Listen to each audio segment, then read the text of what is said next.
That's right.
Kind of check streams. Hey Recon, how's it going?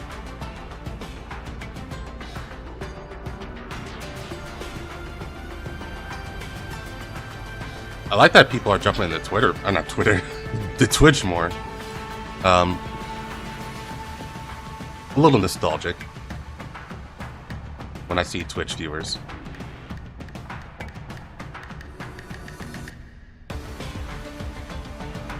One day the kick stream will actually kick off.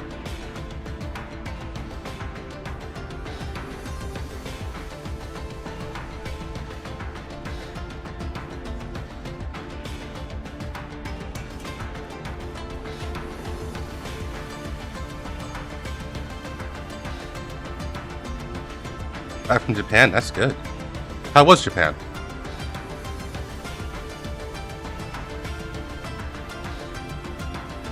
Did you put the update translation files? Was there another one recently? The last time I did it was like 2 days ago, I think. Around that time.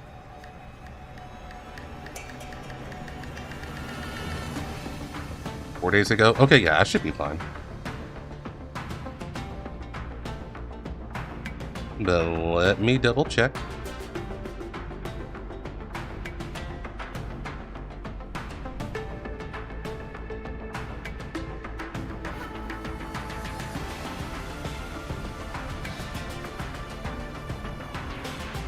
How's it going, Angry Bird? It was really cool. Food was awesome. Did you go there for indie business, or was it just pleasure? The Jengi event? Yeah, this is the event. Apparently, this is the old event, or rather, I should say, it's the event that's not rewritten, so it's the bad event.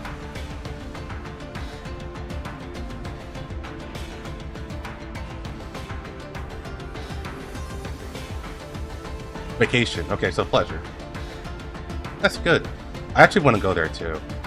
Eventually. It's one of those things that I've always wanted to do, but I just haven't yet. Because of money, obviously.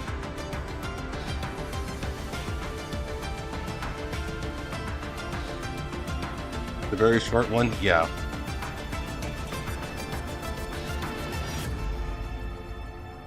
So what I'm thinking is that if this zooms by and we only like an hour or two in, I may actually end up do where is it? I may do this one because we actually haven't seen this one yet on the English side, and this is a event that they dropped in, say like a couple of months ago, but I never got to it. So maybe this one.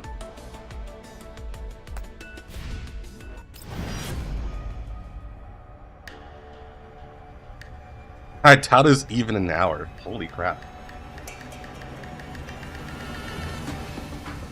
Yeah, now you got me excited.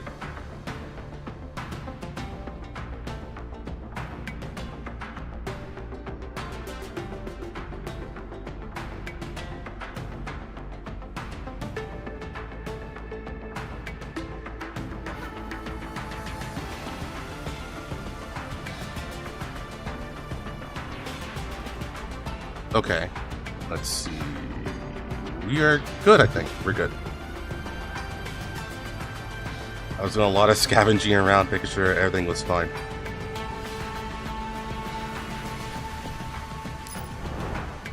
Oh my god! 4 months and still no BD2. Oh, I'm getting the hint there. It's like, hey, after this, we should do BD2. I mean, maybe we can do that instead. Because we can always wait until the English side for Lynette to pop up. No, it's not something to think about. But thanks for the membership for the 4 months, Dylan. I appreciate that. You're starting to become an OG.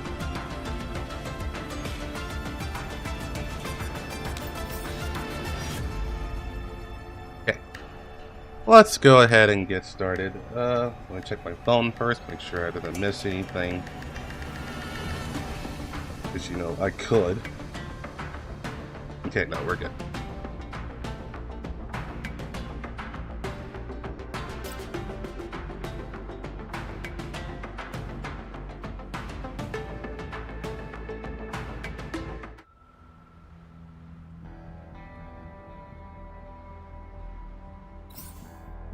You know what? I was just thinking, if the story just starts with a battle, that's a really bad sign.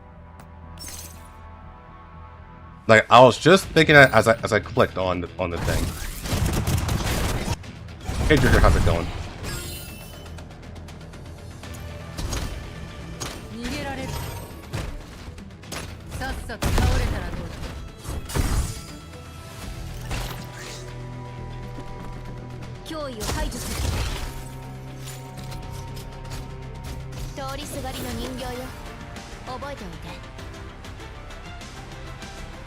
I think there's 3 story nodes, but usually the combat nodes also have plot in it. Yeah, there's literally no story here. That's funny. Okay. The incoming signal stammers in the wake of the collapse storm. Upon the screen is a lone line of text audio channel. Thank you, really. Get a head count and see if anyone needs emergency care. My Elmo has medics. Take stock of supplies as well, though I am afraid I can't help with that. Well, I think it's great that you've responded to our distress signal at all. For one for you, never mind whether or not this new settlement of ours would still be standing, Elid would have gotten everyone here. It's just a matter of pay. No need. A few Elids are no big deal for us. No. In reality, I have another request for you. Huh?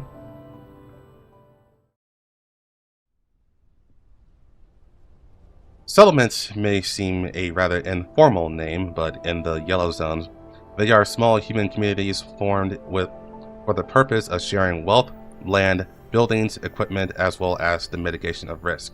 Hey Nixon, how's it going? Odds are that these conglomerations are far and few between in this broken world. Within Yellow Zones ravaged by collapse storms, Elids, and Varjagers, however, exceptions could be found. No matter circumstances, humanity, as always, stubbornly seeks survival. In any case, I'll be leaving the stage play for you this time, Miss Jiang Yu. Is the throwaway story made for smoother servicing? This is an old story that was made like in the first year of CN Girls Frontline 2. We were thinking that there was going to be a rewrite, but this is still the old version. So maybe there's a rewrite version for this the English side that's coming soon. But we don't know quite yet. Chances are it's not going to be. Because they would have mentioned it during the live stream, but they have not. So, best to keep your hopes in check. Yeah, even if you say that, I'm still a spectator here. I'm mostly doing this for archival purposes. Where are Xiaohui and Fei? Fei Ling? Where's Xiaohe and Fei? Lying about on the Elmo all day, slacking off. The Elmo and the Collapse Thorn. Yeah, that should do the title. Title? Right, I haven't even gotten started on the script. In truth, I just wanted to ask the Elmo's Monsoon Squad to put on something for the kids here and talk about some contaminated zone common knowledge and maybe a little about what we should do to adjust the environment here. So we had to put together the script anyway? It doesn't have to be that serious. Improvisation is fine too. Just say what needs to be said. It's not like anyone here is a professional anyway. It's just a shame that the Elmo's really too big to park around here and would get in the way. Otherwise, we'd be able to put it together a set. Once the place is a bit more built up, maybe we could build a big stage. If that time comes, we'll invite you lot over again. Again? Seeing Jingyu's still disinterested Mian, the chief smiles and points in a direction behind her.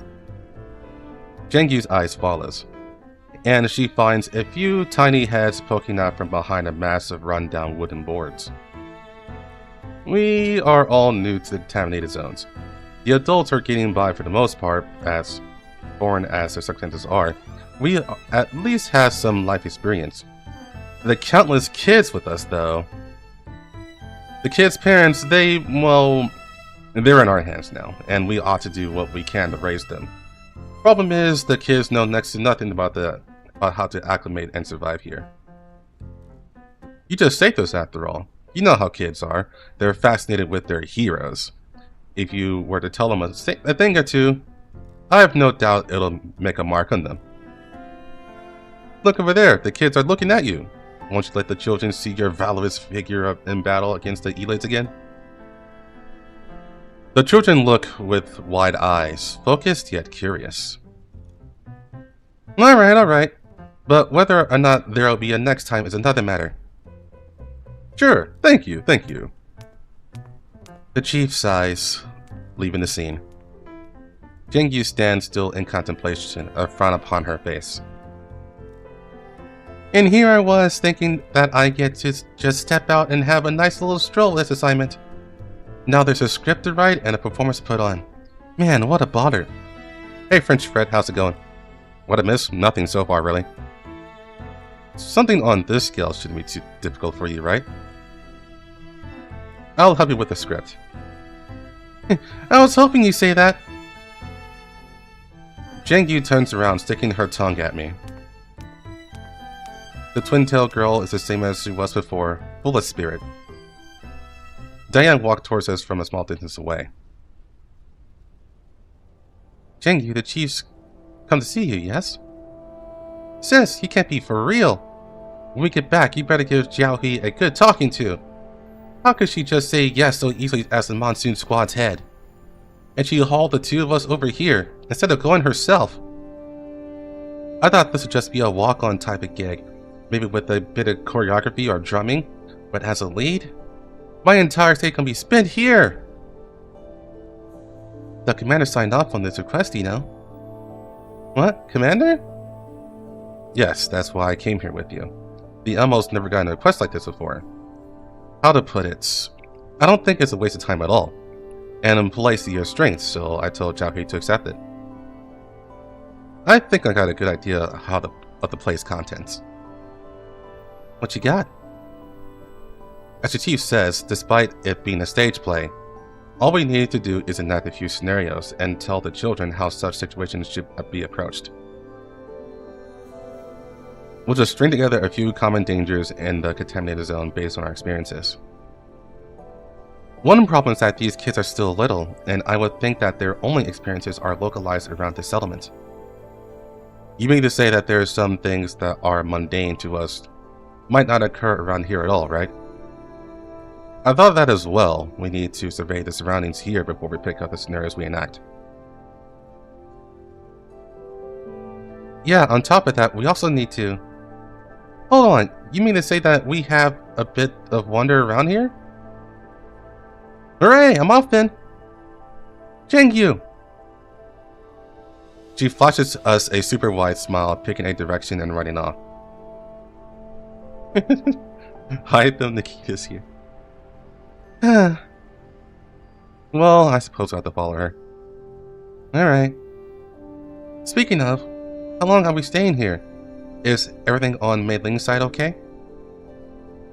Things should be fine. Everyone else is still here. We'll return when we're done with the play here. Let's leave the Elmo with Mei Ling for now. Come, let's have a look around here.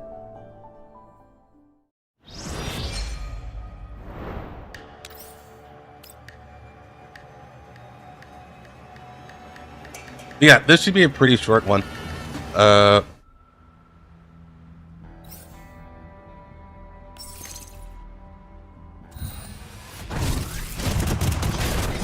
Let's just do it as it is. I may put a poll up a bit later when there's more people here. Just to see what we would do next.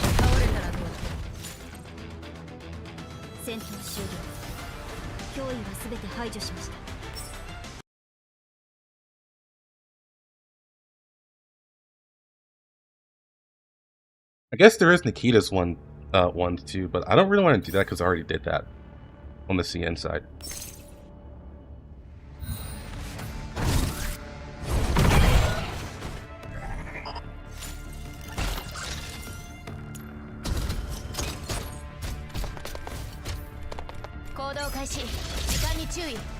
Hey son, how's it going?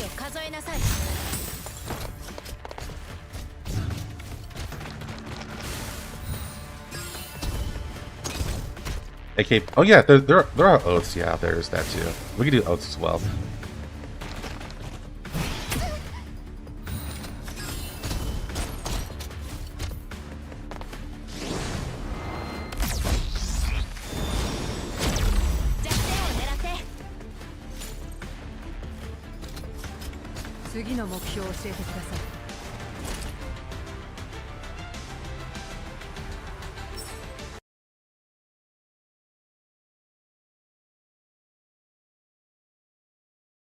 Honestly, with the wow, there's another fight. Honestly, with the global catching up, I don't feel as compelled to do the Chinese stuff anymore.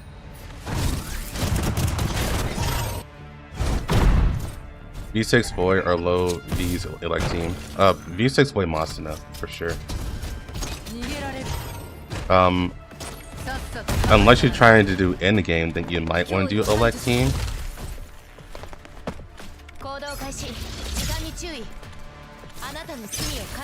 Just so you can have all your bases in a row, your ducks in a row. Because with the boss trials and stuff like that, it matters more that you have like a good team, like a good 3 or so teams.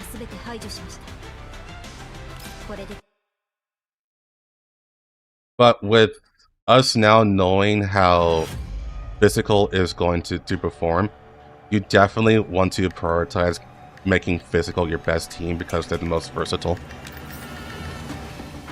Like, defense down applies to everything, you know?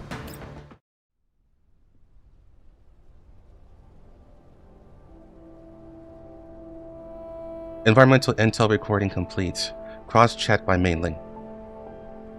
I think that's all we need. Let's get back to the settlement. Yeah, already?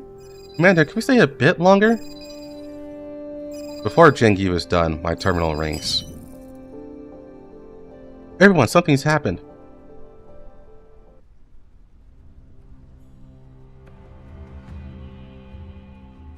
That's the long and short of it. It's my fault. There's just too many things to do, and we don't have enough people here to watch over. What should we do?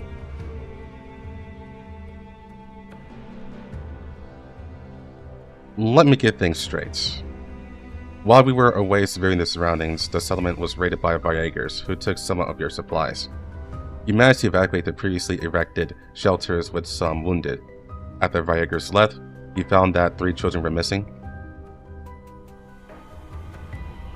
Yeah. They can't have been taken away by the Vajaegers, right? How are they wounded? Minor injuries mostly. What can you tell me about the enemy? We all hid in different places and couldn't get a good look at their exact numbers. Maybe 10 of them? 2 cars. Beyond just teaching the kids how to adjust to life here, you might have to get hands-on with improving the defenses at your settlement, then purchase some weapons. This CN, why is it on English language? Patch. On the official Discord, there is someone who does patchwork for the CN side, and they translate the language to English.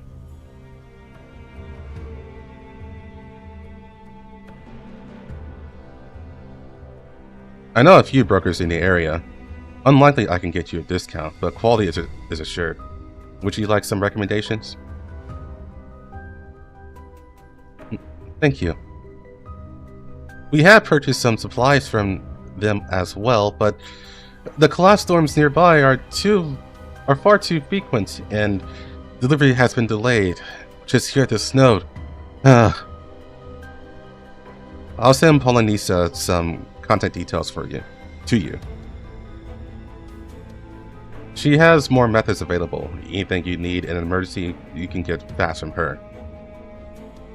I sigh as the chief struggles to get a hold of herself. Okay. Diane, contact Mailing.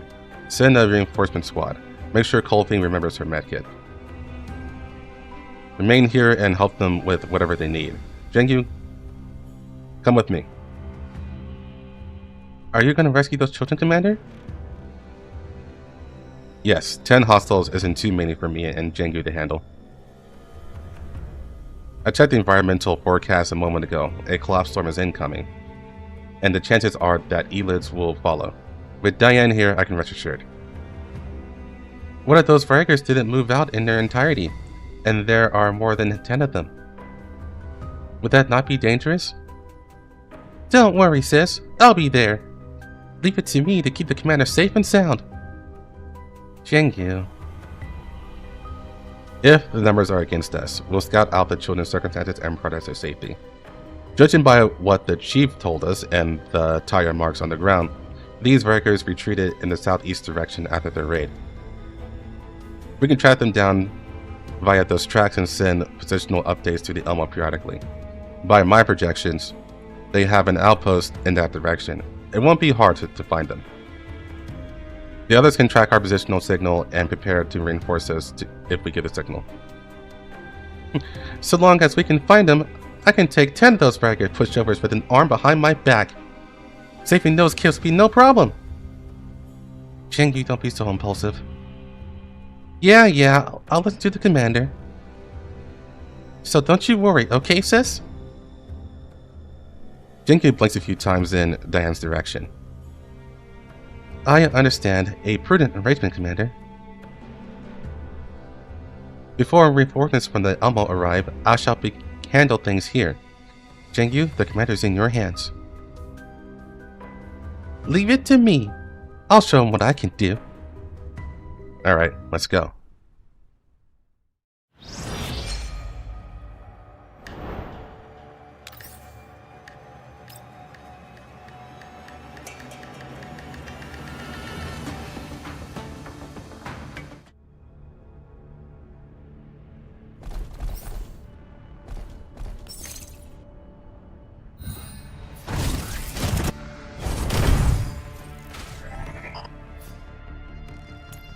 Yeah, I'm in Texas, so it's always going to be hot here.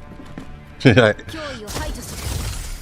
only time that it isn't hot is if there's snow, and if there's snow, everyone is dying. Also, Rebella makes me flip the fuck out, I'm not gonna lie.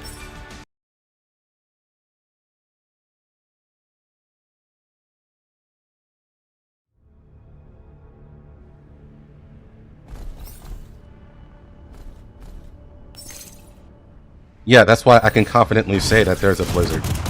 When there's snow, people die here. Oh, okay, we're done.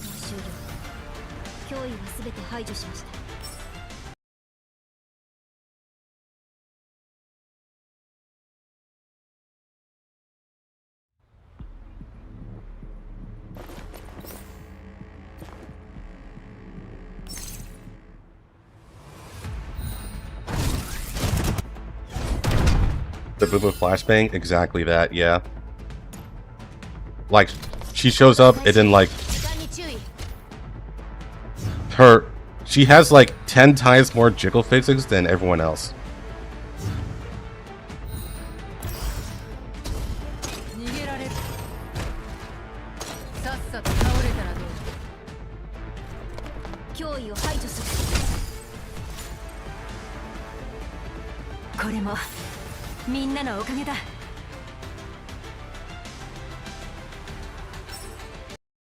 That's probably gonna be a pain in global. Just skip.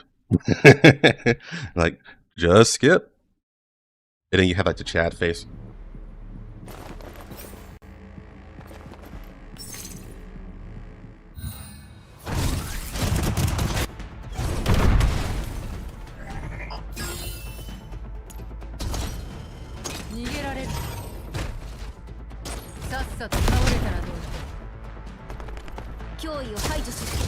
Honestly, I would love to live more further up north in the US, just so I can have more snow.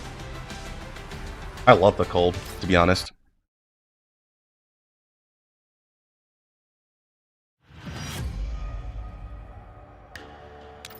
I want both.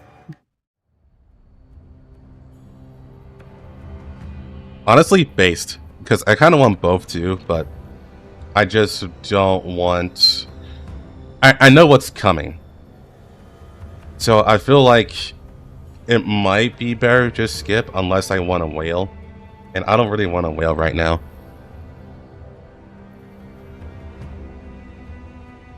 I followed the Vega's tracks with Jangyu, infiltrating the interior of an abandoned dock. Despite our efforts, we couldn't help but alarm some enemies. Thankfully, Jangyu moved swiftly, and we managed to get past the undisciplined and poorly armed Vegas. Got any pool plans for the 43-day event? I am going to get Jangyu. At the very least, I will beat her. Andres is still very good too, even at V0. In fact, you prefer her at V0 for some reason. I'm not sure the details behind that. But I think I can live without Honduras. So I might just go for Jangyu and then just wait for the sisters.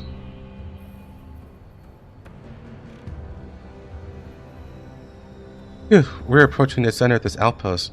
Won't be so easy to hide our tracks moving forward.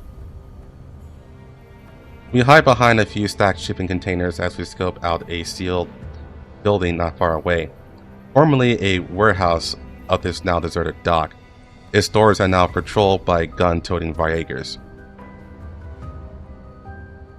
V1 gives leave us damage since her turret proc leave us attacks too early.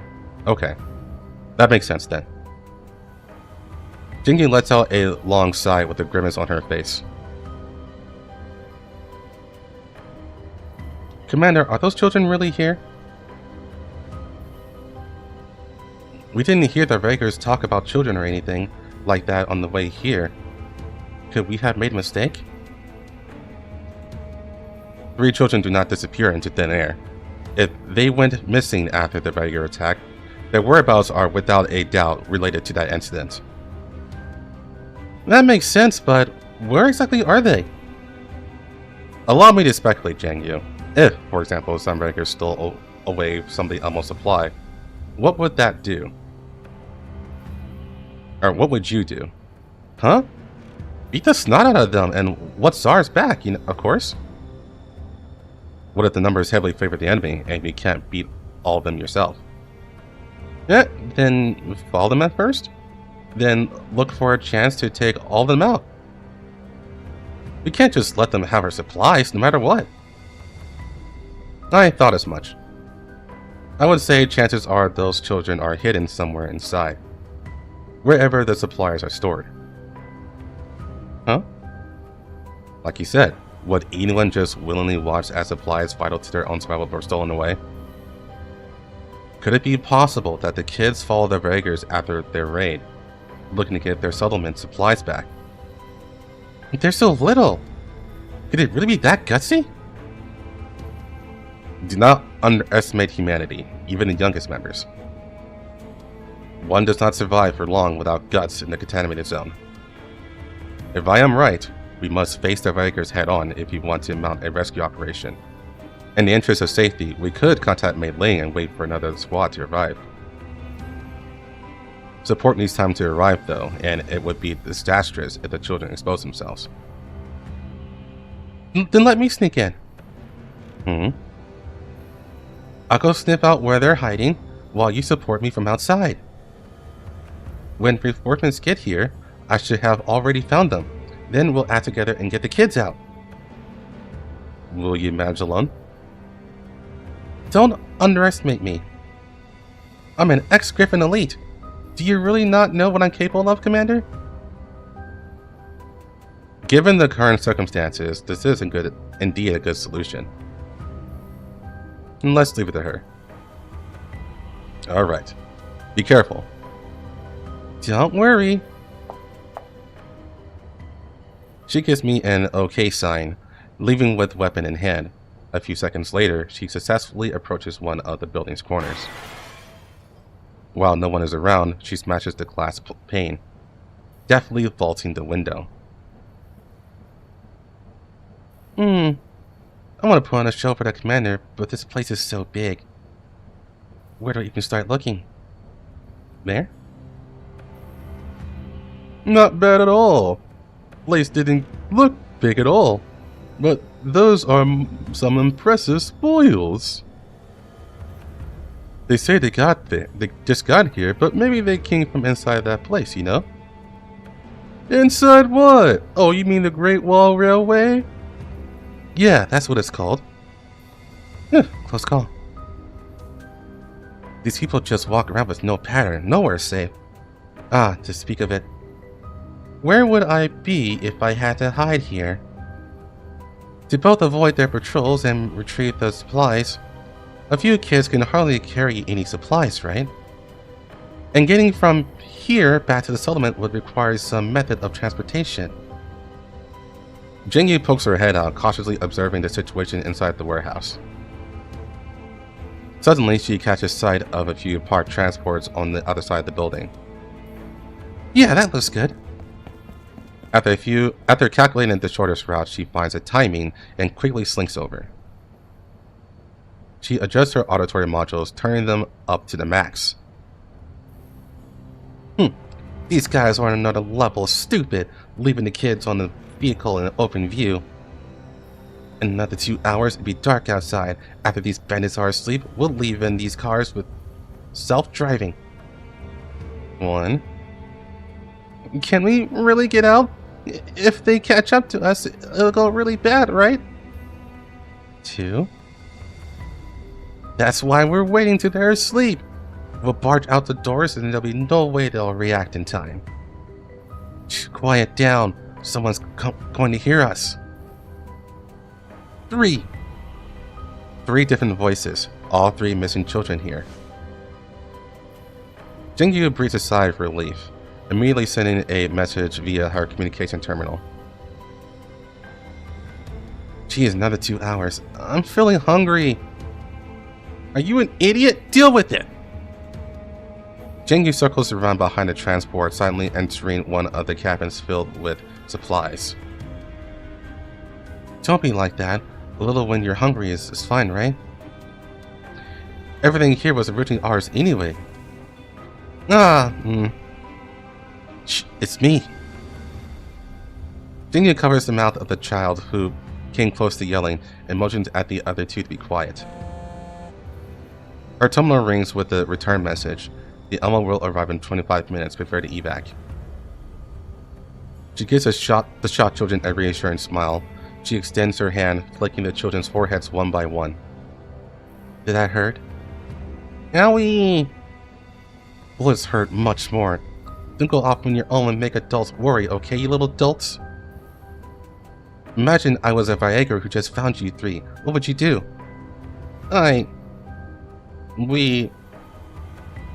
We could run. Run where? The people are all over the place. You know how to drive. This car has self-driving. I could shoot out the tires or throw a grenade in your way. Your aim isn't always that good. And we have a backup plan. Do tell me this backup plan. The children has no words. Jingyu releases a lengthy sigh. When your plans are inflexible and you misevaluate your own abilities, you will create problems for others.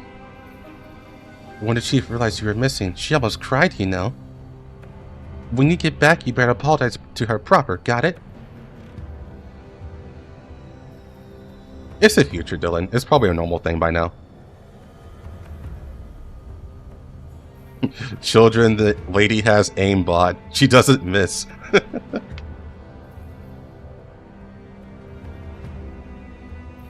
The children give each other looks and then nod at Jingyu. So long as you understand.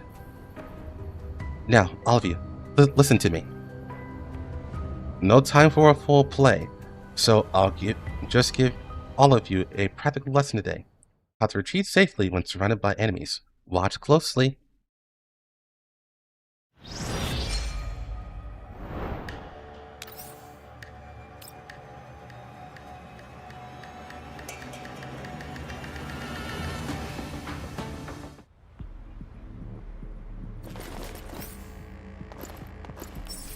Ah, the cannon fodder Viagers.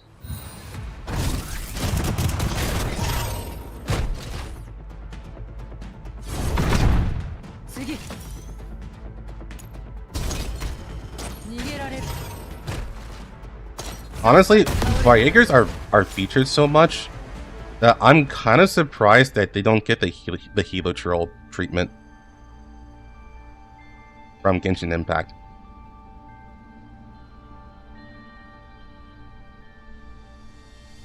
The Wish version of Fire Emblem Bandits. With the Elmo support fire and the assistance from Jingyu, we managed to rescue the children. Upon our return to the settlement with the children, the chief thanks us profusely, adding a considerable sum to the request payment. Thank you, truly. If it weren't for you, chances are these kids wouldn't have made their way back. You are too kind.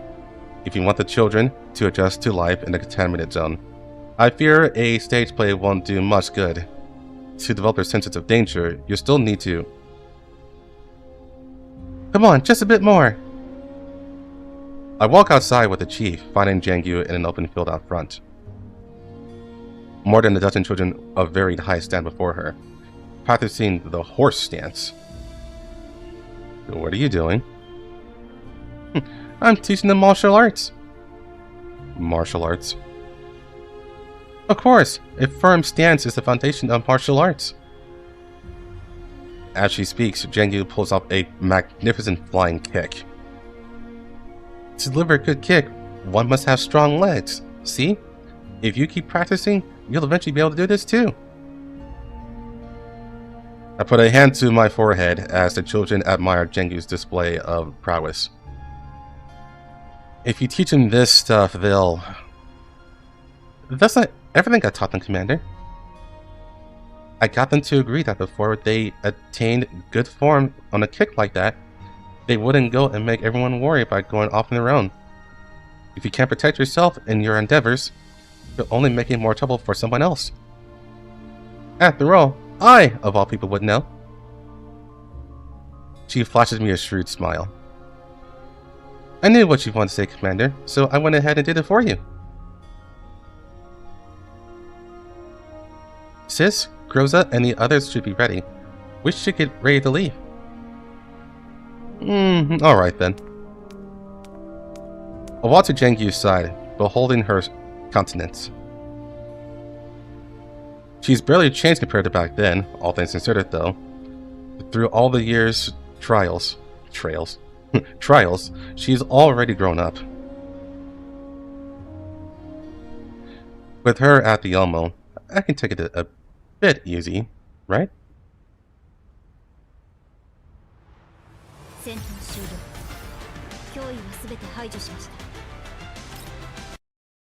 Let's see. Ah!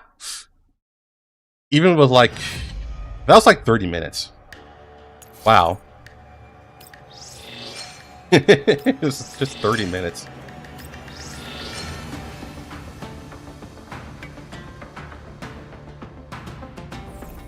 Yeah, that's not even a stream.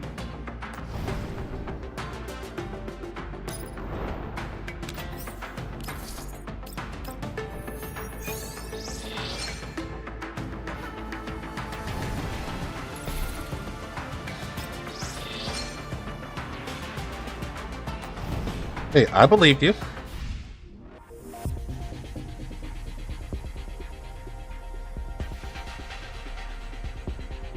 Yeah, that was incredibly short. That wasn't even worth the stream, to be honest.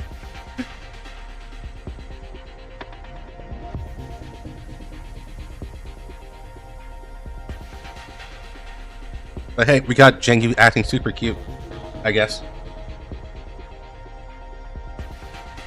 Let's see what we can do. Okay. So there's two options. I'm gonna make this a poll.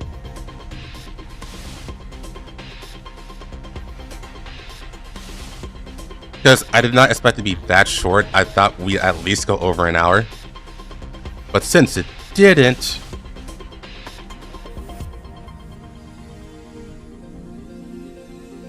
so I kind of don't want to do oaths on the Chinese server now, since, you know, eventually the Chinese server is going to be obsolete once we catch up.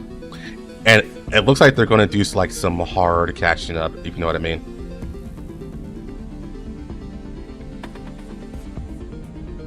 But there is a lot of dolls I can do on the English side, on the global side.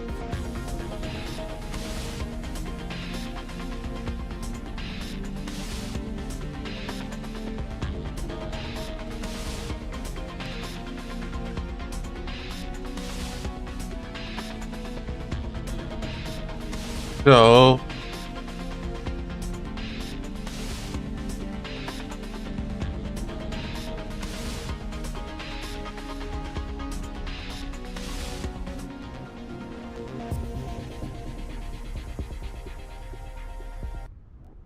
I at least want to make this poll fair.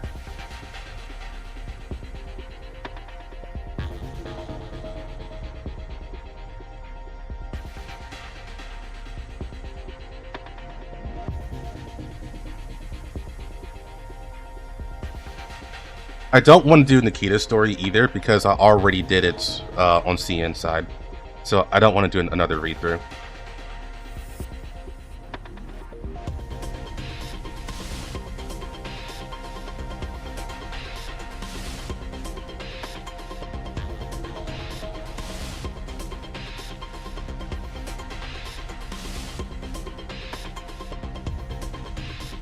Okay, I'll just do that. I feel like this is not going to win.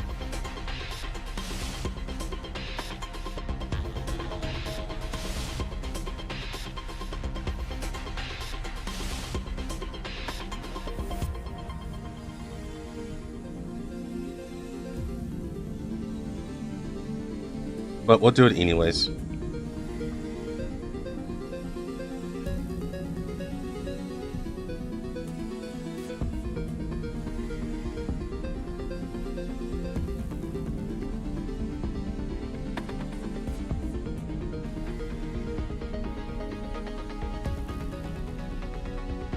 Alright. Poll is up. Two choices. We do oath stories, affinity stories, or we do gameplay. Did it reduce hard pity? No, they did not. They added soft pity.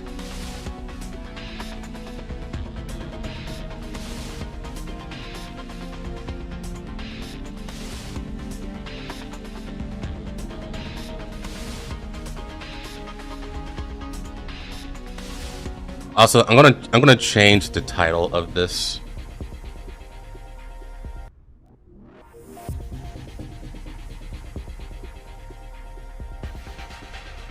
Would you also do Dusty Memories? It depends on what dusty memories you want.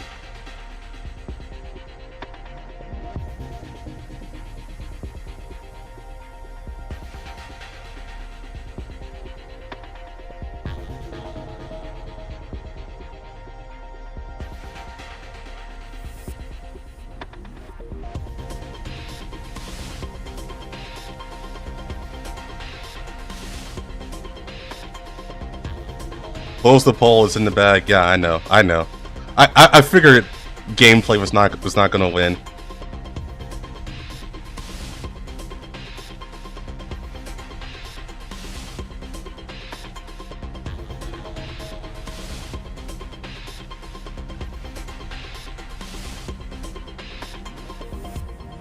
Oh, is someone trying to make a comeback?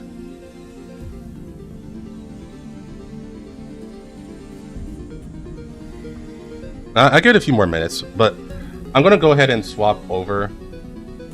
I gotta swap over anyways. Springfield is hot, but I have her on the other side too.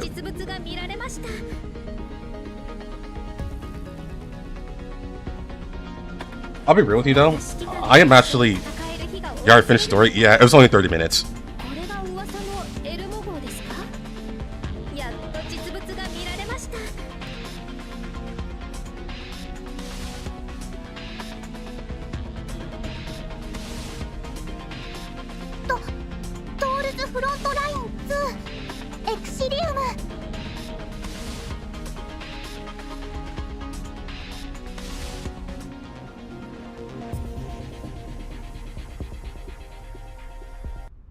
Yeah, basically the story was all about Jang Yu acting super cute, and that's basically it.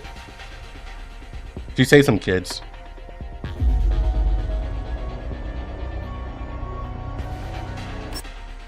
Well, I gotta see what's on my list before I decide on one, to be quite honest.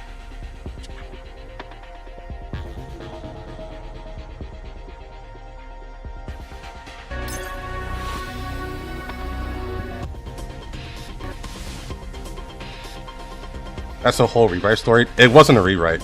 It's still the old story. She may not have a rewrite at all, actually. Is the thing.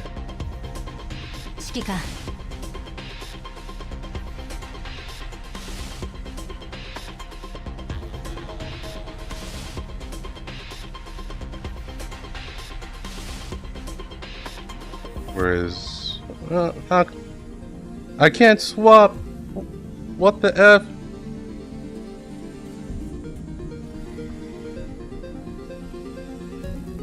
There we go.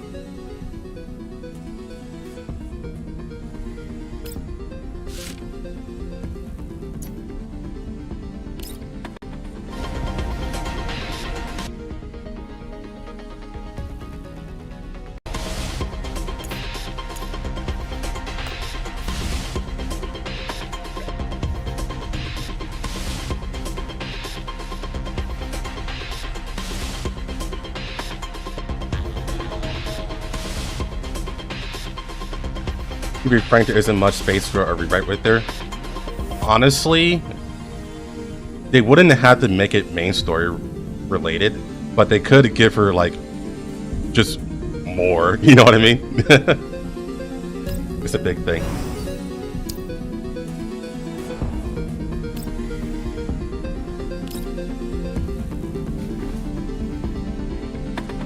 Her event with the splash art, with new splash art. Yeah, it's new splash art. But they also said that they're not going to be intertwined either. They're going to be separate stories.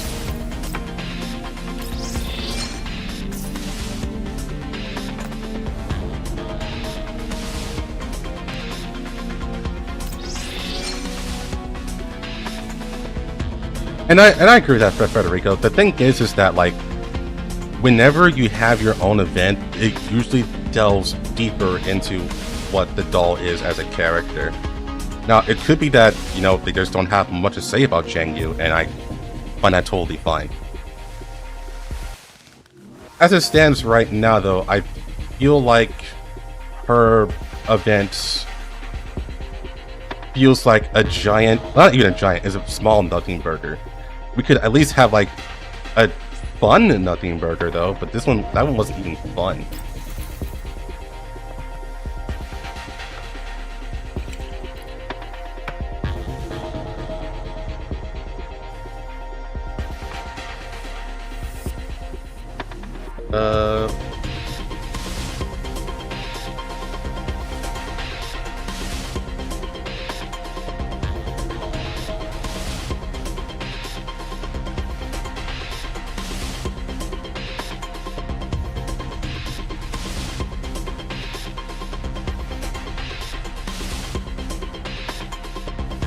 I guess you guys can pick. I don't really feel strongly for anyone at the moment.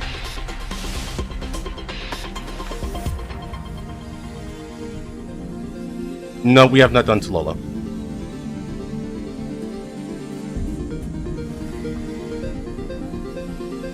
Cute as justice.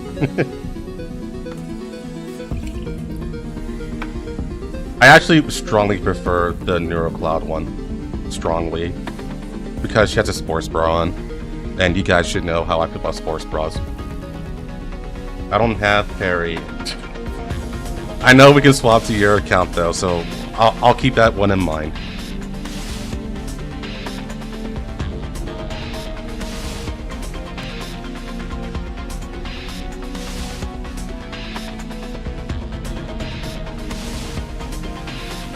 But I'm like, there's Macchiato, there's Suomi, there's Tololo. I think QJ has one up now. There's Makita, there's Mekdi.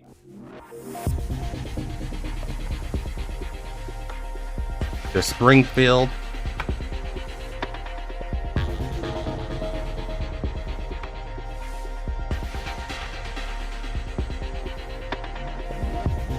I think Krolik comes up next week, but not right now.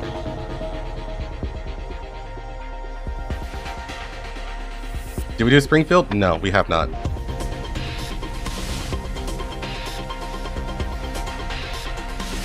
I'm like, what did I miss? You missed the entire event for Chengyu.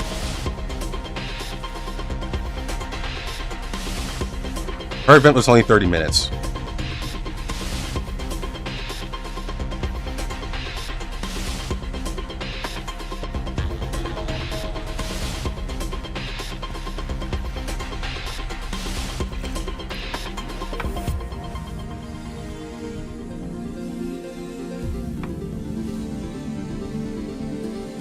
Okay, so I wouldn't mind Wawa or Springfield.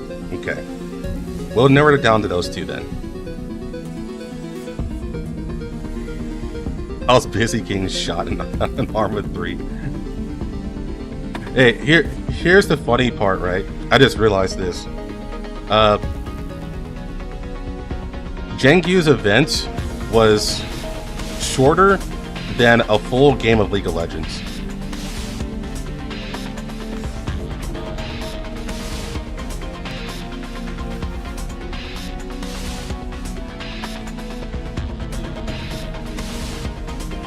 I vote Springfield? Okay, we'll do Springfield.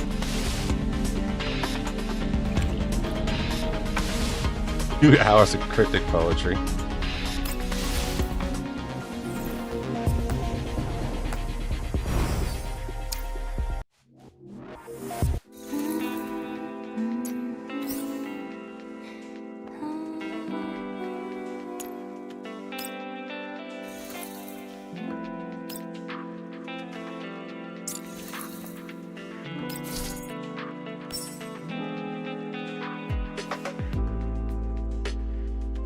I'm glad I have money now. Now I don't feel like I'm going to die if I like oath literally everyone. And that said, I still prefer donations. Or if I had like 1,000 viewers, that way the revenue is like super high, and so this is self-sustaining.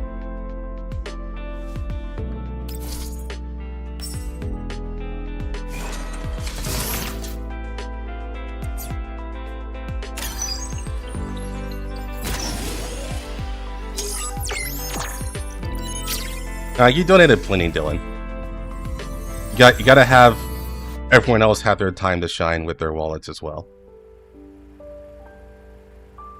I like how she's in her cafe outfit.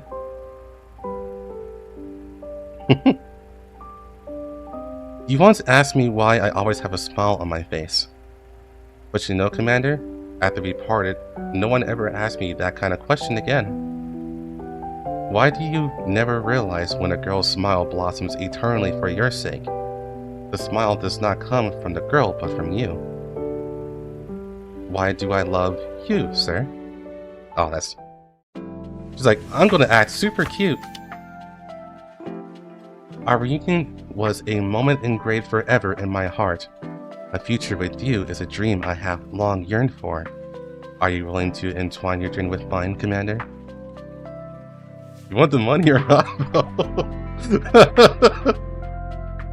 Just create some drama BS. True? You know what? I just don't want to be that guy. I mean, I kind of did create drama, like a little bit, with like the whole skin gotcha thing, but the drama's already there. I was like, hey guys, do this thing, and everyone was like, yeah, and then yeah.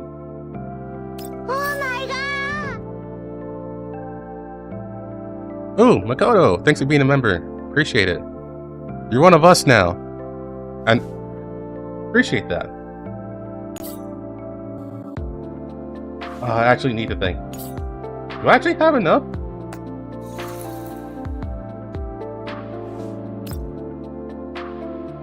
Just have beef with Tectone. Nah. Here's the thing. Tectone actually, you know, he jumped to a completely different dimension. He's not really a gacha streamer anymore. I mean, he still, like, does it sometimes, but nah. Like, if you want beef with someone now, you probably have to go for someone like Janazad.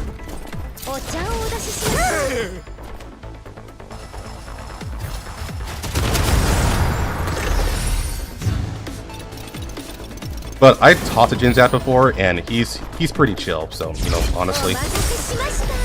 I don't want beef with them anyways. We're chill.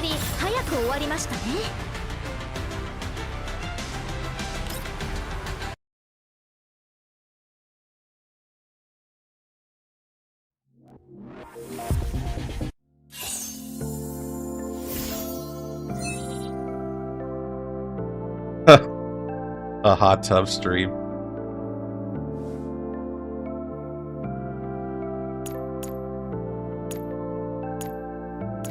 Yeah, I just need to get her to 8.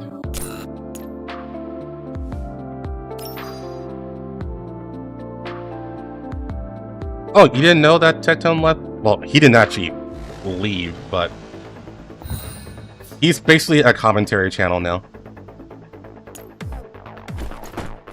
No, Ward and I are chill. We're super chill. Oh no, I know what happened with Janazad. I know what happened. I followed that. But I don't take that personally, you know? I'm still chill with them.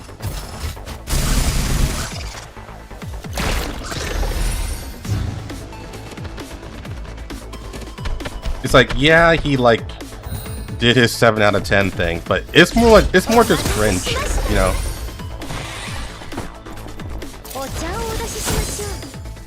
I wouldn't call him like scum or anything like that. That's going way too far.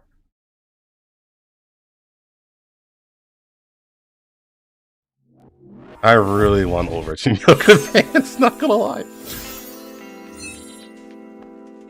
Like, can we get something, please?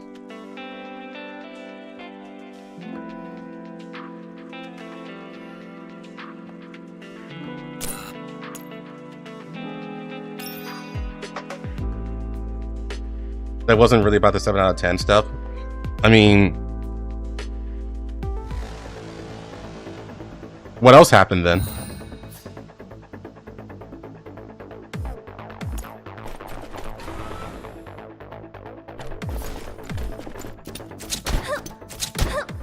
Oh, you know what? You know who would really work out to have beef with? Saint Tontas. Like, if you make a video on Saint Tontas, you immediately get like 10,000 views. That's the real meta. Complain about Saint Tontas, and everyone's like, "Yo, I agree with you," and like get like 10,000 extra subscribers.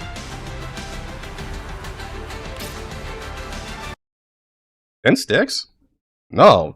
Like, Sticks and I, we talk. Like, we're super chill with each other. I know Sticks is a bit of like a... he only really rage baits when it comes to Tower of Fantasy. Everything else, it's just him reporting news.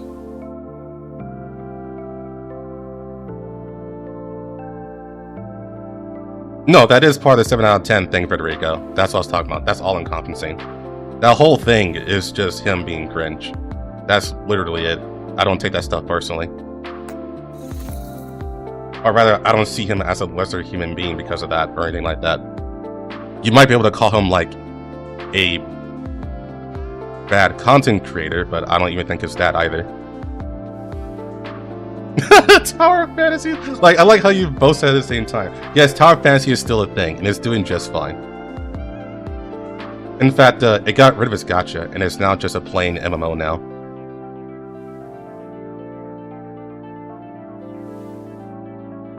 You are seeing him as a human being? Yes.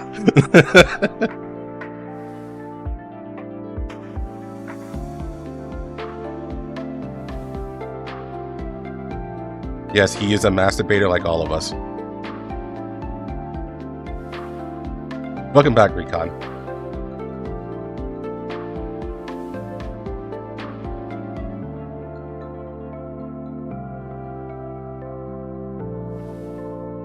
Rage farm is a thing nowadays? Yeah, definitely. Hectard. Just desperately trying to become the new Asmongold. Honestly, you know those two are like very good friends, so they have similar styles.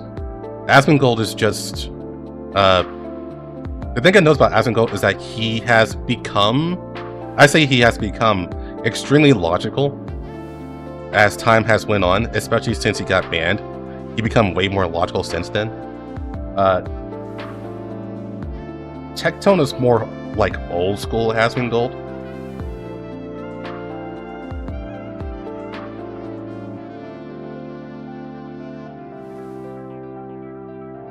A fragile being. It's just peak hypocrisy. Like I said, I find out more of him being cringe. That might be because of how I've grown up. I have seen the internet be very flamey, like scalding hot. Like I have lived and grown up on forums, and there were literally forums that is just literally there to just flame bait. Like, they create a topic to rage about, and they rage about it, and then everyone just says, "Shut the fuck up, dude. Like, this is some bullshit." Like, so, and they would say everything under the sun.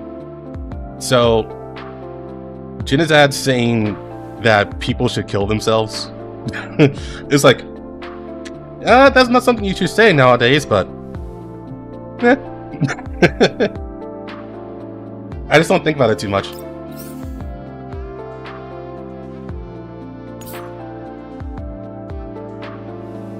It's not in his head anymore. He felt like he was serious about it. I will say I'm probably optimistic about that. I don't think Jinizad truly wants people to die. It's just that he rages out, and when he rages, he goes back into the 2000s where it was okay to just say that stuff openly. That's my perspective on it, because that's what I grew up with. Whenever you get mad, it was very common for people to say, "Kill yourself." You know?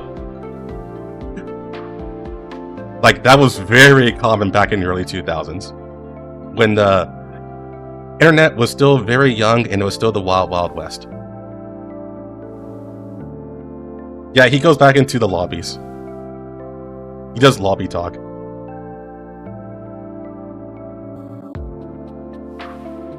Yeah, Xbox chat.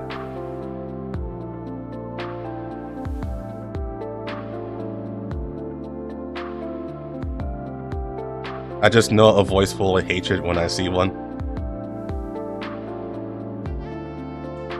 Yeah, I don't think it was hate though. I think he was just mad.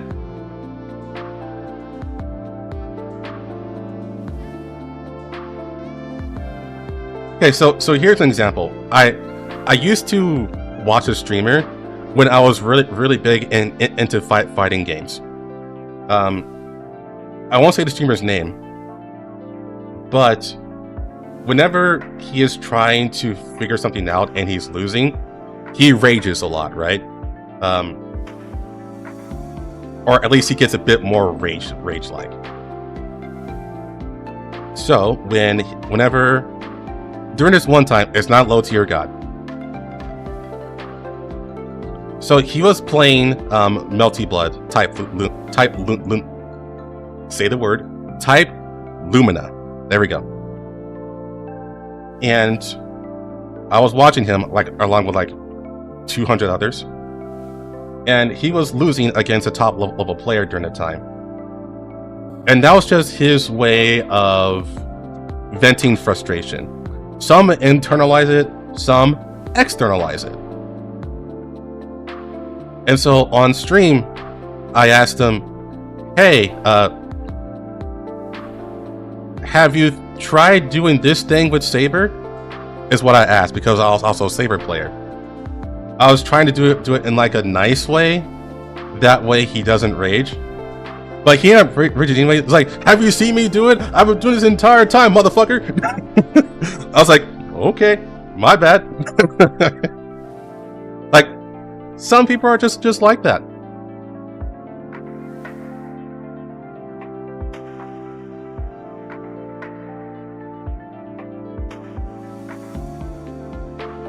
You are so kind with your fellow humans.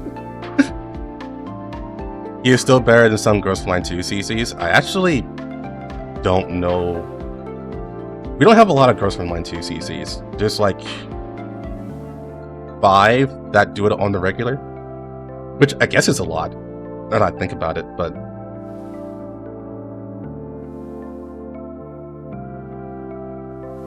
here's your Saba.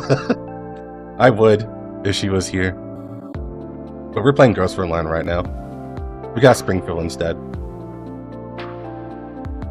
Some people are just douches and deserve to be trolls endlessly until they grow up. Yeah, at times, yeah.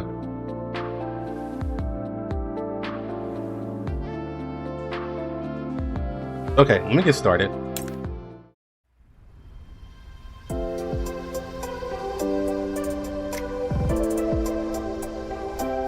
On Discord? Okay, I don't keep track of Discord. Only keep track of Twitter.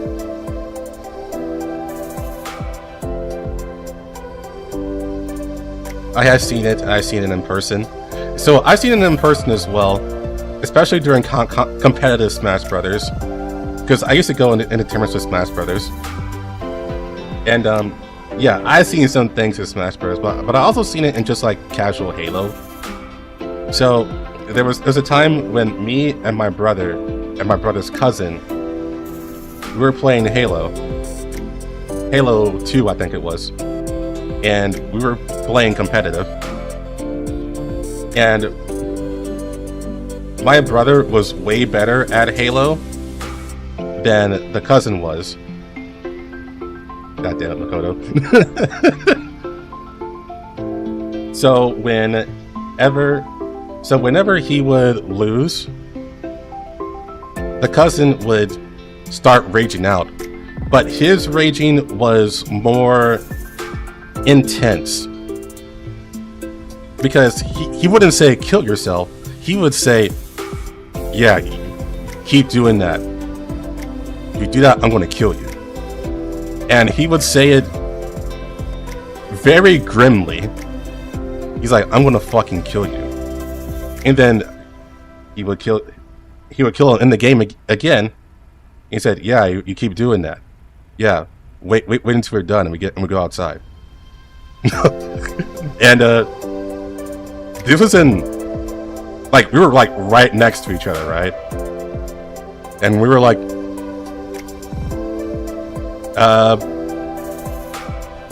you can calm down now.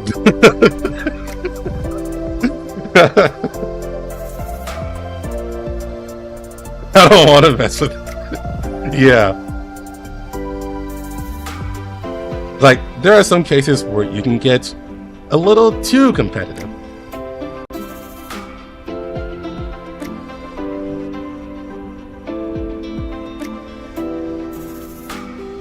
Yeah, you want to go.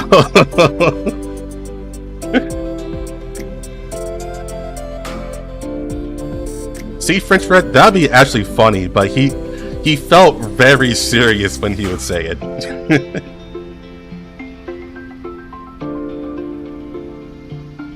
Don't want to get shot for a game of Halo. You guys asked about Smash Brothers. How's the Smash tournament smell? So that is a meme. There are people who actually show up in Smash Brothers and they don't shower. That is actually a thing. But it's a lot less than you would think. Especially when you go to majors, where there's actual money on the line. But if you're going to locals, yeah, it can happen. I don't want to play as he plays Uno. He's like, okay, reverse. Yeah, you reverse me one more time. I got my gun right here. I can see that happening. Okay. The sky was overcast outside. However, we left the lights off, using an oil lamp as our sole source of illumination. Perhaps we did it for the ambience. Though in retrospect, the dim environment seemed to have made me a little sleepy. It's your turn, Commander. Huh? I was brought back to my senses. I look at the cards in my hand, then at the table where the swaying light illuminates the state of the game. There's no way I could make it through this, even if I bluff. I fold. Hey, don't fold so easily! Aren't you passing the stress along to someone else at doing that? Don't just fall into the palm of Springfield's hand like that so easily. Hey, I was never good at poker to begin with. Don't play such high hopes to me, Macchiato. I now understand what happened on that one poker night. Why Miss Lee seemed so spent on the day after. Aside from Springfield, the others more or less look dejected to varying degrees. They're playing strip poker. I can see that game actually happening, just not with them. Macchiato is too, what's the word I'm looking for? Too shy. Springfield is too proper. And Cinterracy, she might actually do it, actually. If you want to do strip poker, it has to be with like, probably squad 4 or 4, to be honest. It's just that the games for today just so happen to be something I'm good at.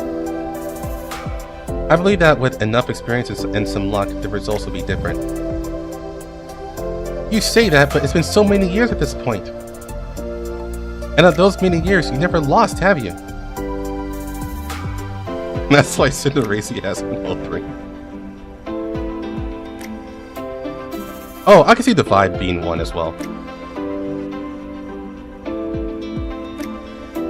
Is Springfield that skilled? My, were you not aware, Master? Miss Springfield was already well known as the Queen of Cards back when we were still in Griffin. Even the ladies from the Five weren't capable of taking any chips from her. Back in those days, we would gather every weekend to play cards after the cafe closed for a day. Now that I think about it, Springfield didn't actually play much. She would just watch us from the side most of the time. Maybe she was worried that people would lose interest in playing. After all, who would enjoy playing against someone who never loses? Back then, I started this hoping to provide some moments of leisure for our busy friends.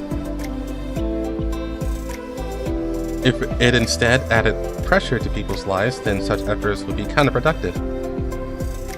Hey, aren't saying all this a little too offhandedly? Springfield's attitude makes you so frustrated sometimes.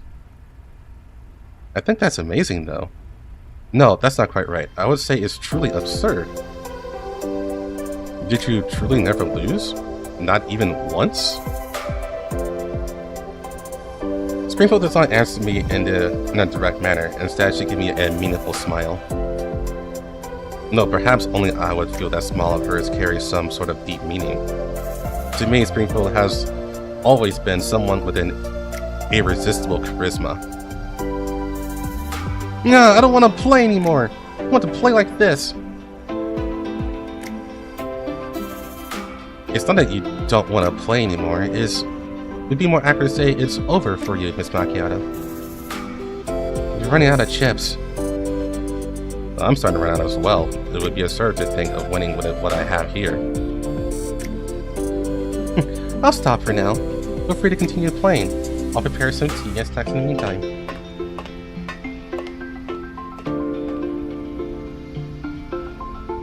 With that, Springfield gets up to leave the public area. I place the cards back on the table. I cannot help but start thinking about work that I left unfinished prior to the game. Commander, I know we're not playing anymore, but don't zone out. Come on, let's talk to each other a little. We're doing Macchiato next. I'm locking that in. Huh? But what should we talk about? Your heart isn't this at all. You haven't been spending time with us at all lately. Springfield took a long time to convince you to come over for cards today, yet your mind wandered off just an hour into the game. You shouldn't scold the commander like that, Macchiato. The commander is quite busy with work after all.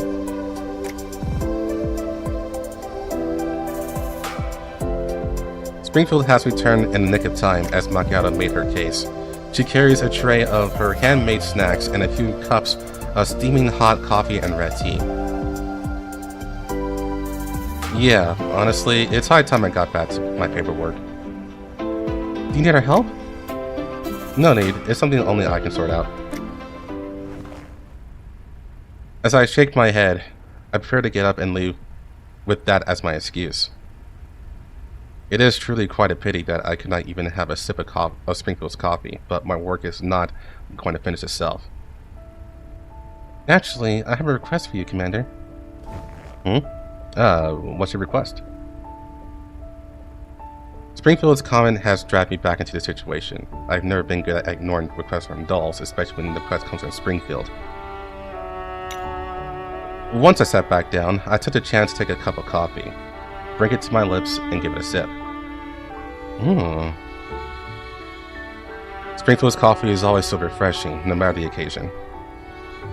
The coffee beans are roasted and brewed with the utmost care. Sometimes I cannot help but wonder how Springfield is capable of doing this, to be able to make something that satisfies my taste at any given time. I would like to move the Sakura to the Elmo. Move the Sakura to the Elmo? Didn't you already... Oh, did you mean that you would want to set up a cafe on the Elmo as well? Yes, don't you think that the public area here is a bit too drab? There's a coffee machine, but almost no one uses it other than me. Now that she brings it up, it is a pretty good idea. Alright. How do you plan to go about it exactly? Oh my, as for that, please allow me to keep it secret. Secret? But why? All of a sudden, Macchiato is ill at ease and seems to be hesitating on whether to say something or not. I look towards Centracy, who meets my glance before proceeding to avert her eyes as well. Am I the only one who doesn't know? Ah, so you insisted that I couldn't play cards today specifically to tell me about this, right?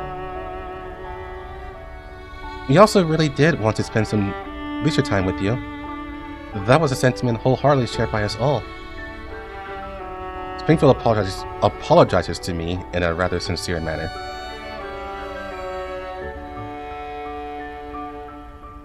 Coffee stream notification? Where?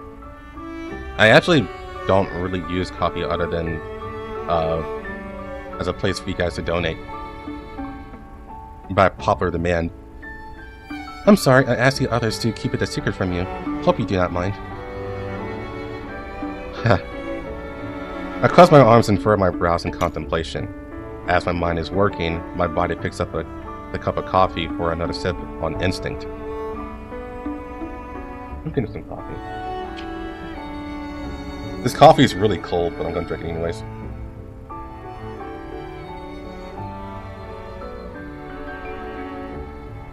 They keep saying coffee, so, you know, trigger word, I guess.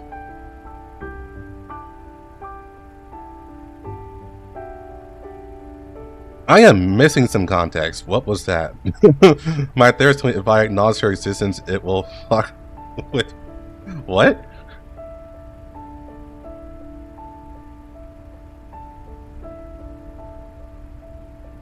As I savor the somewhat bitter yet delicious flavor dancing in my mouth, I smile in resignation.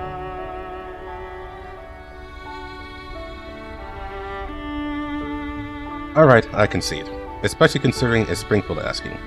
It's some sort of surprise, isn't it? It would be insensitive of me to blow the wind out of your sails. Then... yeah, go ahead. I believe that you won't do anything outlandish. Thank you. Your trust and belief is not misplaced. I'll get back to work then. I stand up after putting down my empty cup. The overcast sky seems to have cleared, moonlight finally shining through. The radiance casts its tender gaze to the earth, enveloping all with a sort of embrace. I finished reading Zero Charge. Oh, you're in Depression Land, huh? A most entrancing sight, just like Springfield's eyes.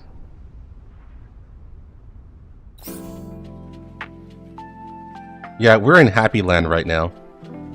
Come here. Stay for a while. Put a smile on your face.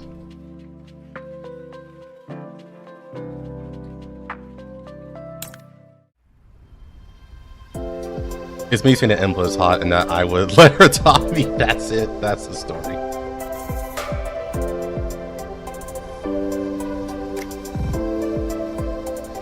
Trying to catch up before CK. If you're... Actually, no, you might not make it. Thinking about it. Unless you're doing, unless you're speed reading, I guess.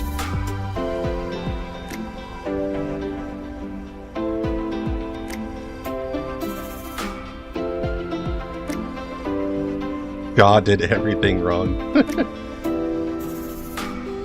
That's the excuse. RPK had bad parroting. I arrived at the ops room on an afternoon some days later. Mei-Ling. What's up, Commander? Has Springfield talked to you lately?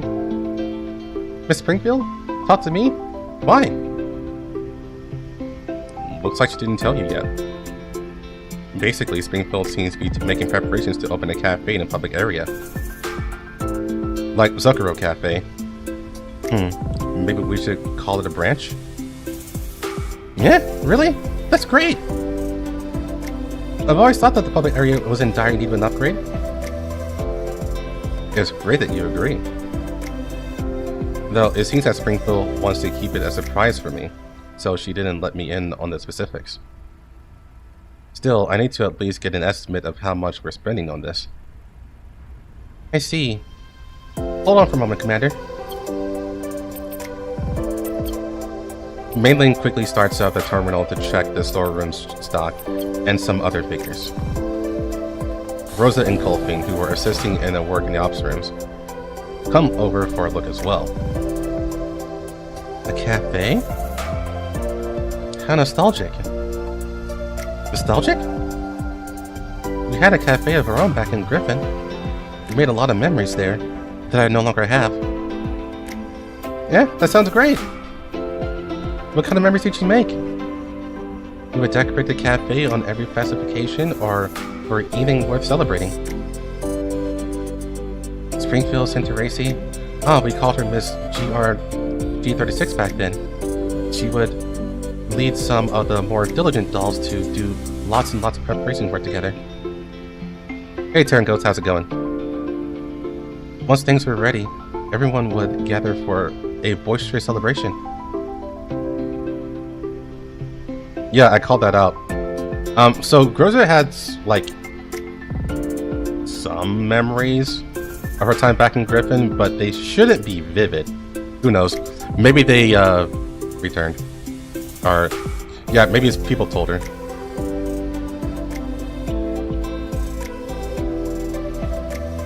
Yeah, that sounds really great. Indeed, they're most precious memories of ours. Well, she has memories, so I guess she got some back. Or maybe they still remain somewhat. Who knows?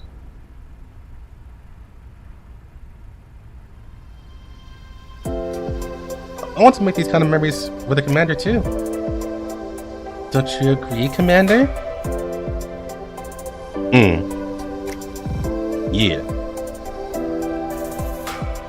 I remember that Springfield would always take on the role of organizing and planning these events. Perhaps she wanted to create more memories with everyone.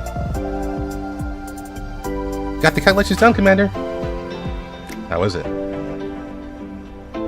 Our finances are tight as always, but we can squeeze out the amount needed though. Mailing shows the report to me, and I look over it briefly. It's not much, but the amount should be enough to set up a cafe. Also, this is part of the public area that I allocated for the cafe. This should be enough, right? This should be more than enough. Thank you, Mailing. I'll discuss this with Springfield now. I'll go with you then. I still need to work out the specifics with Miss Springfield. We'll take care of things over here. Colfing would do her best. I'll leave it to you then. I leave with Mei Ling after briefly assigning some tasks for Groza and Colfane. It's not hard to find Springfield. When there are no ongoing missions, she can always be found in places where chores have to be done. Corners that went unnoticed before Springfield and Centuracy's arrival would suddenly turn spick and span. Ah, Miss Springfield's over there! Are you guys on the RPK did nothing wrong camp? I am firmly in the RPK did something wrong camp. It wasn't long before we found Springfield cleaning an unused Jeep in the garage.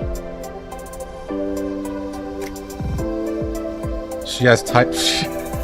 Dylan, please. Okay. She has tied up her hair, rolled up her sleeve and pants legs.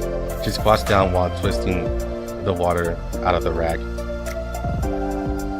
On the other side of the Jeep, Centuracy uses a gentle stream of water from a hose to clean the floor. Miss Springfield, why suddenly go ahead and clean up our vehicles? These vehicles operate in the yellow zones most of the time. Isn't it a waste of time to wash them? Ah, Miss Mei Ling, please mind your step. The floor might be slippery. A day to rest should remain as such. Mei Ling's right. These vehicles are always running around in the yellow sands of the contamination zones. They'll just go back to looking the way they were when we used them again. You're right. I'm just engaging in a bit of unnecessary work. However, I believe that so long as you are willing to do it, no work is meaningless. I look at Springfield's state and smile before turning my gaze to the vehicle. I have no idea how long it has been since the last time I saw this vehicle looking good as new. I'd almost forgotten that it hadn't been painted yellow when it first came out of the factory. I agree with what Mei Ling said, but somehow, looking at the shining, glistening vehicle dripping with water puts me in an inexplicably good mood. Are the two of you here to find me? Oh, right. Almost forgot. It's about the cafe. I talked it over with Mei Ling. Springfield wipes her hands with the clean towel and takes the tablet from us, studying it quietly.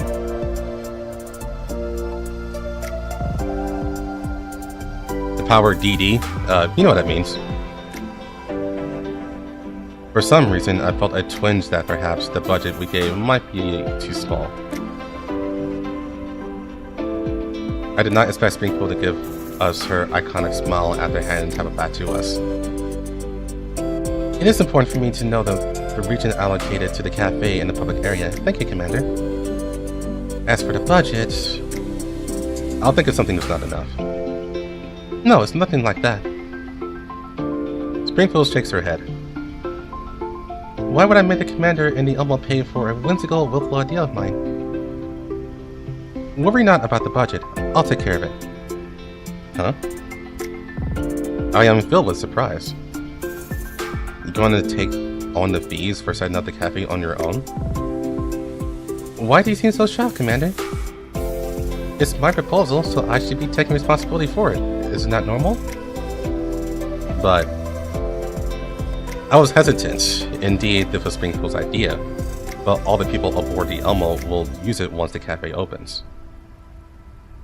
I don't think Springfield will charge the people aboard the Elmo, but I would feel more at ease if she did. But she's Springfield, and I understand her very well. So I understand that for the things she has already decided on, especially when it comes to things like this, no one can persuade her otherwise. Not even me. I could order her, but I'm not like that. Okay, I understand. Still, I hope that you will share some of the burdens and responsibilities with me instead of taking it all on by yourself again. I'm still waiting for Heroes why I still love Nikkei 3. I don't know. I released two negative videos of Nikkei, so I don't know if people are still in the mood for that. If you still do trust that I can be relied on, don't hesitate to ask. So long as there's anything I can do to help, I'll make it happen. Springfield blinks and puts her hands behind her back, seemingly having expected all of what I said. Her countenance shifts to a slight smirk. It was as if all was going according to her plan. Is that so, Commander? You'll do anything? Springfield has always been a symbol of maturity among the dolls I know, always exuding a memorable sense of charm. So, when she makes eye contact with me and smiles, slightly leaning forward with her head raised in a maidenly pose, I sense a different kind of beauty emanating from Springfield for the very first time. Of course, anything. I feel ashamed, but I must admit, at this moment, Springfield has overwhelmed me. My heart is within her grasp. I forced myself to look calm. I almost thought he said, I forced myself to lock in. I guess both work. I gently clear my throat. Mei Ling seemed to have noticed what was going on between us, and she simply stands at one side, blinking while she watches us wordlessly. I was hoping for her to come help me interrupt this somewhat flirtatious mood going on.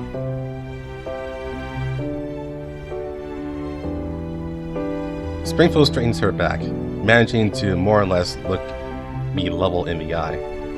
She seemed to notice something with her gaze before proceeding to stretch her arms forward in my direction.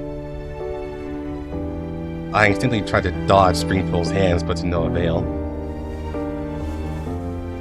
She fixes my collar. Alright then. Could you go out with me once you find some time to do in the coming days, Commander? Sure. I believe I have gotten more mature and composed over the last 10 years. But in front of Springfield, I never changed. Thank you. She flashes a smile, gently running her hand across my chest. Damn, okay. This caused me to notice that... Oh. Dang. I thought that said, this caused me to notice that the strap-on I used to hold the radio was lopsided. But it's just a strap. I'm looking forward to it.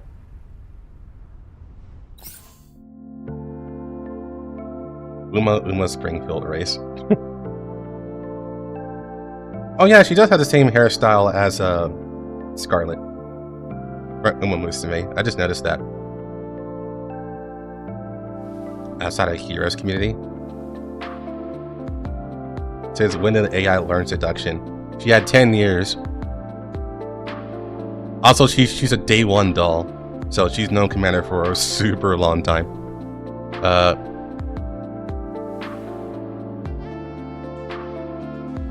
This is my fan fiction, not yours. The strap. Yeah, like I said in the Springfield video, Springfield is like the most... she is a doll that everyone fears when it comes to winning the commander. So basically, they all know if Springfield actually tried, she would win.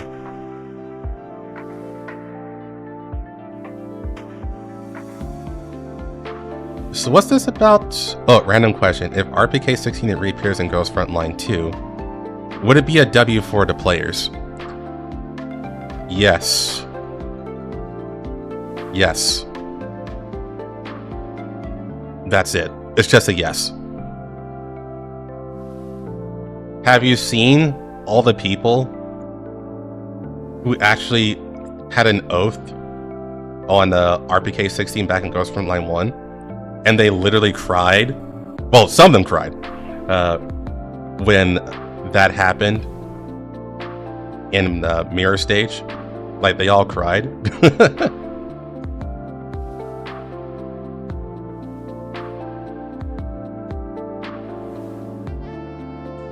They would love to have a second chance with RPK.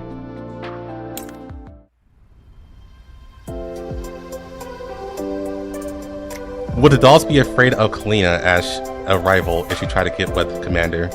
Honestly, no. Because for one reason, and that is because no memes aside, that is because the dolls, they have limitations, you know? So they would want what is best for the commander, and if the commander ever wanted a family, they would all want them to get with Kalina. It was fucking awesome.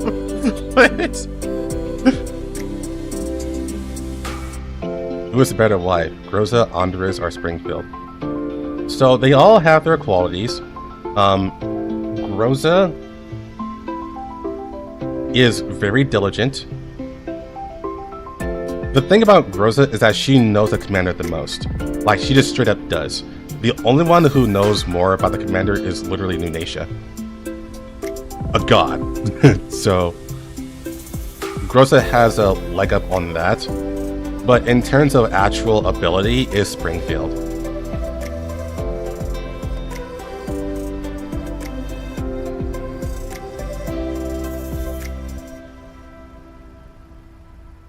They want Orch. Not quite that limitation.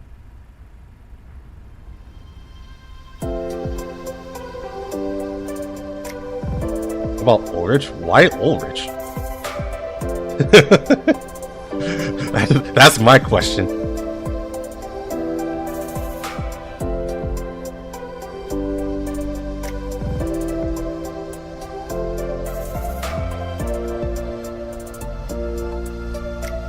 Okay, I almost forgot my promise for Springfield because of how much work there was in the next few days.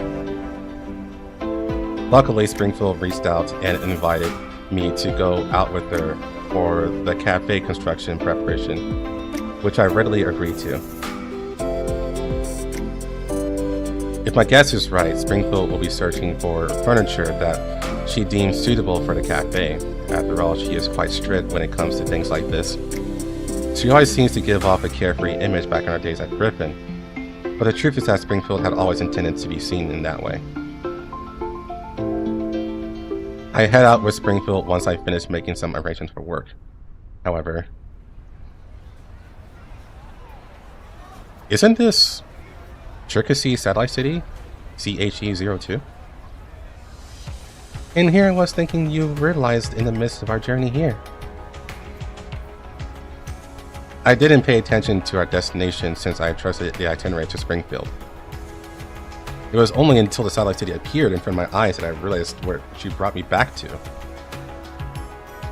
Is Springfield familiar with some of the furniture wholesalers here? Circle Cafe is here after all, so could it be that she wants to buy the same kind of or similar furniture for the cafe aboard the Elmo? After a bit of thinking, I decided this is the most probable reason and seized my surprise. We don't come back here often. You want to visit the Circle Cafe? I turn my gaze towards Springfield and find her silent. As I take in her appearance, I finally notice that she seems to look somewhat different today.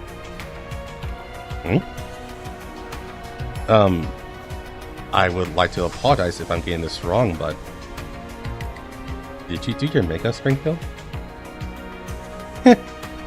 That's right, I did put on some effort since I go out with you. She puts her hand behind her back, tilting her head to one side while looking at me, seemingly delighted that I noticed her makeup. The Elmo has no shortage of dolls using makeup, but I am pleased to realize that Springfield did it specifically for me. I thought that with your eagle eyes, you would have noticed it right away after we met today. I can't help but let out a bitter laugh. I have no grounds to resist being teased by Springfield on this occasion. Please grant me your hand, Commander. Yes, my lady. Springfield took my hand while I was still lost in thought. And so we strolled through the streets of the Satellite City just like that.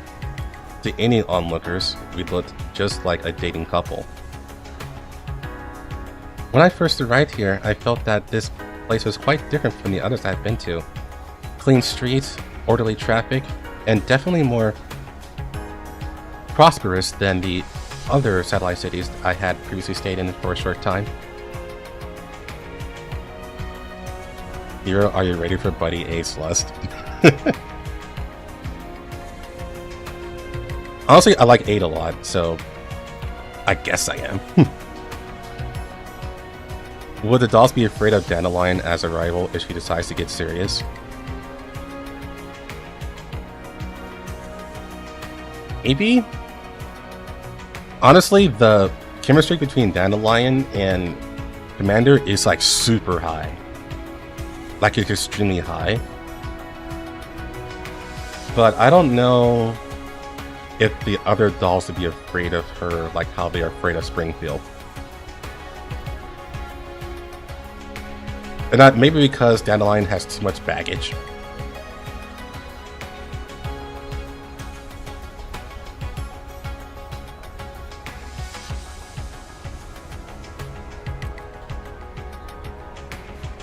There's a fair assumption that Dandelion can have kids, but we don't know if they modified Nido bodies to make them not have kids, you know? That could be a thing. They never talk about that, I guess for good reason. It's just that if you are a perfect Nido, that should mean you should have the womb still in there. And Dandelion is one of those who has a perfect Nido body. Don't ask questions. M4 is canon wife. I mean, I would say Kalina is canon wife. But I get what you mean. M4 is the main girl.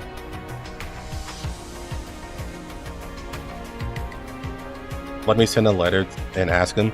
Honestly, that's how we got the answer about if dolls can have kids.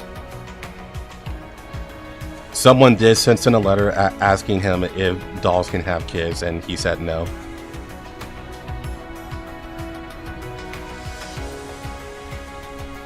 What if Persica is wife?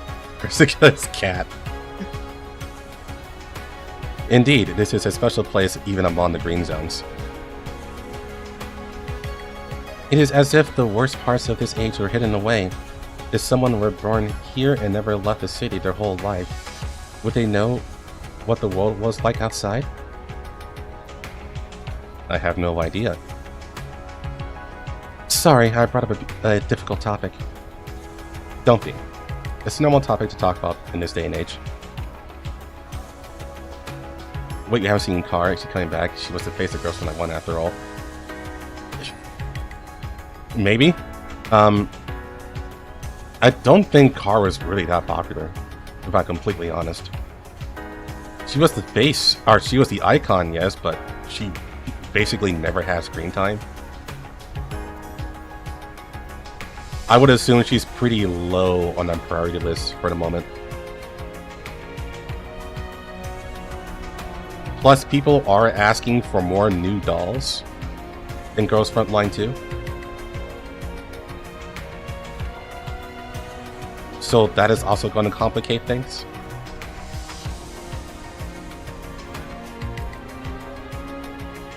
Still, this path doesn't seem to be the way to Zucker Cafe. Did I mention that I would bring you to the cafe, though?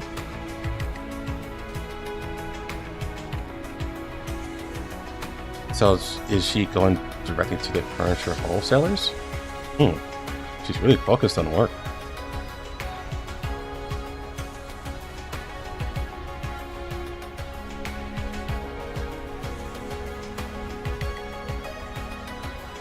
I swear I heard you say nude instead of new.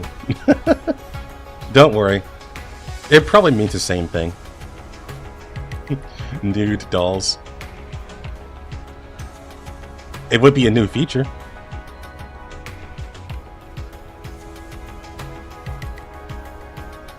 However, contrary to my prediction, Springfield did not bring me to see any future wholesalers. Really, the whole morning has passed. I don't know what Springfield is bringing me around for. Does this look good to me, Commander? Springfield is wearing a necklace from the try-on window, showing it to me. As I look at the shining gemstones, I notice her slender, smooth neck. Her slender, smooth neck. Yeah, I guess the neck can be attractive. Yeah. Where is Springfield taking us? On a date. My gaze only stays on it for an instant before I accidentally look away for some reason. You see that hotel sign?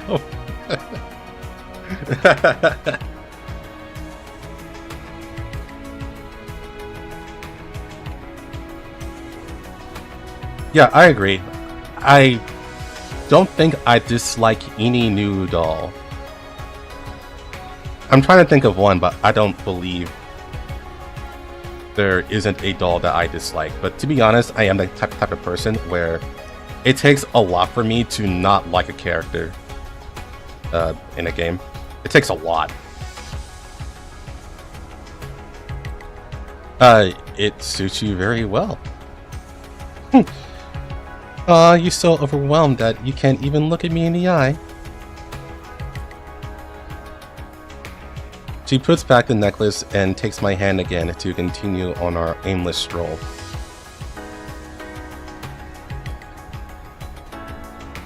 You love Suyin? I do not. I do not. I don't like Suyin at all.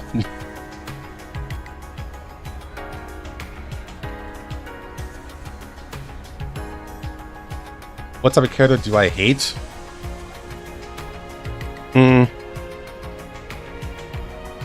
It's...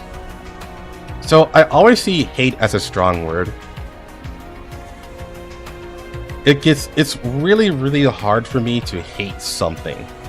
Even a person that did me a lot of wrong. Like, I know, like, one or two people who did me a lot of wrong in my life, but I don't even hate them. I just don't interact with them, and that's about it. I don't even hate Mordo. I just deem Mordo as a shitty person, and that's basically it. I just dislike mildly. That's basically what I mean, yeah.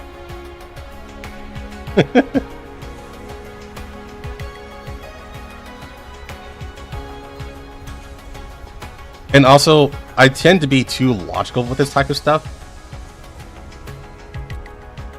So let's say there is a character who, they're the characters that you love to hate, right? Like, you are supposed to hate this character. Therefore, if they're doing that, they're actually a good character. At least that's how it should work. But if you hate them unironically, then that probably means that they're a bad character. I don't hate Morgana either. Macchiato. I don't hate Morgana either.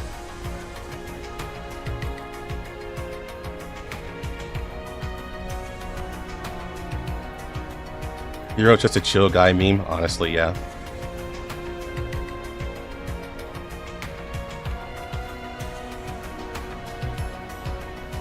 But I'm trying to think. So let's pull back from the word hate, and let's go to dislike. What type of character do I not like seeing in a story? So I'll give you an example. How many of you guys ever played Metroid before?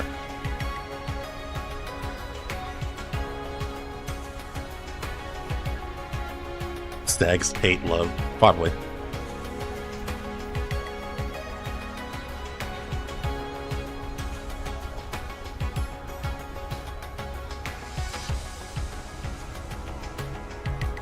Yeah, Metroid. I'm too young to have played old Metroid, sir. Any Metroid game. Just any Metroid game. Man, I hate being old.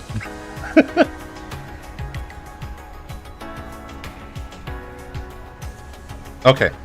So, I guess this is what I get for being a normal gamer for like 20 years until I got into gacha games.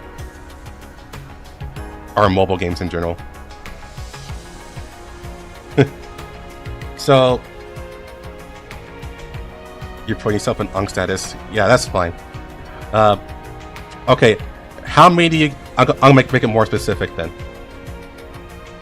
Do you guys know Samus Aran? You guys should at least know that from Smash Brothers.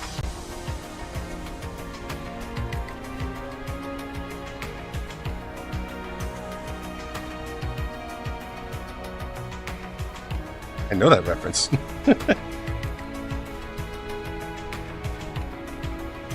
Okay, as long as you guys know about Samus, that's fine. Have you seen Samus World 30? Yes, I have.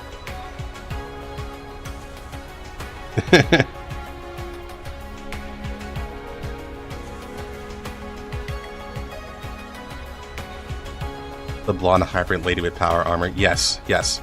Okay. So, there's this game, and I think someone might have guessed this already, just based on what I'm seeing. There's this game called Metroid Other M. And in Metroid Other M, they allow Samus to talk. Talking wasn't the problem, just saying that right now. The thing is that like Samus was always seen as a strong character who doesn't take any shit. She always gets the job done, and she's very stoic. Basically, every boy's wet dream, more or less. Like the type of character that you want to hag max. And no, she wasn't bitchy or anything like that. What happened was that she lost her power. because there was a dude named Adam, and Adam was her former commanding officer back when she was in the military. And Adam was like your standard commanding officer who demanded respect and was always like the dude in the right, more or less. Very stoic and all that. Now the thing is that during this whole playthrough, Samus was not allowed to make her own choices.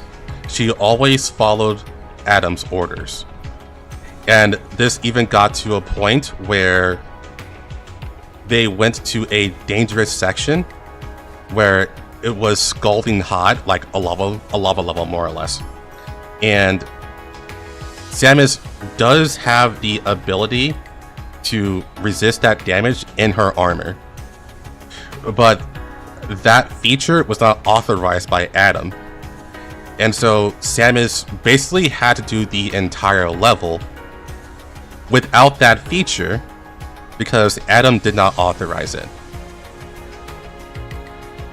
So it just got worse from there. Like there was a time when she got locked into a room and she couldn't fire through walls yet.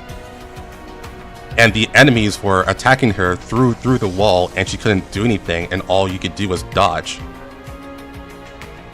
And Samus had to wait for Adam to authorize the use of her feature, that way she can shoot through walls. And this kept going on and on multiple times. And so there was a final time where Samus had to go into another section and blow up a bunch of Metroids. But then Adam shoots her in the back, says, "You can't do that, you gotta do other things." And she said, and basically he said, "I'm gonna do this for you instead. You do other things. My bad for shooting you, by the way." And then he goes into that section, blows up the entire area, and dies. And Samus is like, "I'm gonna miss you, Adam. I love you," and stuff like that. And that part has always made me like feel weird. And at first I was like, this is weirdly written. Like, this just sounds off. But I couldn't quite put my finger on it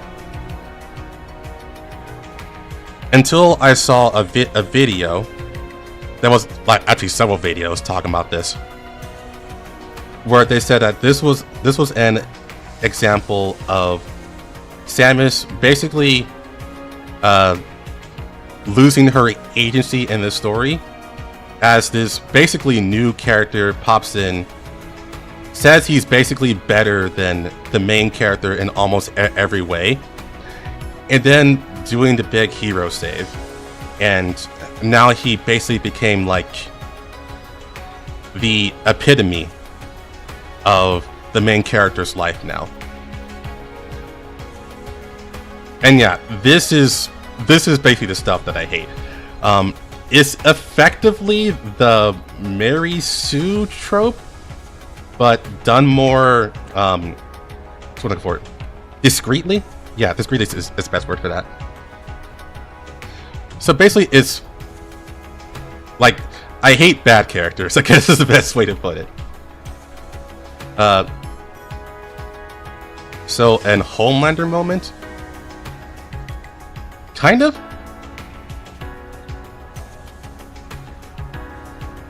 I wouldn't really call Adam Homelander.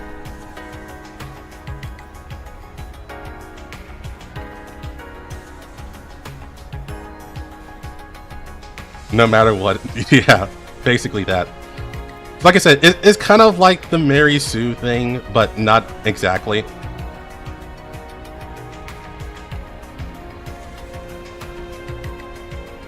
I'm trying to think of like a very simple example just to bridge it, just to make it more clear. But it's like in those stories where things are already established. And then there's this new character who's just like better than everybody else, and then effectively becomes the main character for like an episode or two, and then just goes, "All right, my planet needs me," and then leaves, I guess. But then they're like, "Oh, he's such a good character. I wish he was that guy. I wish I was that guy."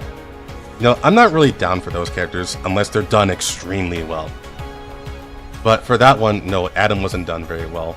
In fact, it's heavily damaged Samus as a character to the point where they had to make another game that course corrected extremely hard. So I dislike Suyin because she's a good villain? Yes. Suyin is a good villain. The only thing that I actually don't like about Suyin, and the reason why I don't like her at all, is because she was overused for a super long time. And it was like, man, they really need to lay off Suyin for a while. Admiral Holdo from Star Wars sounds similar. I was trying to avoid the Star Wars stuff because I don't know how that would fly, because they're very polarizing. But I would agree, yeah, the Rey, Admiral Holdo, yeah, I don't like those characters. So that Naughty Dog game with the 2 on it, yeah, I would say that too. I don't really like that.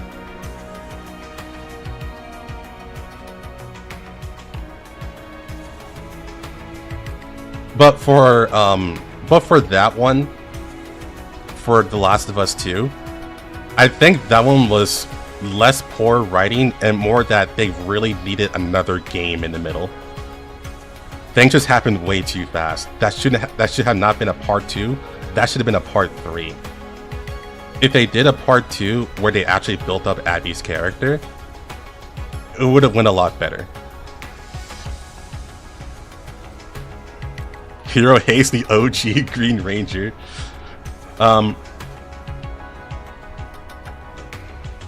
Okay, here's the funny part. I like Jason more than Tommy. So there is some truth to that.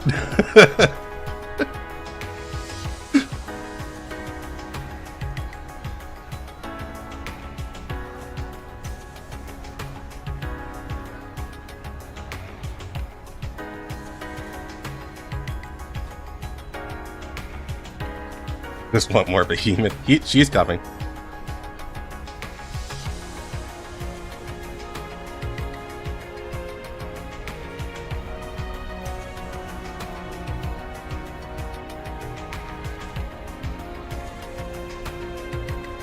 Yeah, Dylan, something like that would have.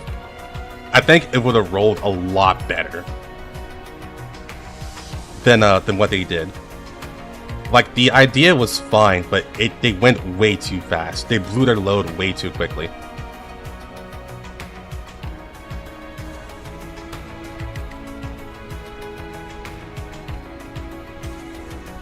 Yeah, I remember during The Last Jedi, I was listening or watching Holdo, and I was like, what is her plan? It feels like she has no plan. And then she just kept stopping. I forgot his name, the pilot dude. And I was like, what is she actually trying to do? Like, I didn't hate her or anything like that during that time. I just kept wondering, like, what was her plan? Because, yeah, Poe. Yeah, like, what was her plan? And then Poe's like, screw it, you won't tell me the plan. I'm going to do things myself. I was like, well, Poe, you should probably trust the commanding officer. That's how the military works. You know, obviously she wouldn't just let everyone die, so she must have had some sort of plan. And the reason why I did not tell you about it is because you're too much of a hotshot, right? So, you like, there's that too. So, I was engaged in that drama until the very end, where Holdo was like, Yeah, I don't actually have a plan. I'm just gonna go off myself and do like have like this bullshit power that's 1 in a million that they had to retcon. I was like, huh. Yeah, that doesn't work well with me.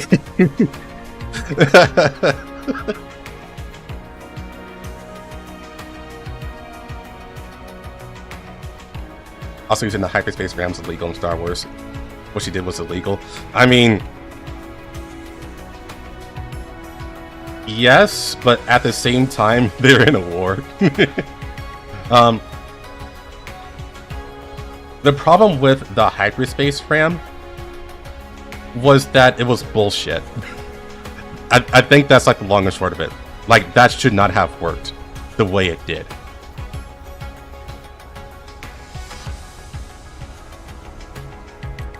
Because everyone basically asked, okay, so what she did literally destroyed. It wasn't just like a ship that it destroyed. It destroyed an entire fleet, like all of it. And it was just for cool points. And this was something that they could. The problem was that it's retroactive, you know? So that means if they wanted to destroy the Death Star back in Star Wars, they should have just rammed the place in hyperspace.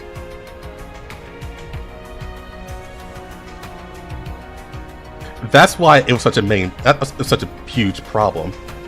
It was way too powerful. And they mostly did it as like a way to hype up Holdo as a whole. But it turns out nobody cared about her because she wasn't a good character. Did they forget Chill's word thing? Who knows? Honestly, they just really wanted that cool moment.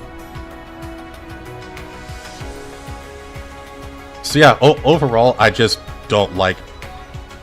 I don't like bad writing. I guess that's the best way to do it. Star Wars. I know. But overall, I just don't like bad writing.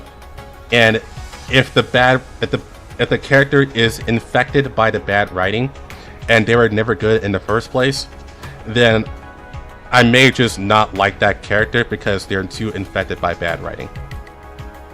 And Adam from Metroid Other M is one of those characters. I tried really hard to make that as short as possible, but then we just kind of didn't happen.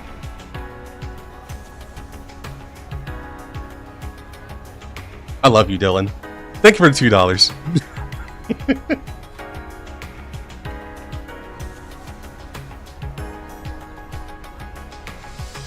Hey, Commander, are you there? Are you there, Commander? You keep staring at my neck.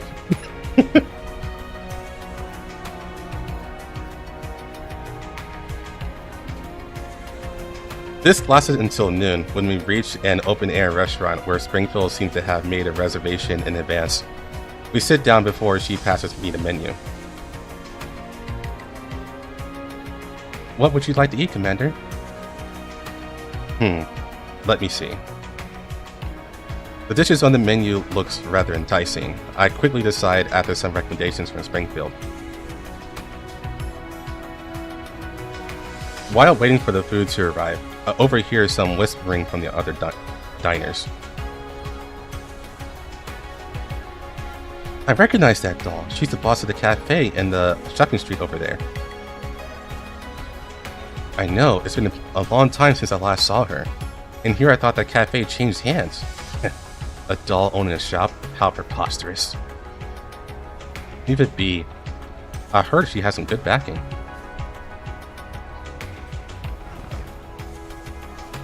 I stand up to find the source of the voices, but Springfield grabs my clothes. I don't mind them, Commander. But I heard much worse than that. Recon, please. Recon, please. Sorry, Springfield. I was remembering a pre-World War III game called Metroid.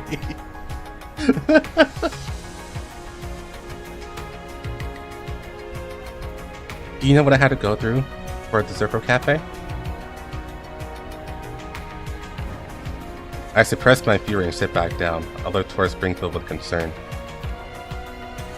What did you go through? Some landlords would laugh at me when they see the savings that I took out, saying that it was only enough to buy 2 screws.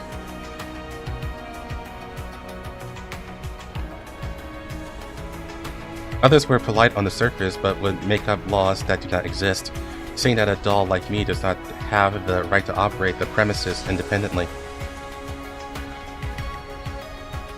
There are also some who are far more direct. They would tell me that they don't want to have to dig through scrapyards to collect rent from me some months later.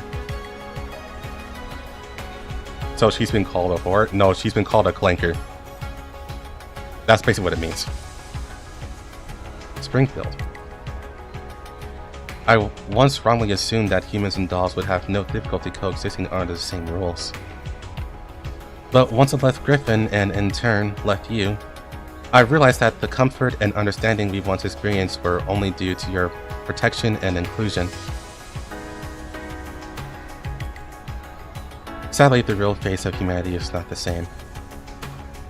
My friends from before would always say that I'm a mysterious enigma that seems to have no trouble doing anything. The reality is different. I had to give my all and even rely on Kalina's assistance just to open a cafe after leaving you. The invincible queen of the table found it difficult to even get a seat at the table without her commander. A smile remains on Springfield's face. She was not complaining to me, rather she was simply just sharing her experience. And erasing my displeasure towards those people as well. Commander. Springfield takes my hands, which I have placed on the table. Let me say this again. You are a most wonderful gentleman, and the most important person to me. Duh. Lunch did not continue very long, and I did not manage to process the taste of what should have been a delicious meal. After all, I would say that this restaurant could not even hold a candle to what Springfield has made for me.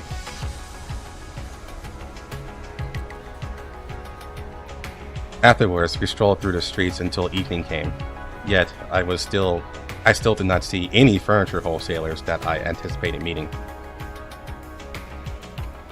Naked Commander going to apologize. Honestly, I think our commander was going to do the same thing too. Springfield, what are we actually here for today? When I finally failed to keep this question in my head, Springfield's reaction was just to smile sweetly at me before proceeding to bring me to Zirco Cafe.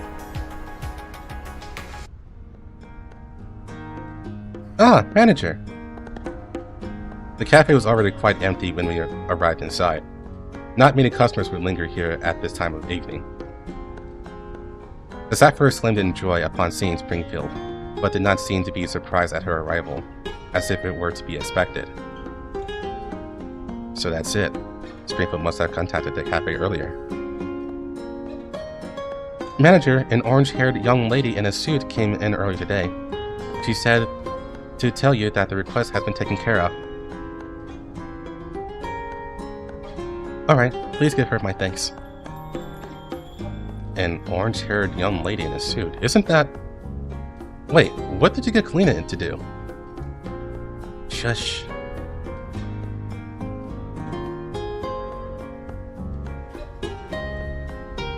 God damn it.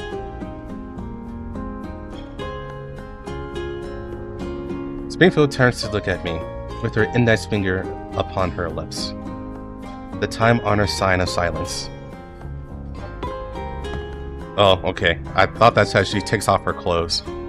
She takes off her coat before putting on an apron and walking behind the bar. I'm here in front of you now, Commander. Please don't think about Miss Kalina. But the words I sought to say stop in their tracks. I look at her expression, slowly coming to the realization that she will be keeping this a secret no matter what. With no other choice, I sigh and admit defeat. Thank you.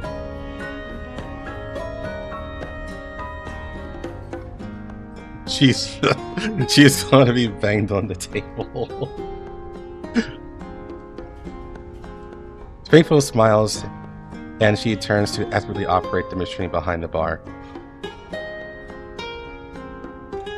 Both commanders are scholars and gentlemen. Not exactly, so some of you may not know this because it's been a while, but the Nikkei commander is... He doesn't know how to, you know, accept getting banged. Which commander has more plot armor? Definitely the Nikkei commander. Springfield smiles as she turns to expertly operate the machine behind the bar. Not long after, a steaming hot cup of coffee is presented to me. I was just starting to feel fatigue after walking for an entire day, so I lit the coffee and sip it. As always, my energy is greatly restored after drinking the bitter liquid. Springfield's craft of art will never disappoint. How is it? Delicious. You must be the best barista I ever met. You love exaggerating, as always. Springfield can't help but let out a smile.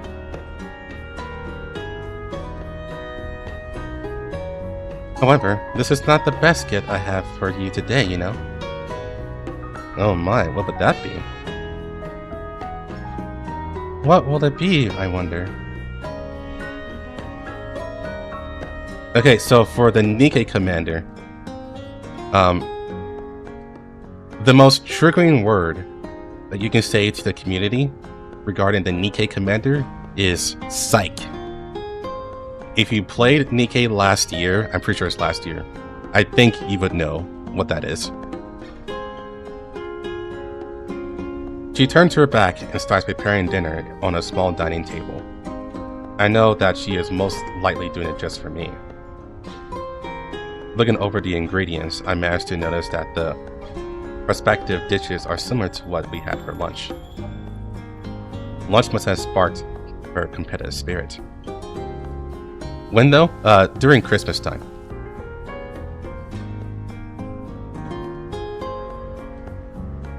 I could not stop myself from showing a bitter smile. I put my elbow on the bar and support my face with my palm. Makoto, please. Alright, take care, Makoto. I calmly await what Springfield is preparing for me. Yeah, Dylan, it's that. If I were to list what I had today on a scale from 1 to 10, the lunch I ate at the restaurant would be a 3, and a dinner Springfield made for me would be an indisputable 11. Alright, Glazer. Slow down, Commander.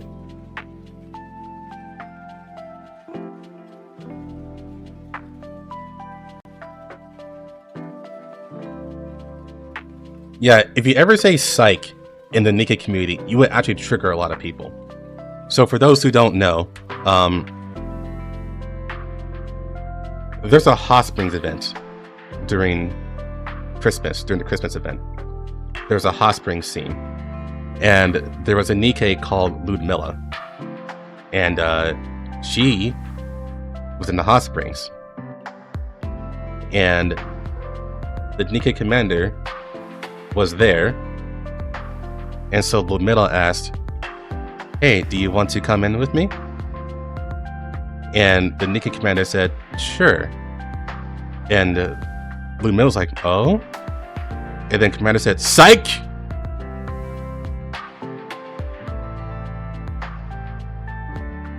And then Ludmilla's like, "Haha, you're always such a jokester," or something like that.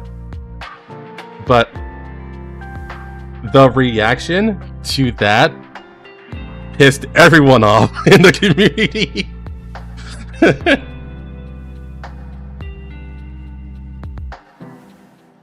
Especially if you've seen Ludmilla's outfit for that event. She was off the charts. Everyone wanted to slam her, including myself, by the way. Since then, the Nikki Commander is dead, and we are just playing his memory.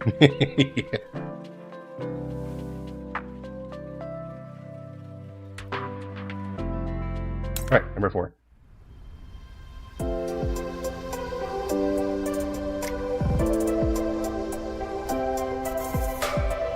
That's hilarious!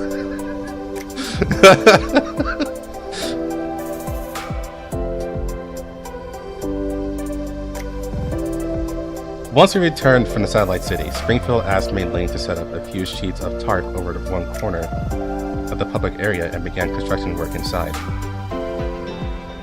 To my chagrin, Main Lane seems to know what is going on as well, but she too keeps it a secret from me. This is why I have absolutely no idea what they're going to build inside there, which makes me even more curious about it. They're not going to pay such a gigantic picture of me to have a signboard, right? With these nonsensical worries in my mind, I hurl myself into work once again.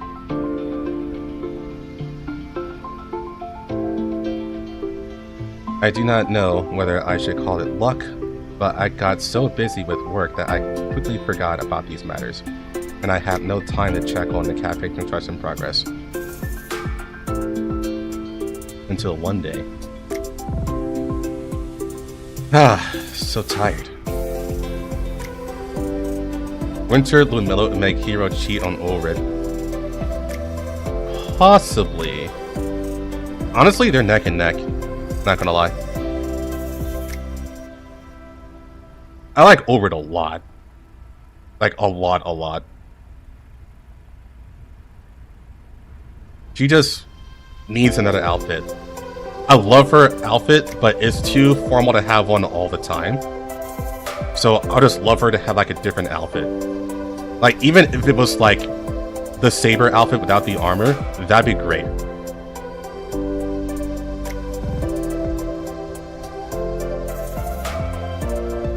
So I would say personality-wise, Ulrid is better, by like a good margin.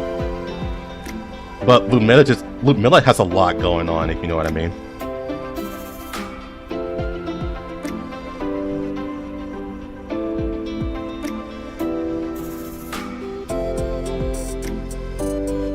Ludmilla or M82A1? I would go with M82A1.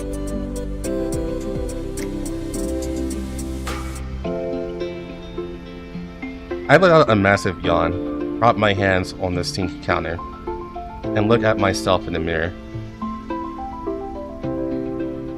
Are the dark circles under my eyes getting worse? My hair is also a mess. She's physically intelligent. My hair is also a mess since I haven't been taking care of it for a while. I am also patiently waiting for AR-18 to show up. I think she's a really good character. And kind of deserves more. She deserves the time that Ghost Frontline 2 would grant her, I would say. I'll find some time to take care of it today. I turn my neck, listening to the loud cracking sounds emitted from my bones. That sounds rough. And open the door to my room, ready to start a new day of work.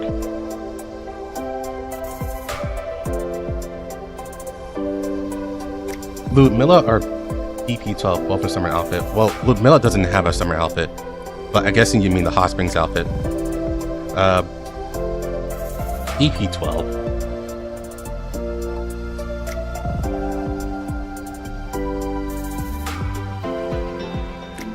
DP12 is like... Hotness aside, I actually like DP12's character a lot.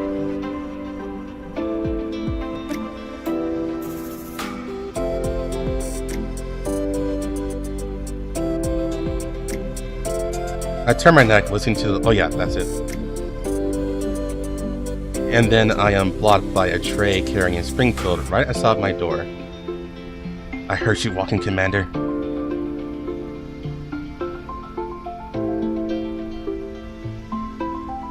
Good morning, Commander. Please enjoy your coffee. Why are you here? No, wait, how long did you wait here? Oh no, the coffee's still hot, so... How did you know when I would wake up? I was once your adjutant, you know. If I can remember when your sleep schedule, Miss Racy might make fun of me. Alright then. Is that new lore? I'm sorry, my lore mind was triggered. I was like, wait, is that new lore? I don't remember her saying that before. Or that being established in Girls Frontline 1. So, back at the beginning of Girls Frontline 1, was Springfield the adjutant? That had to be it, right?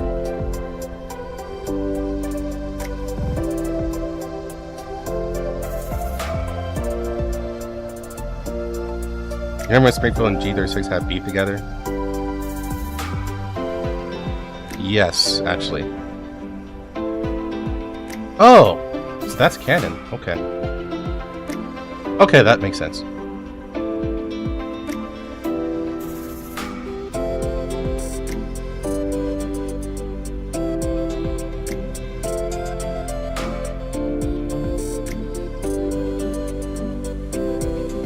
You know the one.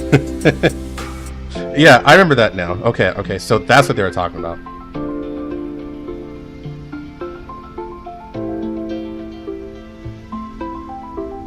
Hey, both of you. How's it going? Do you have something you need from me? Are we not allowed to look for you if there's nothing going on? Of course it's allowed, and thank you for the coffee. I was just feeling groggy. It's just that... I'm just messing with you, Commander. We have finished construction of the cafe. I'm here to invite you over to cut the ribbons. It's finished? Cut the ribbons now? I was planning to reject Springfield, knowing that there's still a ton of work documents piled up on the work desk in the ops room. But as I look into her eyes, I silently take another sip of coffee. So basically he was like this.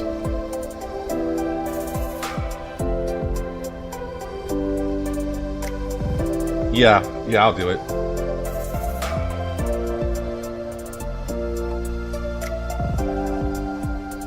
Alright, let's go. It's impossible for me to reject Springfield. I'll think of it as a short break. With that in mind, I'll follow Springfield to the public area. She said I was here to cut the ribbons, but there was nary a soul in the public area when we arrived. Here you go, Commander. The gigantic tarp is still hanging from the ceiling, obscuring everything behind it. Springfield hands me a rope. I look at it closely and find that it seemed to connect with several loops of rope that held the tarp. If I pull on it hard, the tarp will loosen and fall to the ground. Should we wait for the others? Do we just start with just the two of us here?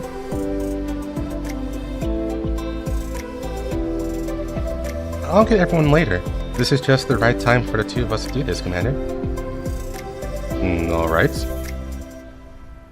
I am rather confused, but I do as I'm told. I tug the rope hard, causing the loops to loosen. The tarp falls to the ground, and now it has lost its grip. A brand new cafe appears before me. I am momentarily stunned. What's this? An L-shaped bar counter embraces the wine cabinet in the corner, while a hanging white incandescent light provides gentle lighting. The backrest equipped seats at the bar look quite comfortable, just like the small round tables with matching chairs distributed in the cafe's area. Just like the cafe from 10 years ago. Falling into a trance, I felt as if I had returned to the past as well. Springfield grasped my hand, leading me to sit at the spot at the bar. I would often sit here in the past. I gently caressed the bar counter, feeling a familiar tactile sensation from it. It was obviously repainted recently, yet the counter exuded a sense of veteran having weathered many hardships and experiences over the years to get here. Something clicks in my mind, and I raise my head to look at Springfield. Have you realized? Isn't this? No, but there's no way, that's impossible.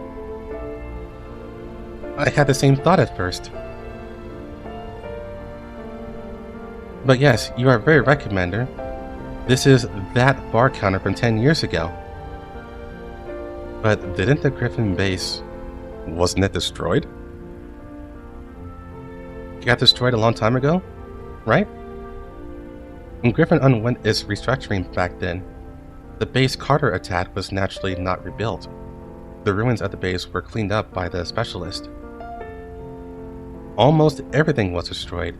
That was the extent of my knowledge until quite recently. Turns out there were a few undamaged items sealed up in storage. This bar counter was one of those items. And so you asked Lena to help you retrieve it. Carter name drop. Fuck Carter. I caressed the bar counter with the indescribable mix of feelings in my heart. I once thought that everything from Griffin no longer existed. So this is why it was kept a secret from me. You worked so hard to restore a cafe from the past. As I indulge myself in some now fuzzy memories of the past, Springfield has already poured me another cup of coffee. I stare at the cup of coffee stunned. This time I did not pick up the cup of coffee for quite a long time. This brings me back to the past, when we did not go through all our troubles yet. Those blissful moments from back then have been recreated here today. Is this your gift to me, Springfield? I must say something on my own behalf, Commander. I am still in bliss today. To me, the happy times exist not because of Griffin, but because of your existence. You don't have to shoulder the weight of it all by yourself. As you busy yourself with work, do not forget us, who are your pillars of support. Finally, I lit the cup of coffee, blow on it, and have a sip. I never blow my coffee out, actually. Including you, right? Springfield does not answer me. Rather, she has taken out an exquisitely wrapped box. This is a memento from our date that day. So the time we spent together that day was truly a date, huh? I give her a helpless smile as she gives me the box. You can open it now if you like. I nod and put my coffee down. I'm rather curious about what Springfield would gift me. I'm so stupid. I was like, is it the Metroid game?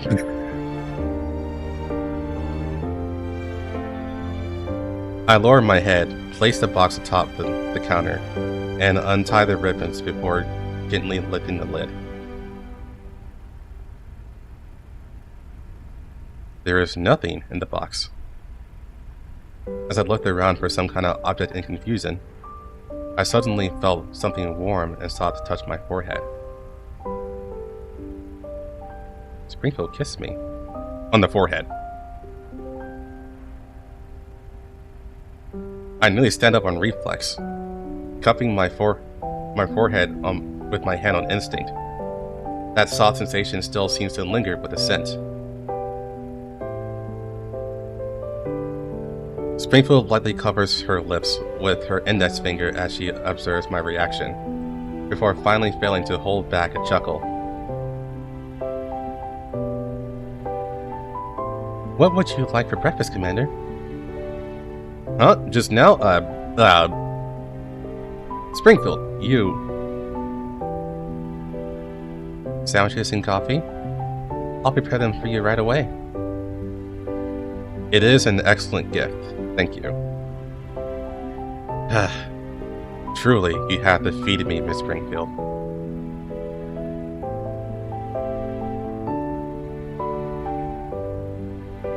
I'm just thinking of Kukai hacking into Springfield to get rid of her memories.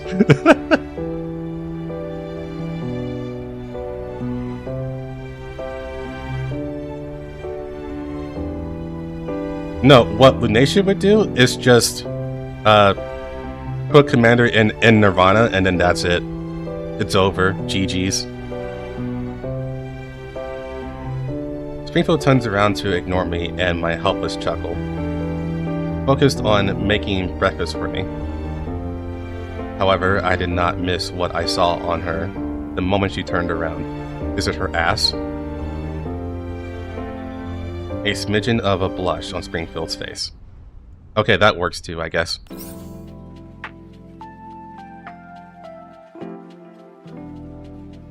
And think of Mei Ling watching through the Elmo system.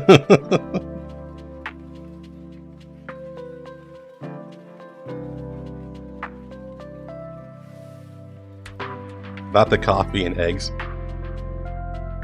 They're really well done? Yeah, we'll read them. We'll read them. For sure.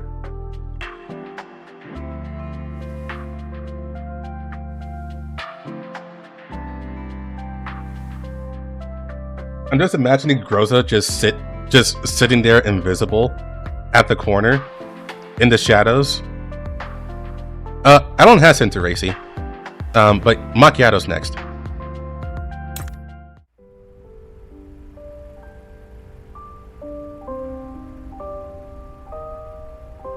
Don't tell me Lunatia can revive him from that. She can. Just based on what I know about the lore, she can. It's complicated. We can talk about it if y'all are interested, but it is a long discussion. How's it going for the cafe?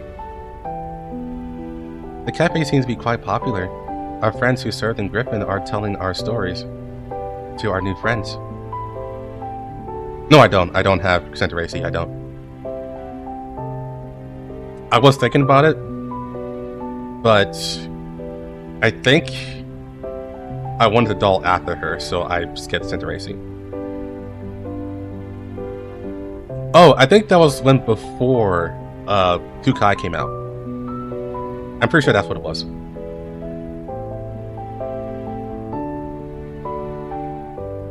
Aside from such nostalgia, everyone is also quite pleased with the fact that a place like this exists now.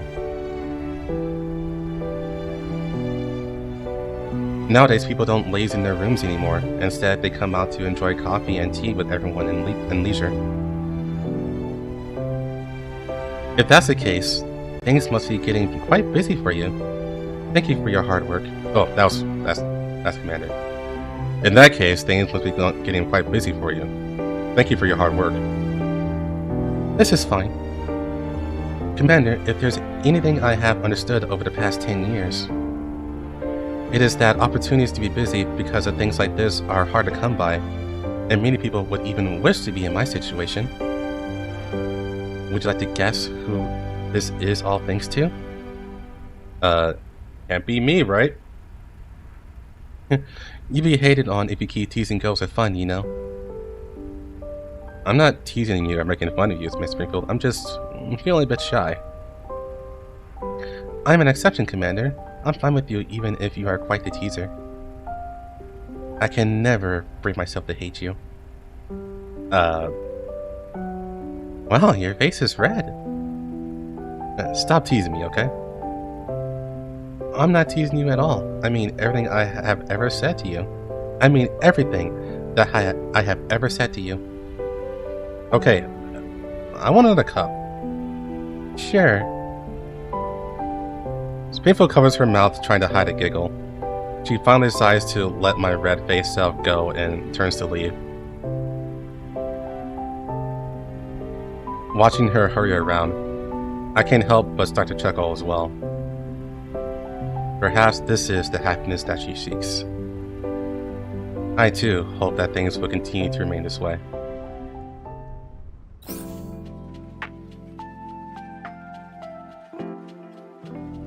So, going by the Chinese version, there is the cafe. I don't think it's an exact one-to-one of how it was in Girls Frontline 1, but the table's there.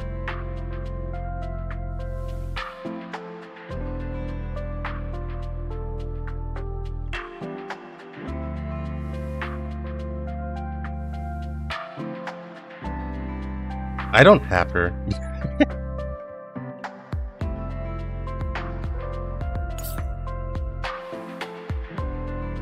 Yeah, I did a lot of skipping. Mainly because I didn't have a job. So I couldn't really do anything. Thanks for the donation, Dylan. I always appreciate it. Springfield truly is the wife to defeat for everyone.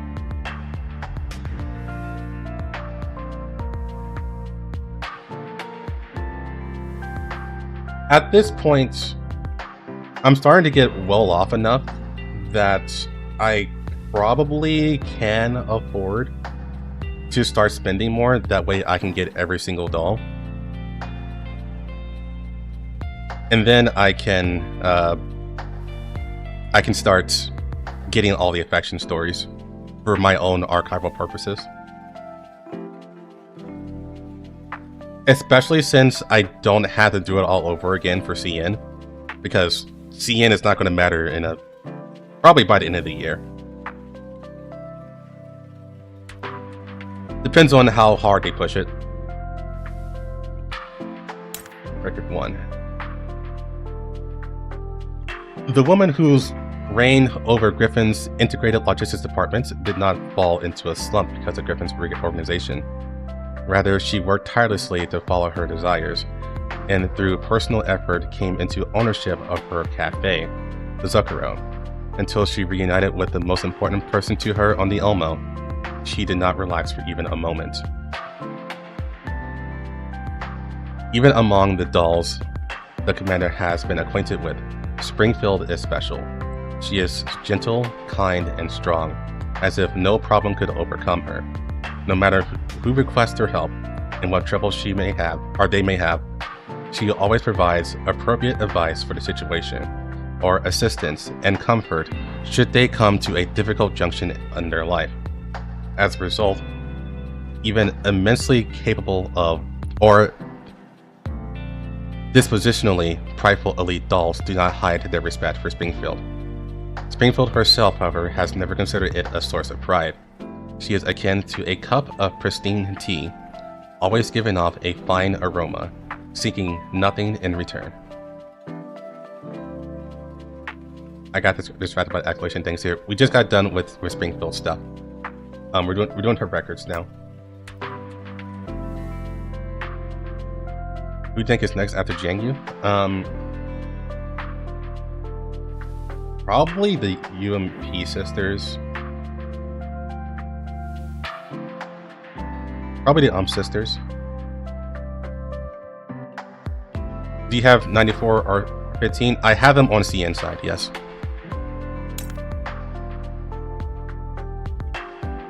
Record 2. Springfield is fond of gatherings, not the sorts of chaotic parties you tend to see outside, but assemblies of those important to her. Whatever the reason for the gathering may be, there need not be a special theme or occasion. Merely seeing everyone together makes her happy.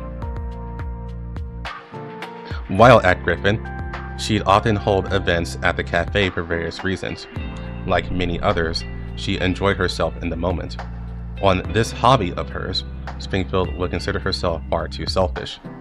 If it were possible, she wished for those times to forever stop in those delightful moments, and for the people of Griffin to never be separated. When everything happened for real, Springfield's spirits remained high. She knew that one day that person would return, leading everyone in unison. If everyone from Griffin is still here, then anywhere can be Griffin.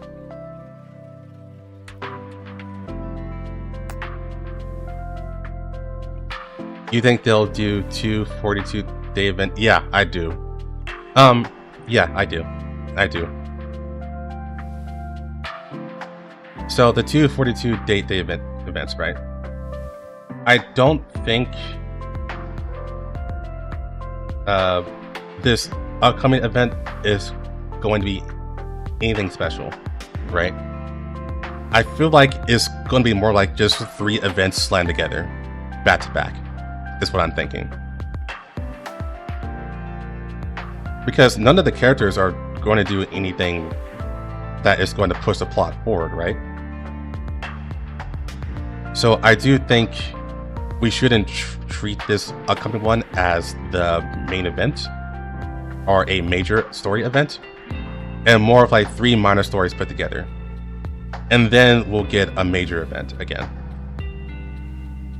And the next one up is Deep Oblivion. I'm pretty sure it is.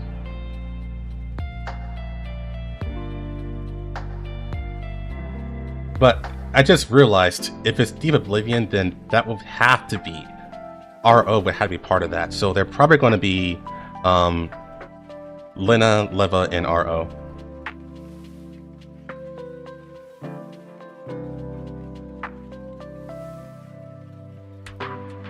And then the next portion is probably going to be a bit more filler and probably Laney as the ending.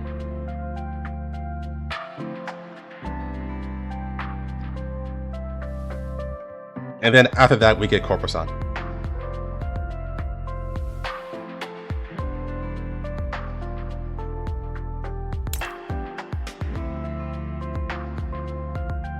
Record 3.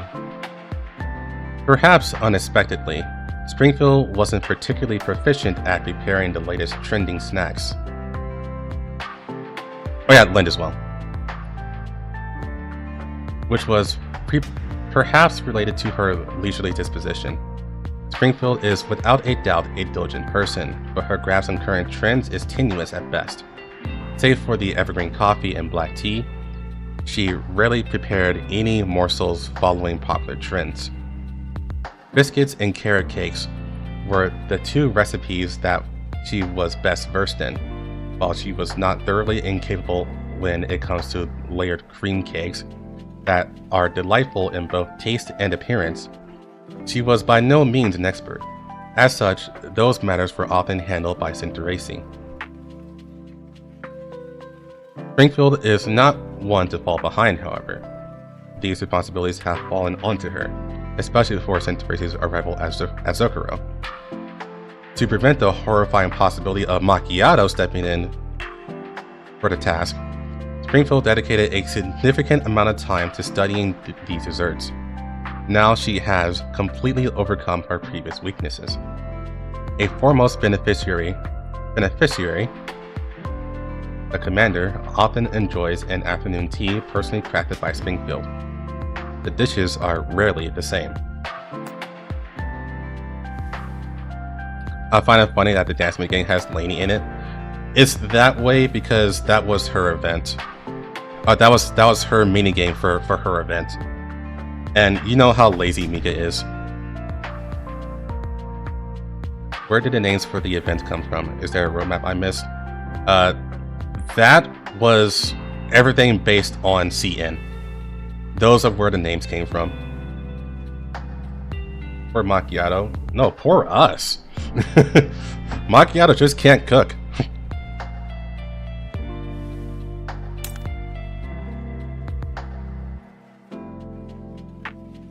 Record 4. I really do long for Miss Springfield's tea. Even now, I think back on its flavor. Springfield stays appropriately in touch with past associates, but the wide range of contacts is indeed helpful for the Zokuro's intelligence network. But it's more that Springfield wants to find out how they're doing, whether their lives have been prosperous or if they've encountered any difficulties. These appear to be only commonplace inquiries. but Springfield is always prepared to be at her friend's side at any sign of trouble. She even took to keeping a mechanical hawk, naming it Taurus, and having it deliver letters between her and her friends. Oh, I didn't know that. Even with communication technologies available just a touch away, Springfield remains rather fond of this archaic method, writing about her circumstances and recent events of interest to Lee. Ooh. Oh, I didn't know this. She keeps track of things with Lee Enfield and Carr. Okay. Nice name drop, so they may actually show up. I actually really want Lee Enfield to come back, to be honest. Lee Enfield is actually a really good character.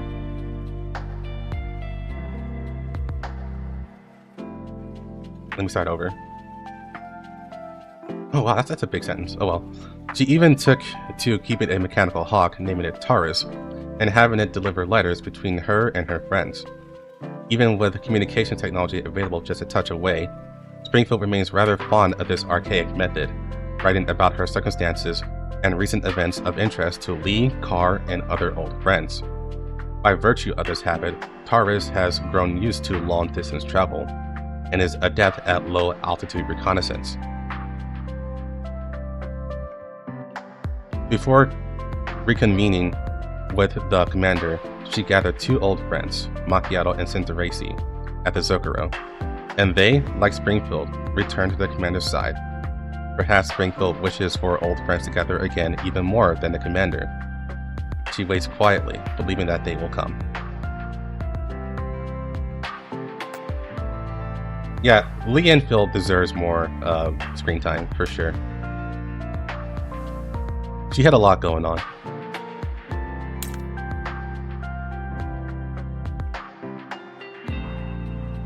Record 5. Springfield often prepares breakfast for the commander. No one else gets to have Springfield's breakfast full of love.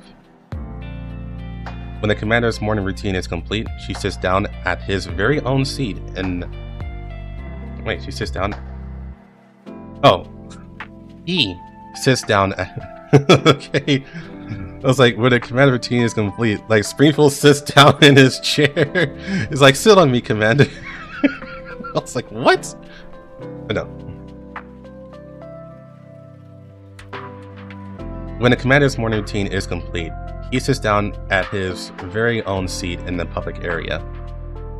Springfield will then appear with the meal she has prepared for the commander, the contents of which are always different. Even the almost immutable coffee might be adjusted according to the commander's previous day at work. If the commander had too much overtime, there'll be vegetable juice in the coffee's place. Rosa devastated. The main part of the meal is usually a more traditional carrot cake or a sandwich, but sometimes Springfield will produce waffles or slices of cake.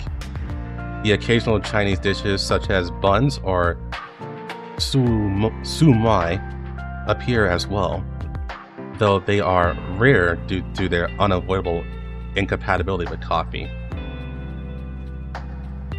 As time goes on, an observant doll might realize that the differences in meals seem to represent Springfield's mood.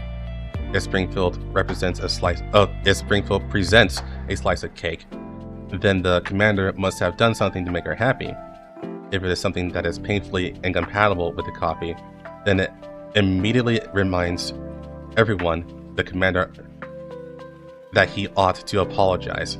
Even if the commander does actually go and apologize, Springfield will only say that she wasn't angry at all. She will produce a delicious snack for the commander afterwards, though.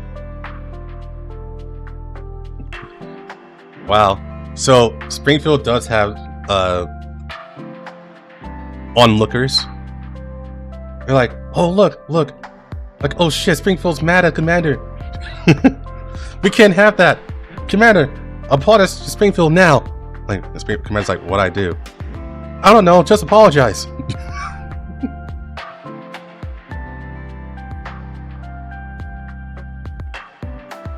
why Grover doesn't exist because since Springfield boarded. Honestly, not gonna lie, just based on this alone, Springfield took over Groza's job because it was Groza's job to cook for the commander.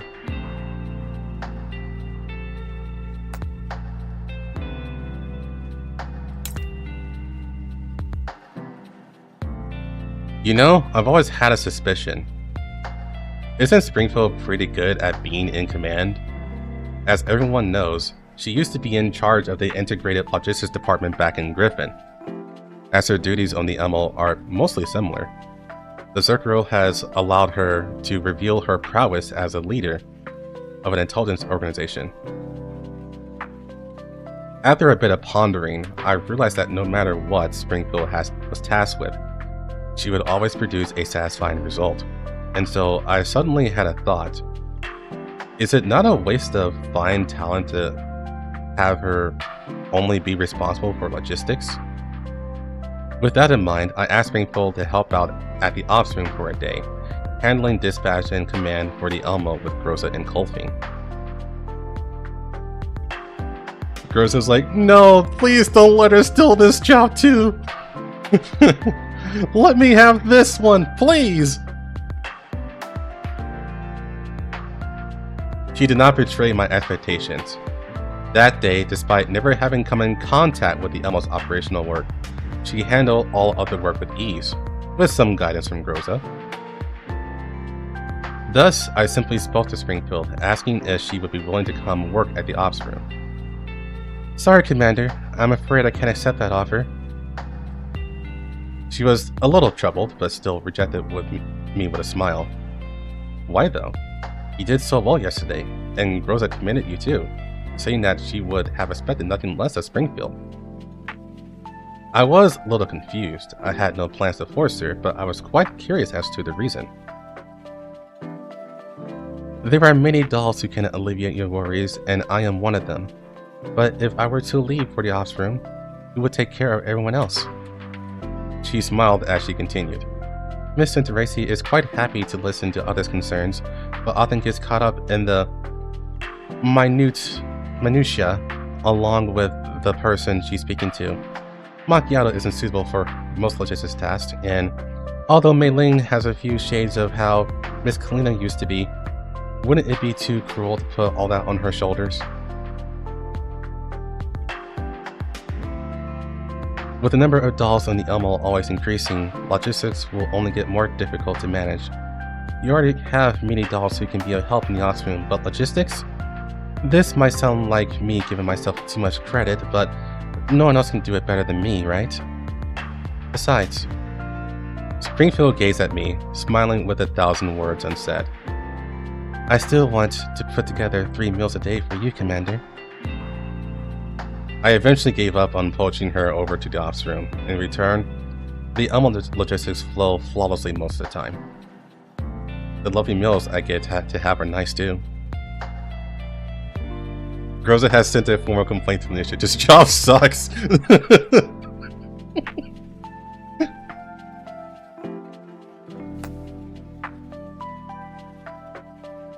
Yeah, Groza's sighing in relief. He's like, oh, thank God.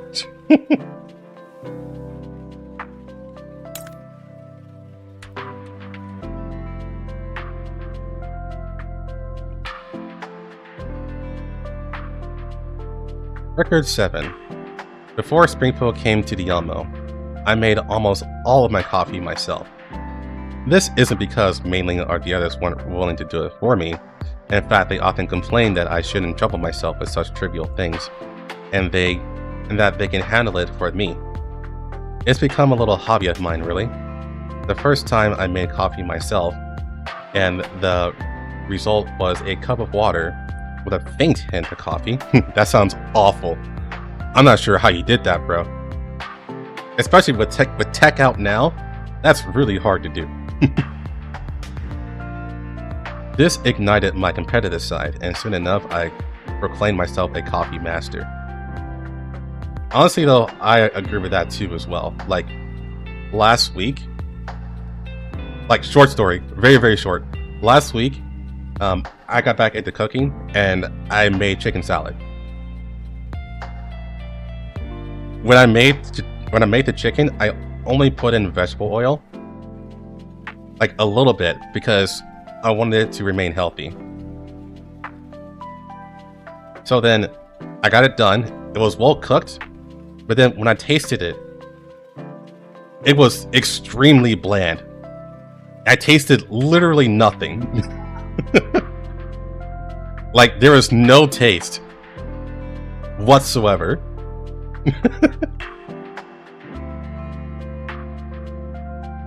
So then I was like, ugh.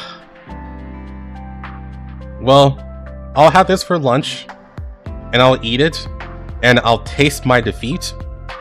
But next time, I'm owning that chicken. So yeah, I totally get that.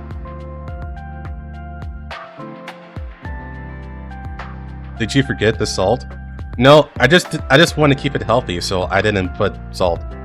All I put in was vegetable oil.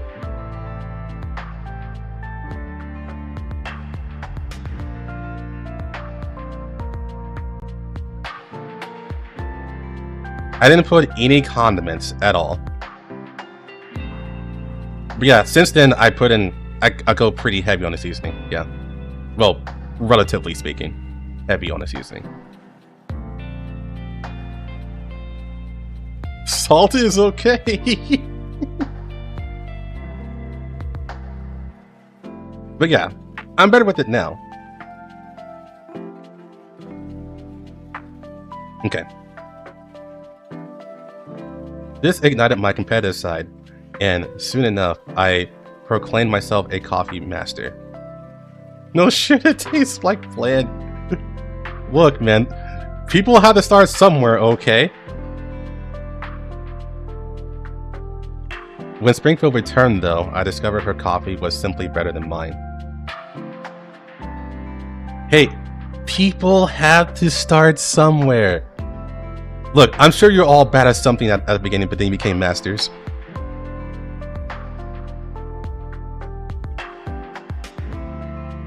Was it a difference in the beans? No, Springfield used to use the same beans that was bulk buy on the Elmo.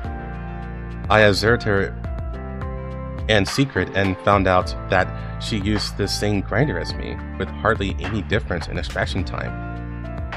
Just what caused the difference in flavor.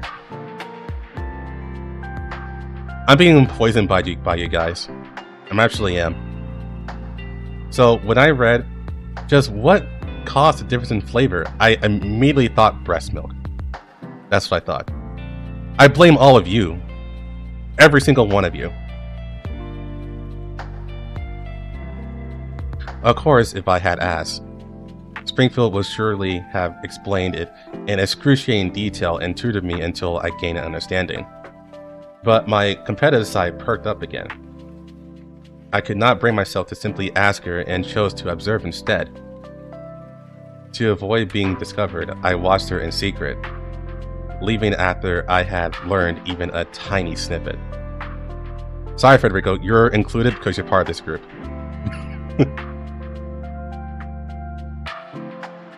One day, while I observed her serving coffee for others from the shadows, Centeracy approached me as I was taking notes. An issue with something at the depot, I believe. Ah, this is Centeracy. I was a little startled. I was engaging in something of a clandestine nature after all, and I had no idea whether or not Centeracy had noticed what I was writing down.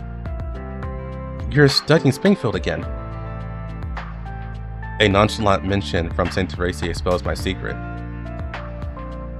She spoke like she found out long ago, shocking me. Of course I found out long ago. Centeracy seemed a bit lost for words. Miss Springfield did too. She hasn't broken her silence on it, as she seemed to quite enjoy being the sole subject of your attention. I thought you ought to have noticed too. I turned to look at Springfield not far away, only to meet her eyes. The look in her eyes told me that she'd seen through everything as she smiled gently. I did not seek to learn Springfield's secrets after that. Her coffee remains better than mine.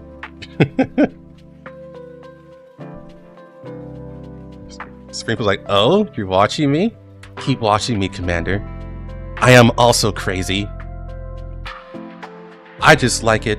I just hide it better than everyone else. How the hell do you burn rice? Very recklessly is the answer to that.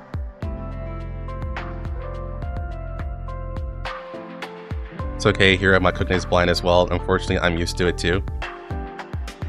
I'm used to eating ration food in college. That makes a lot of sense.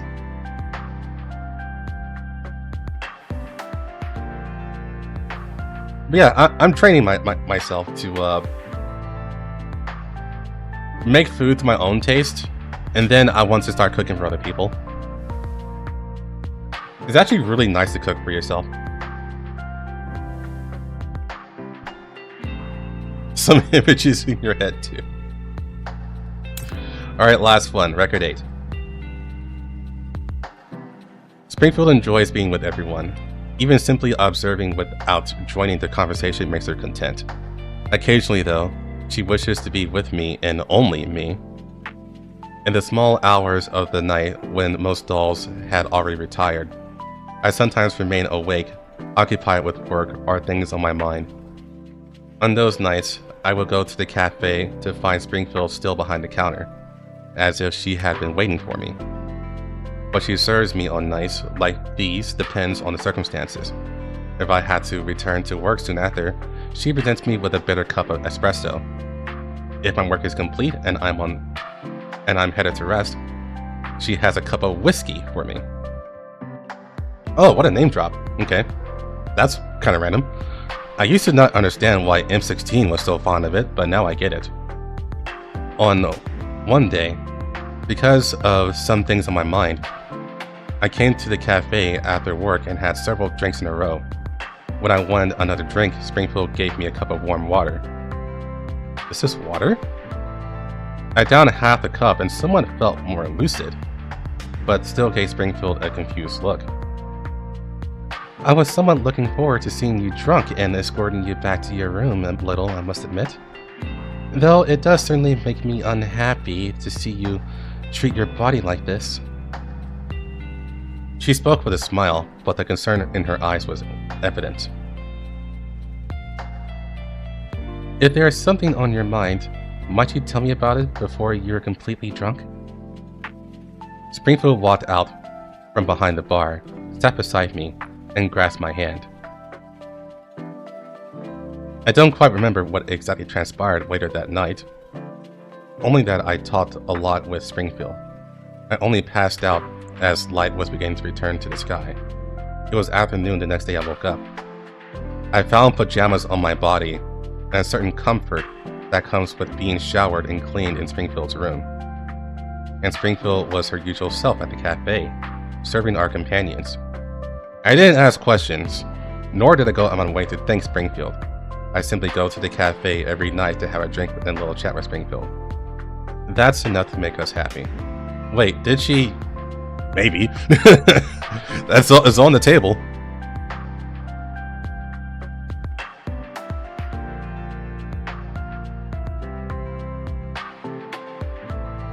But it would have been like while he was like asleep. So it would be questionable if that happened. So it could be a case. Dylan, please. It could be a case where he just fell asleep and she picked him up because she is a doll and then washed him. Well, she definitely saw him naked. That's a requirement for all this to happen. So she took off his clothes, gave him a shower, then put pajamas on him, and then put him on her bed. And that was it.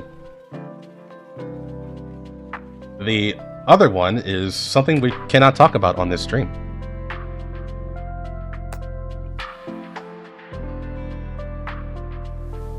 He even got a slice of cake the next day. No, he got the whole cake. She baked a big one that day.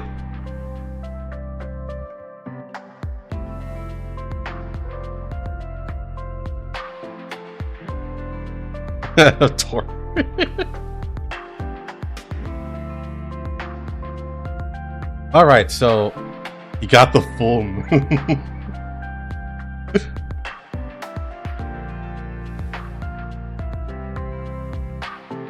That, but with RPK.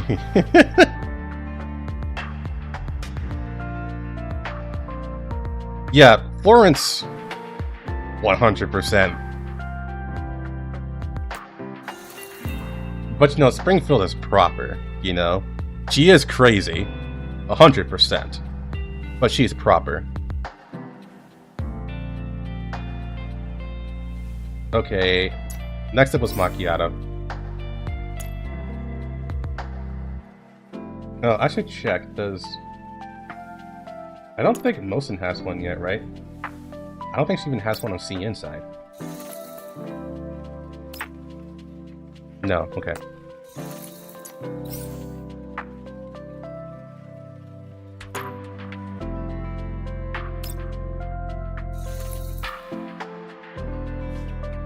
Nice training there, Macchiato.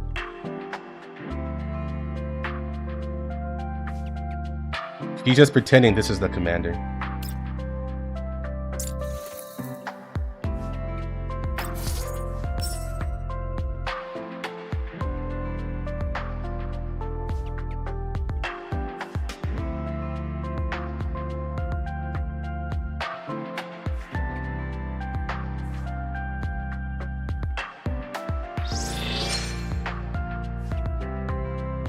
Would be a global spoiler right now.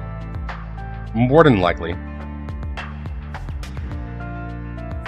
Click on the action. Let me check.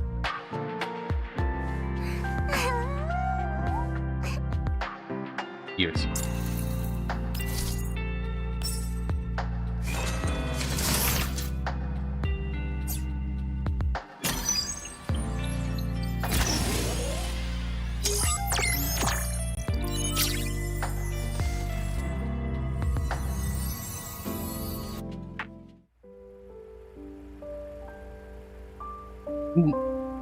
Make sure you think this through, okay? No walking it back. What? Are you kidding me? It's too late to regret it now? This time, I'll follow you no matter where you go. Whether it's the black zone or the white zone, I'll make sure you realize this is the most sensible and perfect choice you ever made. Okay. You have mats though? I should have enough for one more. We'll never be separated again like after this. It's not like I was looking forward to this that much.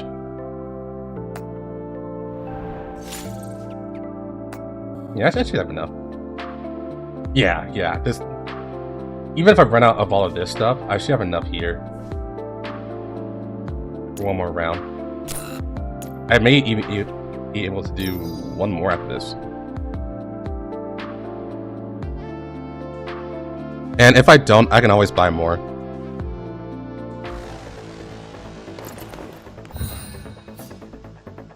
I really hope this tank is playable at some point.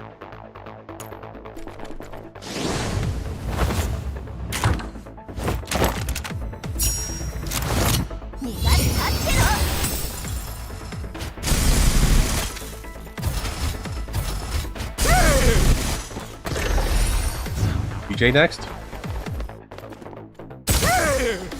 Sure, if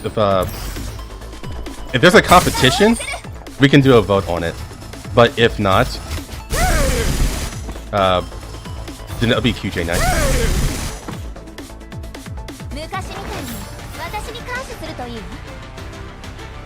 NCN? No. Please don't buy the mats. No, I don't mean with money. I mean, I actually have currency in-game to buy more mats.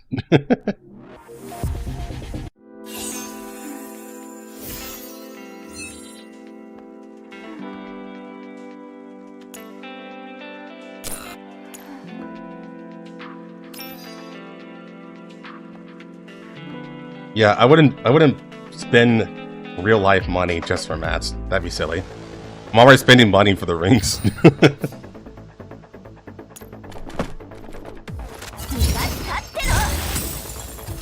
Did Burrito's Oath come out? No. As far as I know now.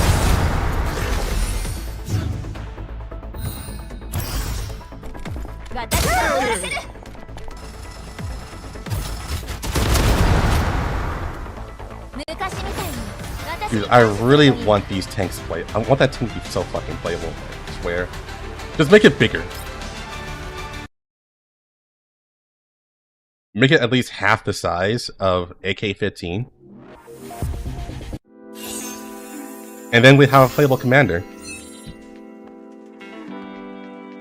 And then give the tank a skin. And make it the skin in Girls Frontline 1 where he died in. Well, died in.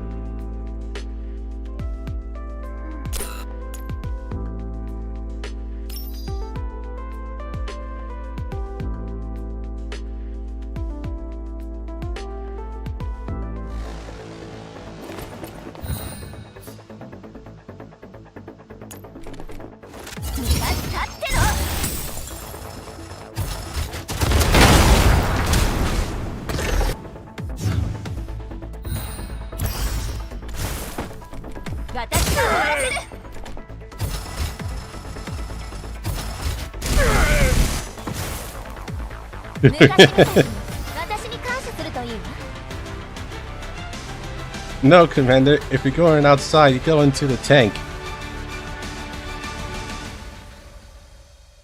And I'll be your driver.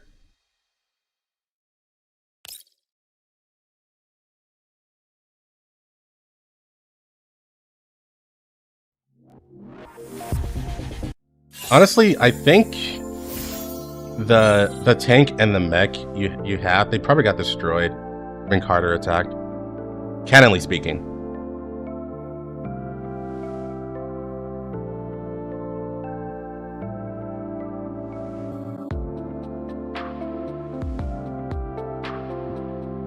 Put the tank on a banner. Make it a 5-star banner. And it's just called Commander Tank.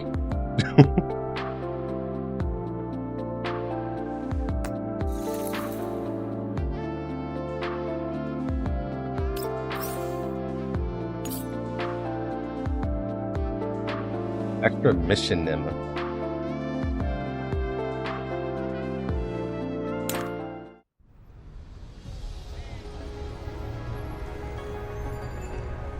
I'm on the streets of CHE02. Night has fallen, and the street lanterns are beginning to light up. People are starting to return from the white zone, and the satellite city that was empty in the day begins to feel alive now.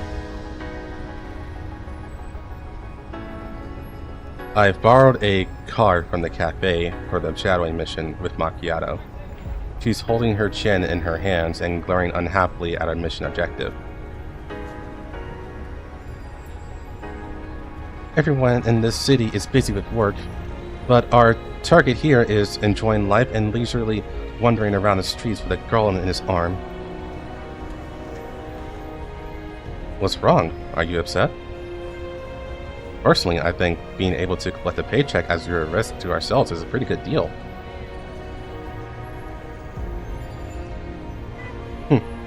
Even if some clueless clod came to look for trouble with us, I'd blow him away with one shot.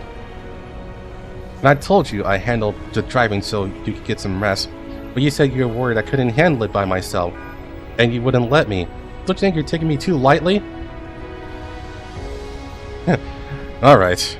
I'm confident that entrusting my personal security to you during my stay in CHE02 will be the right decision. Of course. I'm not as frivolous and unreliable as Sharkery after all. I used to run assignments all like this, all by myself in the past. Still, don't you think you're working yourself too hard? All your client did was get you credentials to enter the city. Why do you even have to do this much stuff for him? I mean, the pay's good. It's just a shame that I can only bring one doll into the city with me. It's all jobs and pay with you.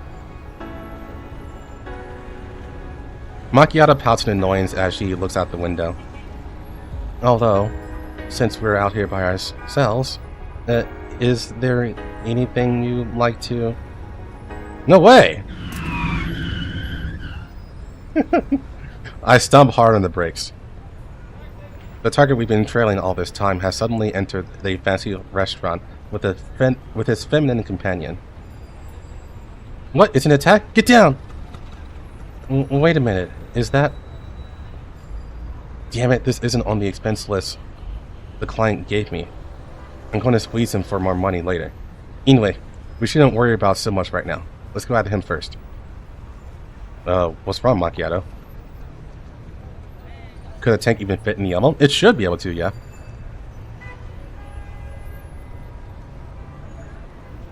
The lack of a reply makes me turn back to Macchiato. She is staring straight at the entrance to the hotel, her face bright red.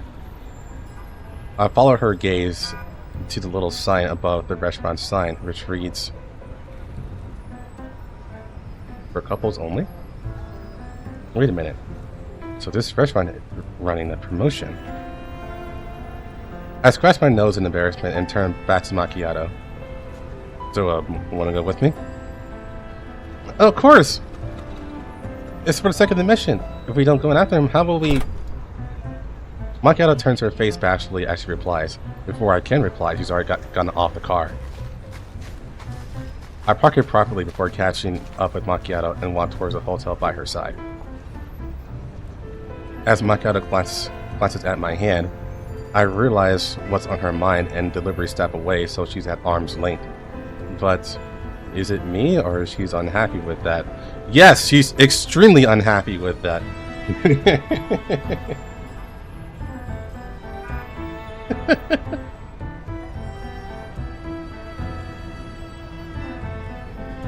The pink hearts on the sign are flashing.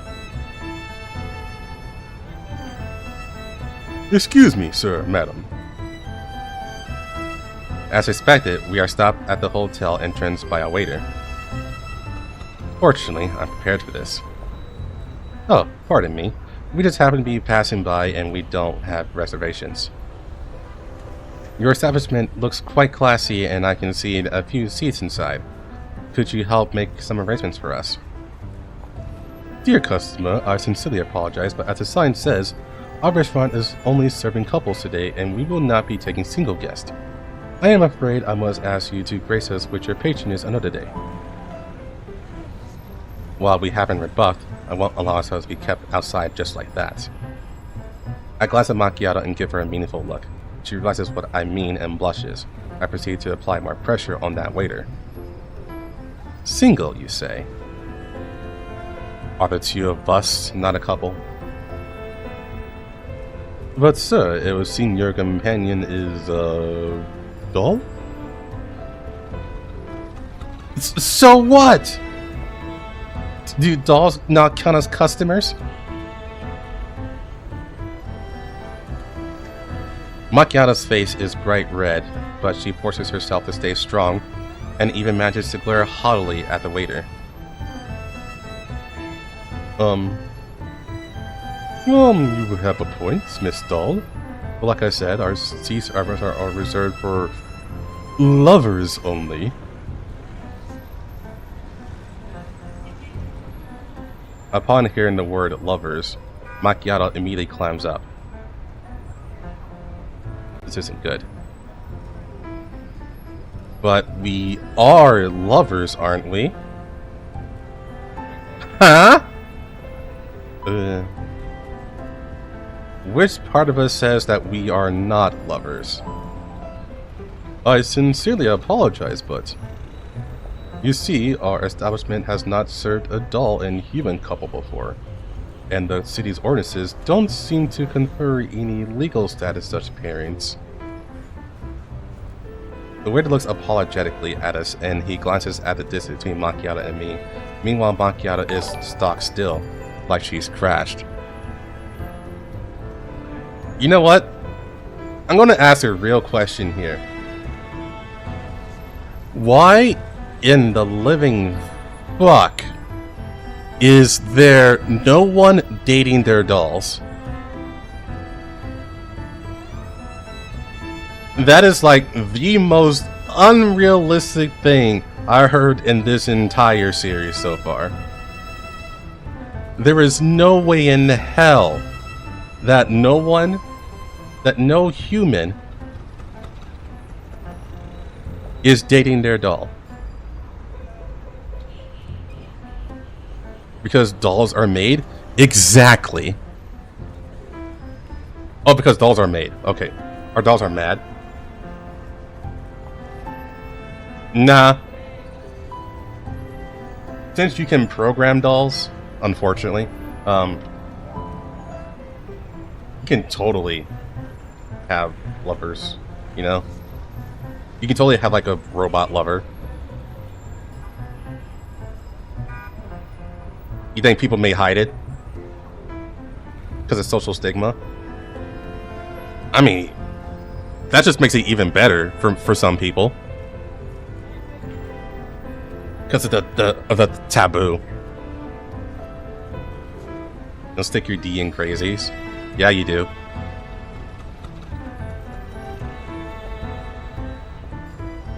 Let me tell you something about crazies.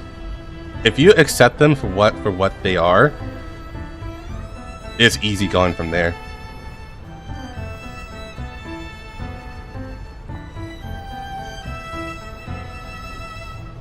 You have a doll's closed house. That's true. Fight Club is just more digestible for normies. But yeah, there's definitely like red light district for dolls, for sure. 100%. Only rich people can afford dolls are because RPK really sets dolls back. That's true, actually. So dolls are pretty normal from what I know. I'm pretty sure even middle class people can buy dolls. They probably can't modify it though. Well, modifying is illegal actually. But they wouldn't have the money to modify it in the first place is what I'm saying.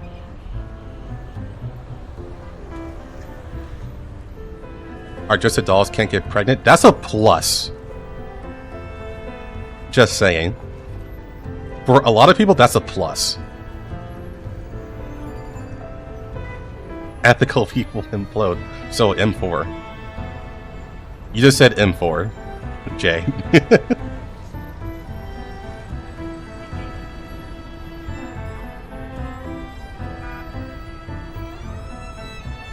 The doll sex chapter moment. Yeah, yeah.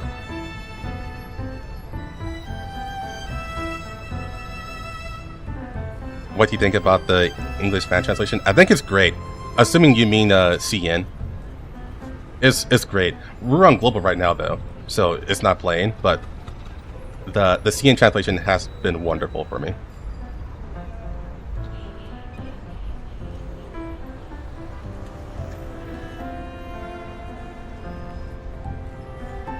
Only if you don't want humanity to survive. I mean,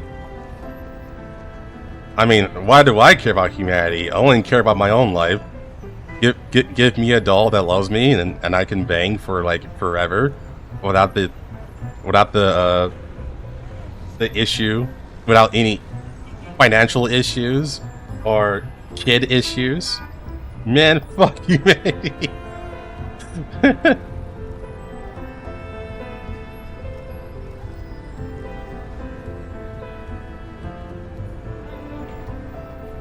The government doesn't like that comment.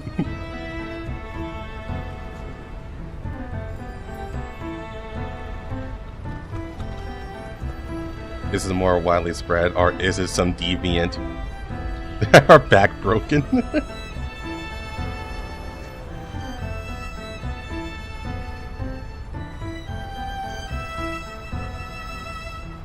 Yeah, they just need to develop that womb force. I just remembered. I just remembered that Twitter post. Okay, so realistically, the womb force should already exist. Because we're already developing it right now in real life.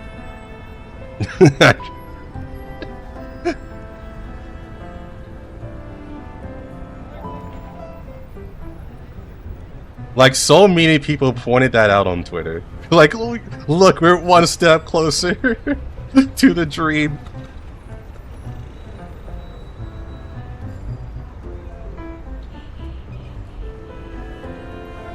Hey, the brain is up, but the opposite happens. RPK 16 in Anne's body, does it count? It counts.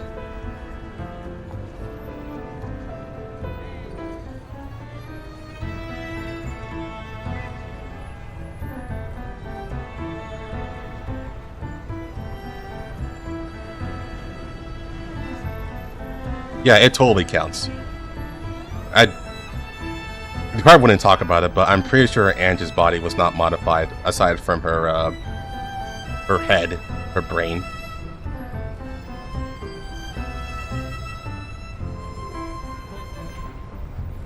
Yeah, I just needed to get that off my chest because it's like, this is so weird, honestly. It's like dolls are normal in this day and age, but no one wants to fuck them. No one fell in love with them.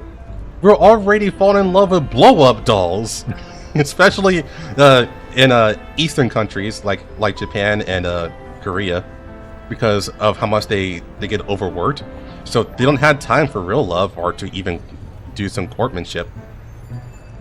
So they just fall in love with like literally their phone or blow-up dolls, or both. And so you're saying no one's fell in love with like someone like Macchiato? No, fuck you. I don't believe you whatsoever. World War III made people doll-phobic. Okay, they made them doll-phobic to like those actual like not bipedal, but those four-legged dolls that look like nothing like a sexy woman like Macchiato. In fact, the reason why Griffin and Kruger got so popular is because they modified autonomous dolls, bipedal human-looking dolls, and made them as human as possible to make them more approachable, and that's how they got so popular. So obviously they're keeping that in mind.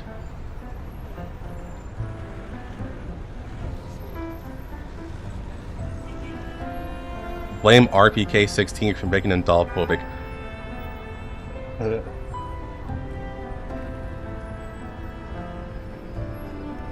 I don't know, man. I can see them getting set back with rights on that, but emotionally speaking, I don't see what RPK 16 did would have stopped people from falling in love with dolls. Like, it'll just be in, like, legal terms, you know? I don't think it'd be all-encompassing. Obviously, I'm being way too nuanced. Obviously. I'm being way too nuanced. But this bothers me. I want this question to be heard.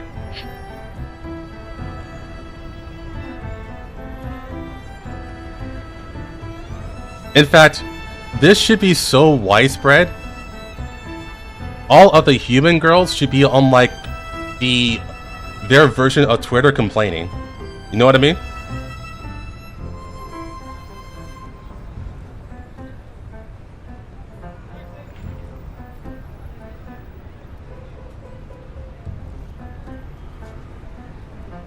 And we have Nikita hunting children.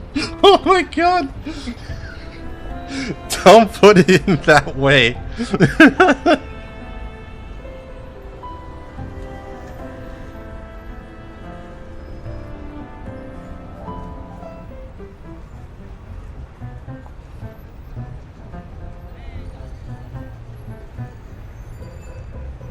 Maybe the human females won. Why? Did they become hotter than dolls? I mean, the only one I know who's like that is Kalina. And Angelia.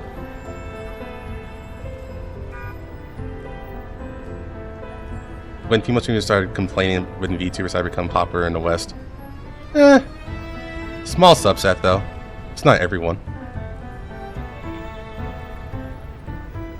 I see what you mean, but then again, looking at the backlash people have with AI today, maybe it's worse in this timeline. So like, maybe it's a minority that love dolls, but the majority still dislike human doll relationships.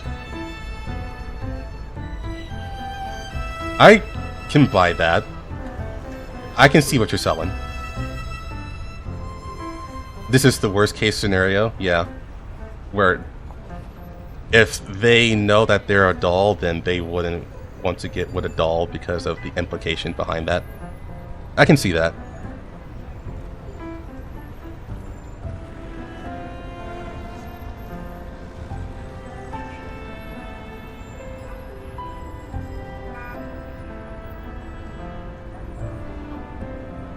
We've been a lot of doll fetishes, 200%. Honestly, yeah. Human dolls were used for anti-interaction. True. Not everywhere, but yeah, I know what you're saying.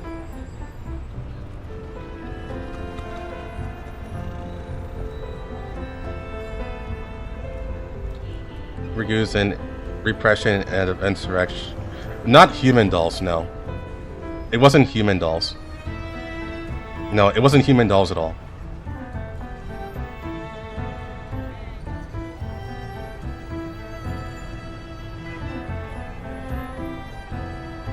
I do not recall them saying it was human dolls. Or human-looking dolls.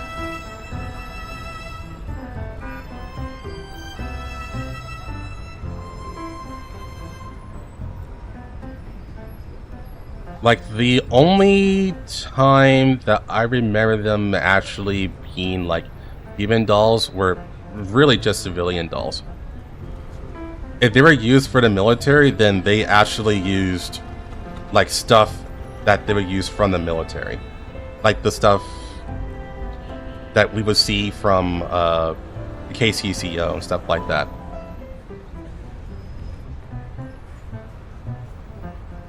If they were used to quell resistance, then they should have looked like those. William has an island full of third-gen dolls. William's Island.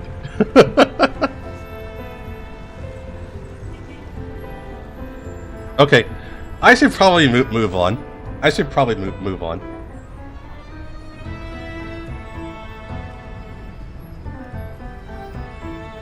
I'm ready to use humanoid dolls for infiltration. Yeah, but they wouldn't look human. You know what I mean?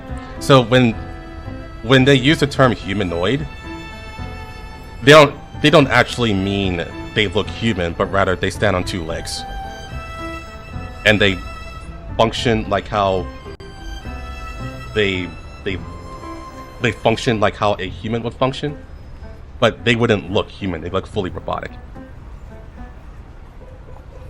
The Earl Bro dating parties. I'm going to move on. I'm going to move on. Would you have a child with a doll in the womb force? Yes. Yes.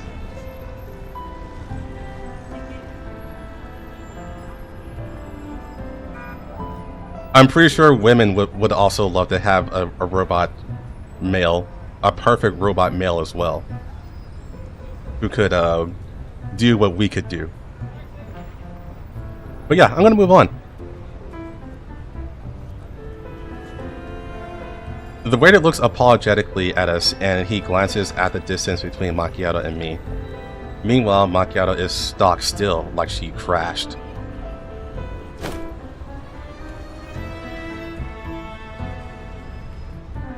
Upon seeing this, an idea strikes, and I reach out to pull over her before complaining out loud. And what makes a couple, Aren't they two people who like and love each other? Macchiato and I love each other. Our feelings are mutual. Doesn't that make us a couple, regardless of whether we're human or dolls? Do you need the UNNC to issue a certificate stating that we're a couple? But,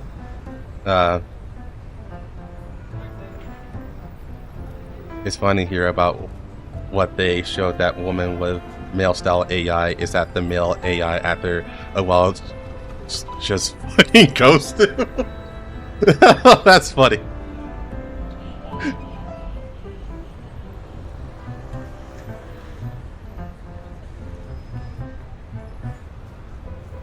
I can feel Macchiato's shoulder through the hand I'm using to grip it. and her frame temperature is rising rapidly. The more I say, the more she tenses up. But Miss Doll here... As the waiter directs a dubious look at us, Macchiato grabs my arm. I feel her hot breath on the side of my face before she stands on her tiptoes and quickly kisses me on the cheek. Then, as though she's venting her rage, Macchiato rounds on the waiter, her glare as sharp as a razor blade. Well, is that enough? RD needs to do even more for you. And the waiter says, yes, I need to see more. Please, right here. No, please, that's enough. This way, please, sir, madam. The waiter frantically leads us in. With my arms still wrapped around Macchiato, who has gone as rigid as an iron sculpture, we slowly enter the restaurant. The waiter starts furiously masturbating.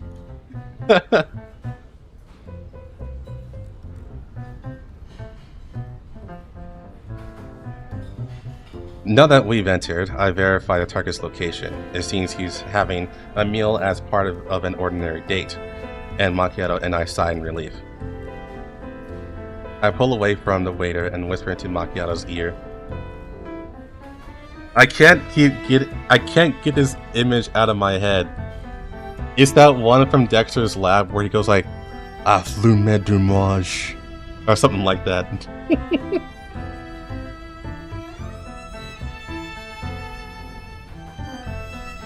And it just fucking means omelet, but it's said in like the most sexy way possible that it just makes everyone get hot in their pants. Fuck! I also gave you the image.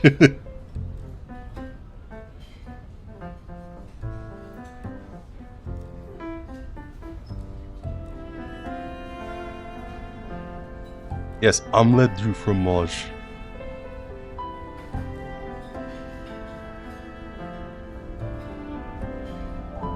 Why do people say that? It's from Dexter's Lab. It's a very old meme. Very old. Back when I was a kid, actually. And for some reason, it just popped up out of nowhere at some point in the current year. I have no idea why. But it sounds so funny. And it's just because he's speaking French, and French is sexy, that he basically got like a lot of girls.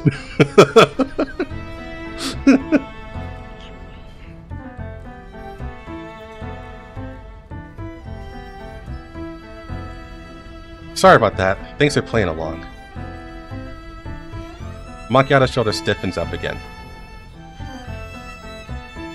It's all for the sake of the mission. Come on, Commander. I feel her shoulders quiver in my grip and hurriedly let go. The mission? Huh. The mission. So, it was for the mission, I see. Yes, everything's for the mission. Of course, that's right. It's all for the mission. Is French really that charismatic? It's the accent, I would say. It's more of the accent than the actual words.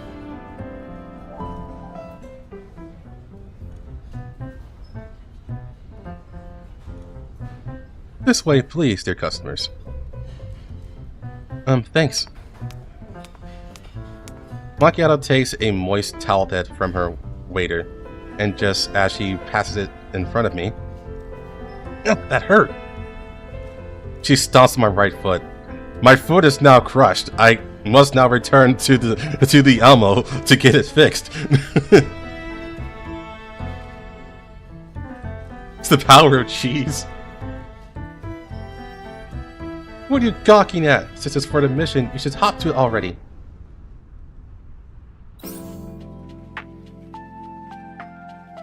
Have you seen my joke? Hold on. Yeah, I seen it. I saw that.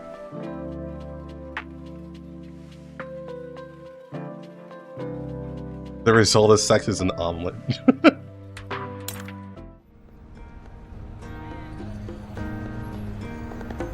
And this is how Commander dies. With a broken foot.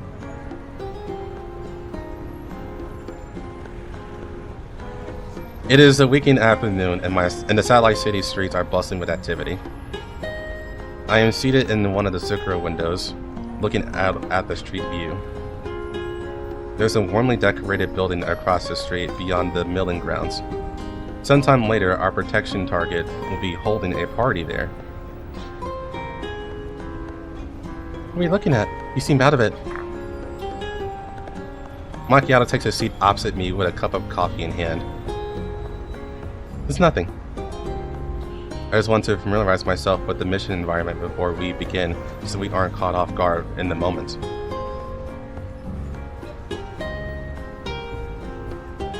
While Sakura has now been taken over by civilian dolls, the surroundings isn't much different from how it was before we left. I've already marked all the places I can use as a sniper's perch. If anyone actually tries to attack us, we won't live to regret their mistake. You're so reliable, Macchiato. This trip is so much easier with you around. But of course, I am an elite doll of the Elmo. Here. Macchiato feigns nonchalance as she slides the coffee across the table, turning the handle so it's facing me. Try it. Thank you. Oh god. Did she make that herself? Fuck.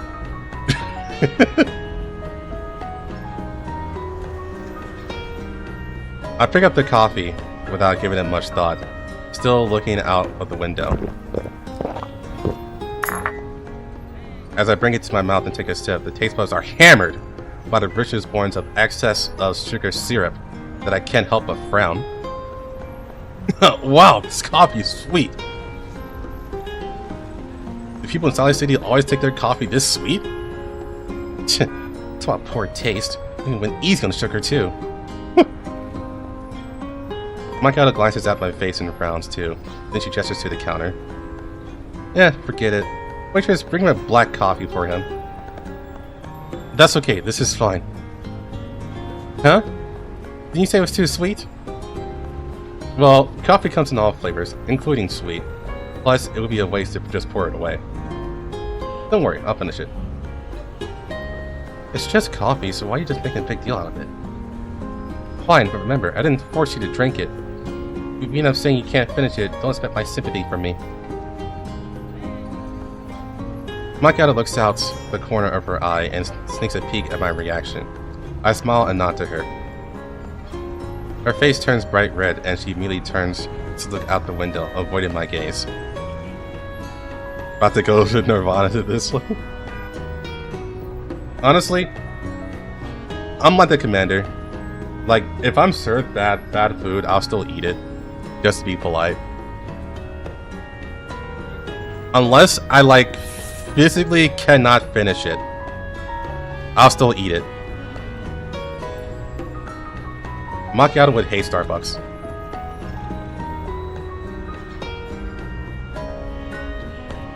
Ever since our reunion, Macchiato seems to have had something on her mind regarding me. However, if she doesn't want to talk about it, I can't exactly force her to do so. I do the same and look out the window, enjoy my city scenery. Apparently she went easy on it. Also, she put in sugar syrup. The wind chime at the cafe's doorway tinkles from time to time. A sweet fragrance fills the air around the table, and the afternoon is peaceful and quiet. Time slowly goes by. What's with you? You've been staring outside all this time. Is the city really so interesting? Yep. I spent a long time in the yellow zones, so coming to the green zones every now and then is quite a novel experience.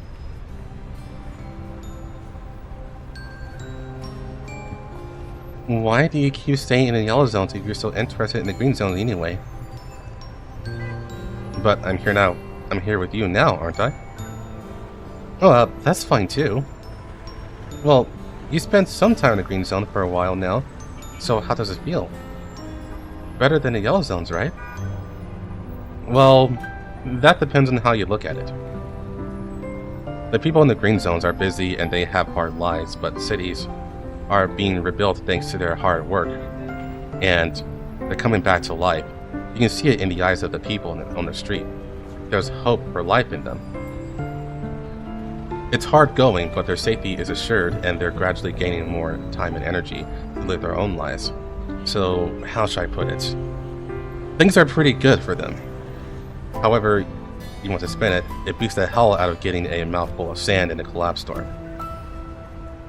But you chose to go live in the contamination zones in the first place. How come you're so envious of the green zone people all of a sudden? I think everyone would appreciate more comfort in their lives. So from what you're saying, are you telling me that you want to settle down in the green zone again? Macchiato steals a glance at me and meshes her fingers, but I'm too lost in my thoughts to notice what she's doing. Coming back, huh? Can I truly come back and enjoy the peace and harmony that the URNC has built? Wait, did the commander keep the green zone passes they got for 10 years ago? No, he got rid of those. He threw in the trash. Yeah, he threw his in the trash, and so did Kalina. But I think Kalina got another one anyways. But I'm pretty sure Commander never got a green zone pass again after the first time. The excessive sugar levels started causing me to crash out, and I soon abandoned the thought I had. Instead, I turned and looked at Macchiato and shook my head. I guess not. The way I look at it, the green zones is like looking at that storefront through the display windows. The stuff in there is laid out nicely. The products are beautiful and well made, but they don't belong to me. And even if I wanted them, I couldn't pay the price that would require that. In fact, I can't imagine myself even having them. You would hate the green zoners? Why? Perhaps someone who's used to living in the yellow zones is suited to the collapse storms there. Hey, at least there's freedom. Freedom. Macchiato's muttering made me realize that the mood's gotten a little heavy. I pick up the cup of oversweetened coffee and down a mouthful of it. Plus, ever since that development agreement was ratified, housing prices in the satellite cities have spiked. Considering how little I make in the contamination zones, even if I wanted to come back, the best I could do here would be a little shack under a bridge. There's no way I'd let you live in a shack. I said, as long as I'm around, I wouldn't let you live in a shack! Thank you, Macchiato. What are you even thanking me for? I haven't even done anything yet. Macchiato doesn't say anything else after that, and silence fills the air once again.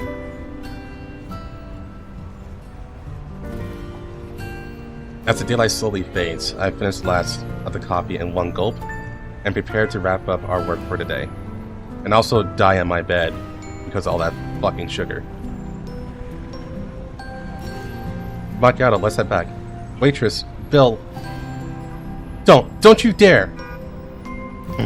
I mean, wouldn't paying the bill here be pointless? I mean, it's just transferring money from one pocket to another. What would be the point? Actually, it's not like I'm pocketing Zucro's profits, and besides, I don't mind supporting local businesses. What a pain! In that case, it's my treat. Why are you staring at me like that? How can I make someone who can barely afford to live in a shack under a bridge pay for his own drinks? Alright then. Thank you, boss lady. You're so generous, boss lady. Let's just go. After that, we leave the cafe side by side. An unwashed coffee shaker sits on the counter, along with 10 odd open sugar packets which radiate a faint sweet aroma. Oh wow, she used 10 sugar packets? And that's her going easy? Holy fuck! Guys, I don't even put that much sugar for this coffee, for this cup. And that's bigger than those teacups that they're using. Holy fuck. That's way too much. Diabetes in the cup, yeah. They fade into the distance behind me with the sound of Zucchero's wind chime.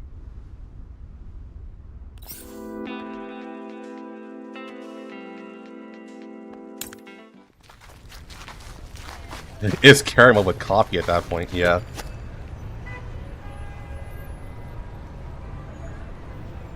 Like, yeah, I'll be bouncing off the walls.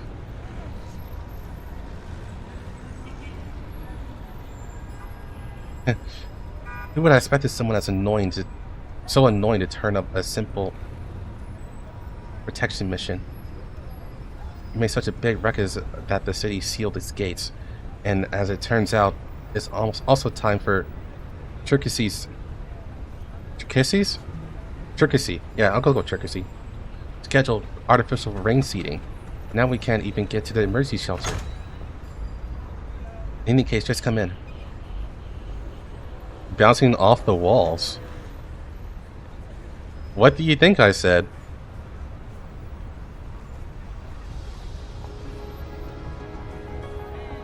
I do ask Macchiato to rise and enter an apartment. She smoothly retrieves a towel from a cabinet and tosses it to me. Take this and wipe yourself down. Don't go falling sick on me now. I don't want to have to complete this commission on my own. Yeah, that's why I said she would hate Starbucks.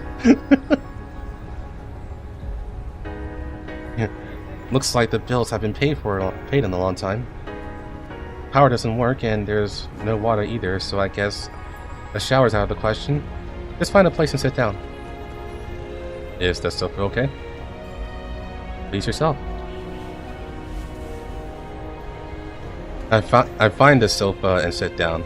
I examine the apartment as I towel my hair dry. It isn't very big, but there are stuffed dolls everywhere, and lots of pictures on the walls. Macchiato's rummaging through the room for something. I'm waiting for Commander to open up a closet and it just be a Commander shrine. You seem to know this apartment very well. Could it be that this place is your personal property, boss lady? Yeah, I bought this apartment through a middleman. Here. I got some clothes for you. You're soaked, so get changed. What's with that look? It's just a coincidence that I had a set in your size. Just a coincidence, got that? The lights are no good. I guess we'll have to make do with some candles.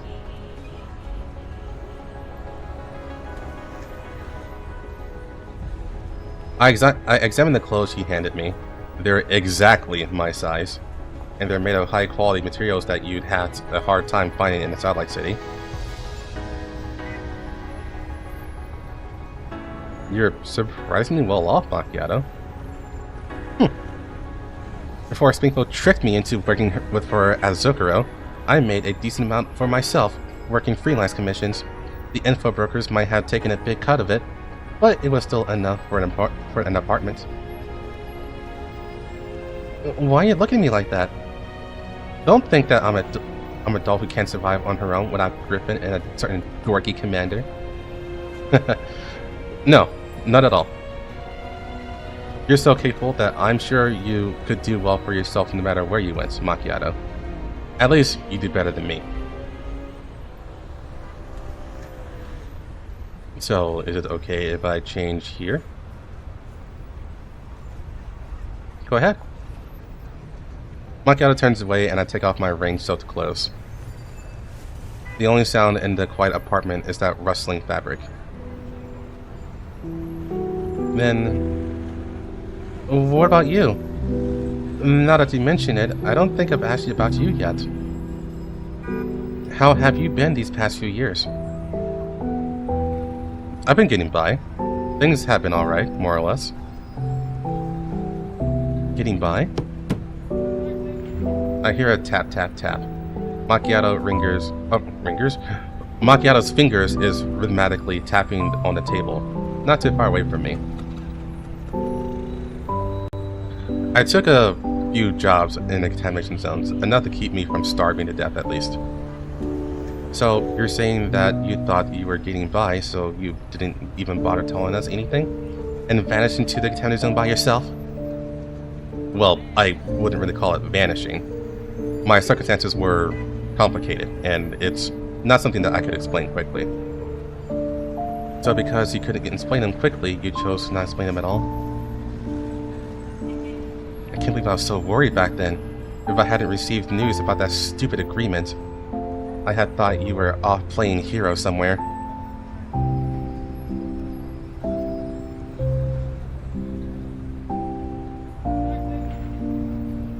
I think that lines up. We'll keep going. I look up at Macchiato. Her face is turned away from me, and I can't make her out her expression. Are you angry? Angry? Why would I be angry? It's not like anyone would care whether I was angry or not, right? You just up and left without a word, and now that we finally managed to meet again after so long, you still want to explain why you did it? Okay, now it's not looking as good. Keep going though. I stopped halfway through put it on my shirt as an idea slowly forms in my mind. Wait, so you're bothered by the fact I didn't contact you back then? Macchiato does not reply, but the tapping on the table assures me that she's still listening. I'm sorry, Macchiato. But it's true that a lot of things happened back then, and I couldn't get in touch with you. And I'm sorry, but I can't talk about the rest.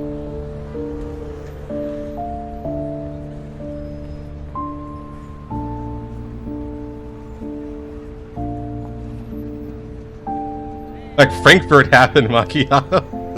Yeah. I know, it has my lore brain going. I think right now it still works, even though it's a little flimsy.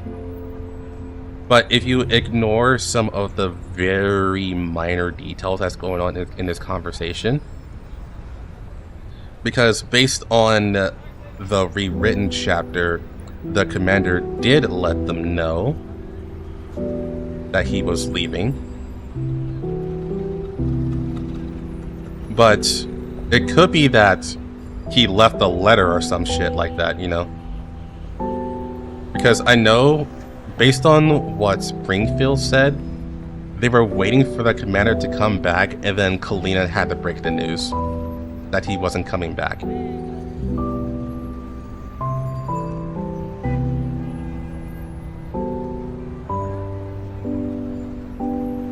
Yeah, I think it holds up. And as of right now, should I spoil that? I probably shouldn't spoil that. I'll just say, as of right now, it is a tiny bit flimsy. And it just has my lore brain thinking. But as it stands right now, everything still lines up. Say it. Yes, spoil, do it.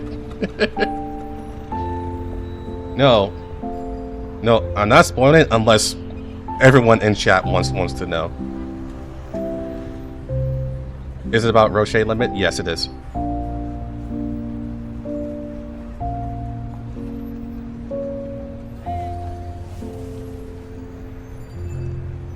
While Macchiato still does not reply, the tapping on the table finally stops and I finish changing.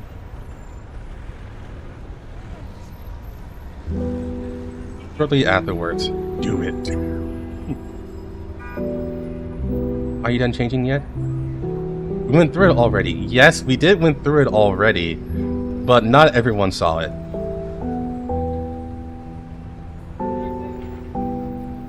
I vote say it. Okay. Fuck, I'll just put on a poll.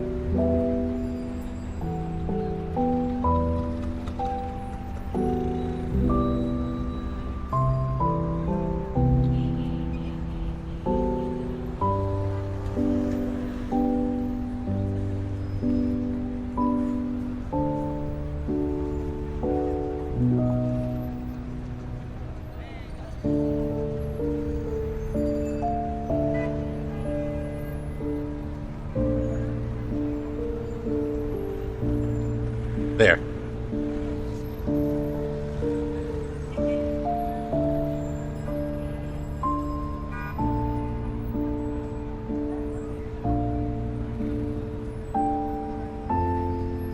Yeah, but not everyone was here. You know, some people only show up here to see global stuff, you know? I do like talking about CN stuff, but I try to be a little reasonable. You know? As far as I know, I'm essentially the only Girls Frontline 2 streamer that focuses really hard on the lore and story. Well, streamer / content creator. So if people want to, you know, I had to log on to Girls Frontline 1.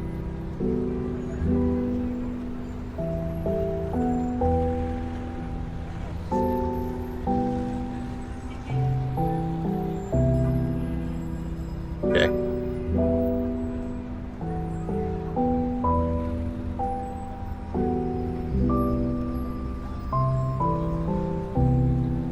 Come back later in an hour.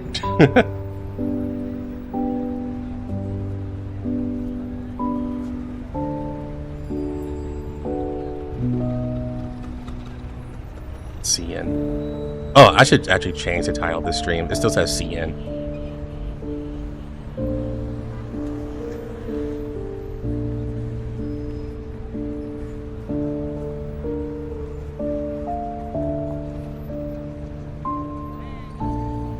Okay. There's enough votes here. I mean, I think it's only like one person saying no. It seems like. Which, sorry, man. I guess you're going to come back in like 30 minutes. Okay. So the only flimsy part. That's my best girl. Thank you, Recon. I appreciate that. So the only flimsy part that I see is that in Roche Limit, it is discovered that the commander, he just misclicked, that the commander is still doing shit in Frankfurt. And shit. Should I talk about that too? I only said Roche Limit. So there's one event afterwards. There's one event afterwards that goes deeper into this, and I didn't make a video on it because we were so close to CK that I'm also just wait to talk about it. But yeah, I guess you guys want spoilers anyway, so I'll talk about the event after Roche Limit as well. I forgot the name of it, but at that point, virtual pair, yes, we solidly know that the commander is still active in Frankfurt, and his only goal at that point is to kill the fuck out of William. And his whole thing is fortunately the newest event, second newest. There's one afterwards. So at that point in time, in the latest event, there is no active Griffin T-Doll in this current moment, except for the AR team. They're the only ones. You can kind of, if you want to count Squad 404 as Griffin, then you can, but I don't. So the only dolls that are available at the moment is the AR team, Squad 404, and Task Force Defy. And at this point, there's only, I think AK-12 is still doing her thing. She's still active at the moment, but I don't think she shows up in that version. We only see 94 and 15 for that event. AK-12 just didn't show up, but I think she's still with the team still.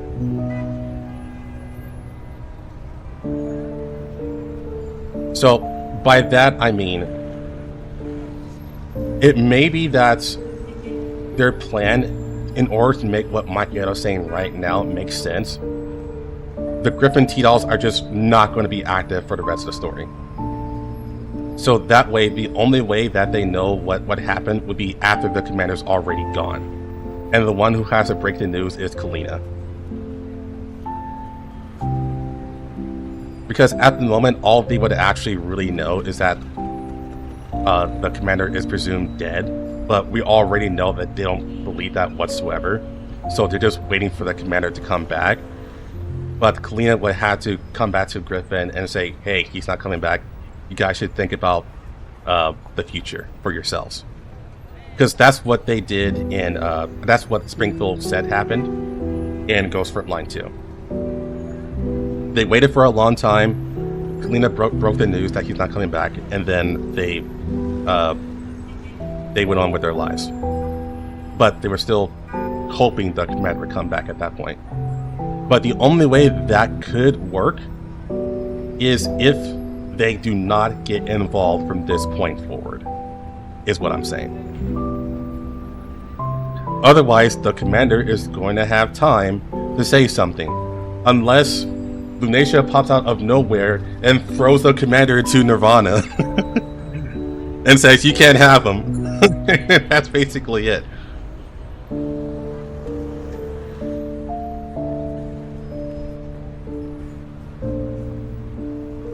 So, any questions?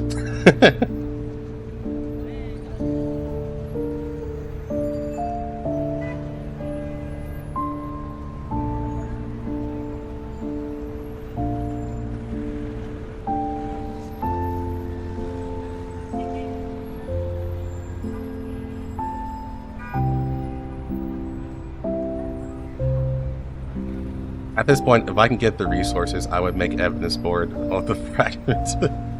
Yeah, it would be nice.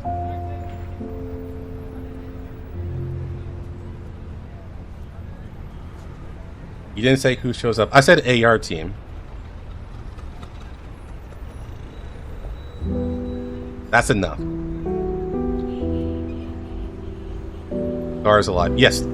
All the AR team is alive except for, I guess, Lunacia, if you want to count her.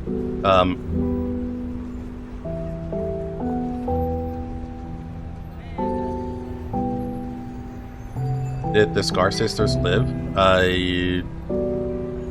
No. Alianis is dead, but Amaris is fine. His commander's on William's Island list. So I guess since we're talking about it, I can talk about William a little bit. This is a huge spoiler, so, but you guys were asking for it, so I'm just going to say it.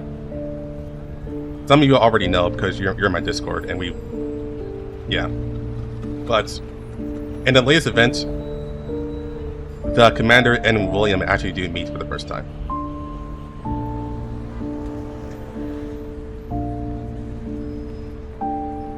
So what happens there is, okay, it's actually funny how this is all set up. So the Earl wants the commander and William to get along. The commander keeps saying, fuck you, I'm killing William. And the Earl's like, come on, man. Look, how about I put you in a room with no weapons, and you guys just talk. How about that? And the commander's like, okay.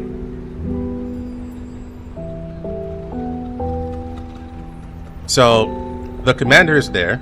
He's waiting in the room, and William at this point That was funny as shit. Yeah. William, before all of this, he has known of the commander, but he did not care for the commander at all. He just found him as like a really annoying fly that will eventually they will eventually get rid of. So he just didn't pay him any mind. So there was a time when William was working on Lunacia, right? You know, making her Nido body perfect and stuff. And so he's like, yes, finally, I did it. My sister is coming back now. And so he activates Lunacia, and then I guess Nirvana shit happened or something. And Lunacia is just not there when she awakens. And William's like, that's weird. Huh. Guess there's some timeline stuff going on? Huh, I wonder what's going on. And so a couple of days pass, some days pass. And he ends up meeting up with, I can't remember if it's the Earl or if it's like some subordinate from the URNSC at that point. But William gets informed on where his sister is. He gets told that Lunacia has ran off with the commander. And then at that point, William started to really care about the commander. He's like, what? No. Who the fuck is the commander? What the fuck? And so that's when he really started to care.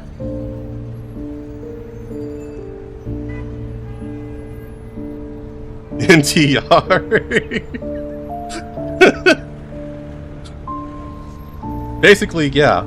The whole time that we were joking about like, oh, there's there's NTR going on here. No, they made that a canon thing. William got NTR'd.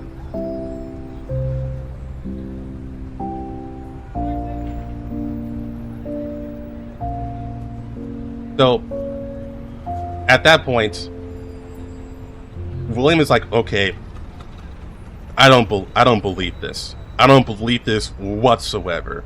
My sister would never betray me. We have a lifelong bond. No fucking commander guy is going to stop our bond. I don't believe you whatsoever. Right, Lunacia?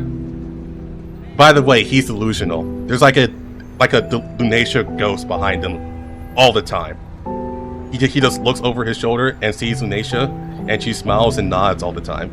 So yeah, William has delusions, or maybe it's some Nirvana fuckery too, but I actually do think in this case it's a delusion. Well, she's blessing.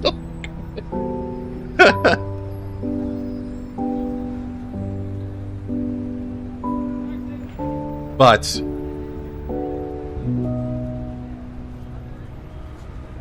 there's several assassination attempts on William. And it actually shows that William is actually legitimately smart. He's actually really, really smart. He actually survived 2 assassination attempts. One, though, he was actually kind of really lucky. So there was one time when William was getting a medal from the URNC, and M16 attacked him and ripped his arm off. More or less, trying to kill him, but William was moved to safety and all that stuff. So yes, M16 actually did rip his arm off. That is a canon thing now. No more speculation. The second assassination attempt is M16 hacking into Mona, since Mona is part of the Stasi, and the Stasi were assigned to protect William. So Mona tried to kill William, but William actually had a pet dog that he enhanced, and the dog protected William.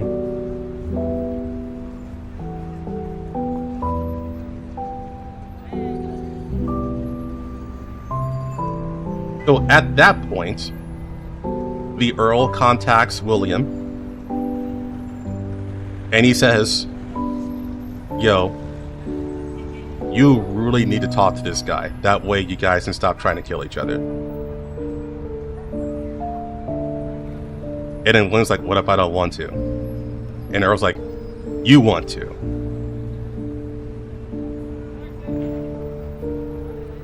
So that was the point where they actually got into the room together. Just an empty room, just the two of them. And William's like, man, you're the guy who has been fucking things up? Huh. Well, I'm here now. You happy? You know, you tried to kill me a few times, but it didn't happen. I'm inevitable and all that stuff. You know, usual, like, calm spiel, trying to look cool and stuff, because, you know, he's only 17 at this point. Just funny, but he's only 17. And then the commander turns to William and he says, I got something to tell you. It's a message from your sister. And William's like, what? He says, you haven't been listening to her. She just wants to go home and have her brother again. She doesn't want all of this stuff. And then William's like, no, you're lying. This is what we promised. He's like, you don't know your sister as well as you think you do. And then William's like, fuck you! Fuck you! Fuck you! I'm gonna fucking kill you!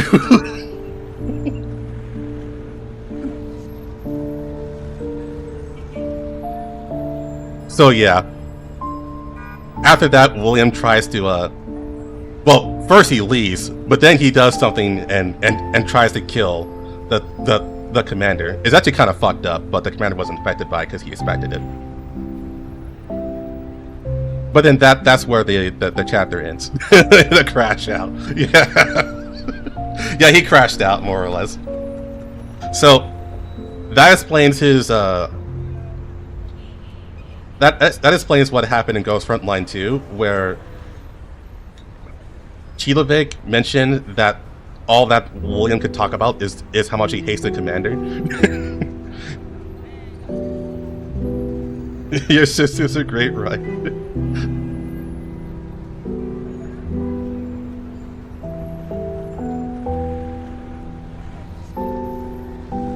Yeah, that's the whole thing between William and the commander. We now finally have a point where those two have actually met, and now they have real, actual beef with each other. We are totally this all to Macchiato.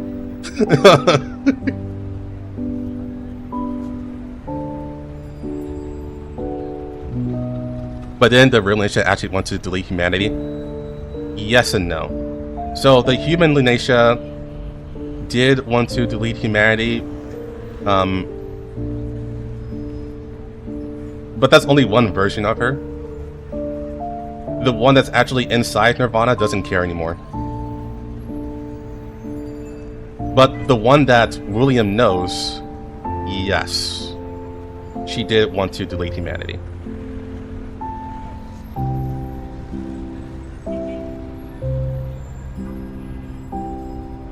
But we also have to keep in mind that the Lunatia who is in control now is M4, not Lunatia von Oberstein.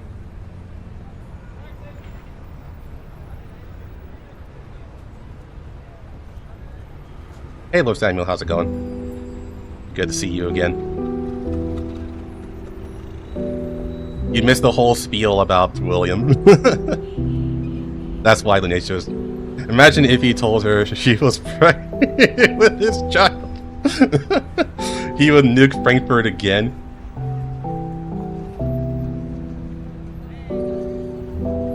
The Lunatia that lived hell. Yeah, more or less. Yeah, you're gonna have to go back a little bit. I just talked about it. Literally just talked about it. Like, go back like 10 minutes or so. So, fuck you, I'm killing William's cannon now. Yes. Yes. I should tell you, though, the actual plan for the commander, what he's going to do with William, like, he doesn't want to just outright kill William. He is eventually going to do that. But what he actually wants to do is that he wants to get rid of everything that William is doing. So that means all of Paradise, essentially. So that's why he didn't just up and kill William right then and there. He wanted him to get riled up enough that he would feel empowered to go back to his lair, more or less.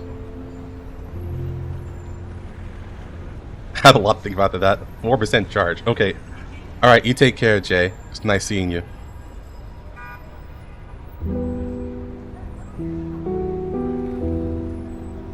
Does Lunacia even know what Lunacia wants?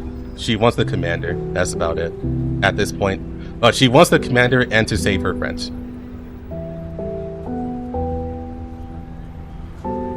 That's basically clear as day. From what I've seen. And the only thing that she knows at this point.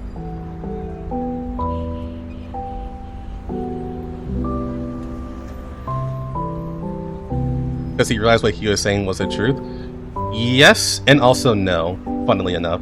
So he did believe him, but then he looked over his shoulder and saw Lunacia. He's like, ha, I knew you were lying. Like, you thought you'd get me riled up? Nah. I know the truth. You don't.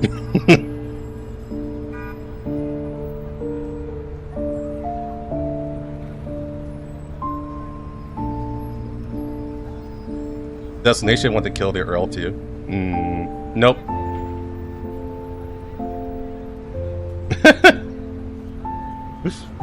I don't even think Nation even cares all that much about the Earl. That's more of a commander thing. So I guess if the commander cares, the Nation cares. But I think personally, the Nation doesn't care about the Earl. We thought he was him, yeah.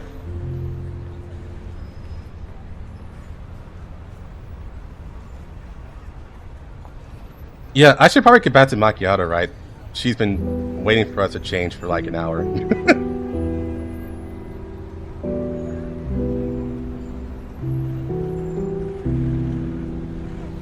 I mean, Alicia already knows. She's in Nirvana. Okay. Are you done changing yet? Yes, I am. Macchiato turns around, frowning as she sits down beside me. A faint, sweet scent coils around me. Forget it. It doesn't matter if you don't want to talk about it. Besides, I already knew something unusual had happened to you when I was notified of that agreement. Normally, under UNSC law, dolls shouldn't have the same rights as humans. Yet, over the past few years, I could buy an apartment, Springfield could open a cafe, while Diane and others could travel freely throughout the Green Zone. There must have been a price that was paid for that. So, Macchiato, did you understand all of that? No, probably not. And the fact that we didn't have to pay that price must have been because... So, yes, we're even. You don't even have to apologize. How long were the CN events normally, now that we know Global is ready to catch up to CN? The same as it was globally before the acceleration, so about 3 to 4 weeks. Or rather, I should say, it's 3 weeks per event. So the major events were even longer than that.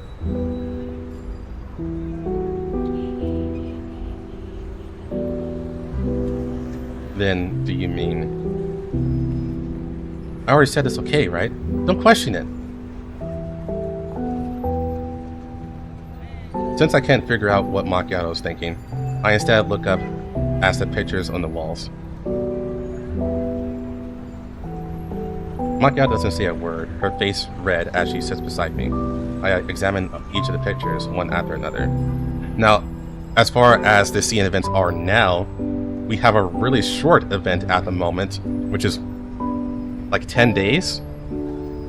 Because, excuse me, but because it's a rerun. It's a rerun of the Jangyu event, and there's no changes. What they do after that is going to be the interesting part. Like, maybe they'll do more reruns, or maybe they'll proceed forward. It kind of depends on what their plan is. It's why I think it could happen where we catch up by the end of the year, if they aren't going to do any events for CN, which I think that'd be crazy, but it's possible. It's on the table.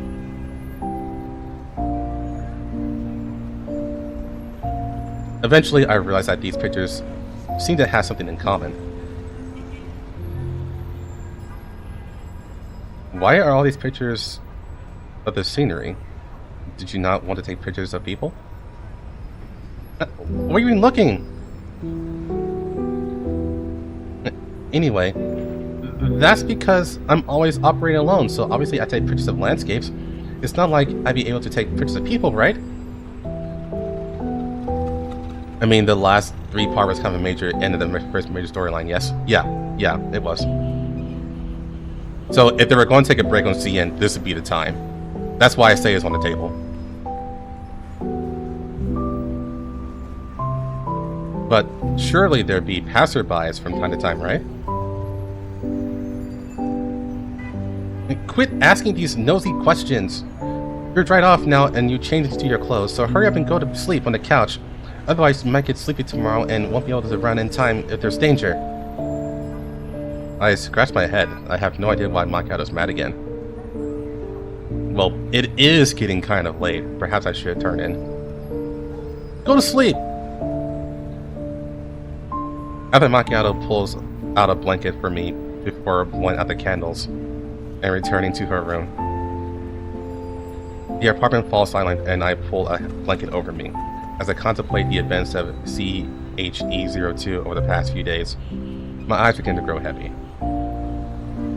Shortly afterwards, still half asleep, I hear the sound of footsteps approaching me and I'm immediately wide awake. The air is filled with this faint, sweet fragrance. After that, I confirm that the person approaching me is Macchiato. I relax. What's she trying to do? Just as I'm about to open my eyes, I feel something soft in my face. Is she poking me? You dork. Why you sleep so heavily? What are you going to do if you run into trouble in a contamination zone? The night wind blows into the room through the window, carrying Macchiato's sweet scent to my nose. Shortly afterwards, I hear Macchiato muttering to herself. You know, I was so mad when I found out you left Griffin just like that without saying a word, and only leaving behind that stupid cold agreement thing. I wanted to rush into the contamination zone right then and there and demand an explanation from you. But I guess if I'd done that, if I disregard that agreement and went looking for you, you'd probably have been in danger. After you left Griffin, I left Griffin too. I took on jobs by myself, and then I'm at Springfield. Slowly, I realized that you must have had your reasons for not contacting me. Otherwise, I wouldn't have learned about you in that way, so I decided not to make a fuss about it. But you're a big stupid jerk, you know that? At the very least, you could have given me an explanation after we met again. Macchiato's voice trails off, leaving only the rustling of the wind in the room. Never mind. You've always been like this after all. After that, I went to a lot of places, and whenever the feeling struck me, I take a picture, which I bring back and frame up. Over time, my walls have been filled up. And whenever I felt like taking them down, for some reason I couldn't bring myself to do it.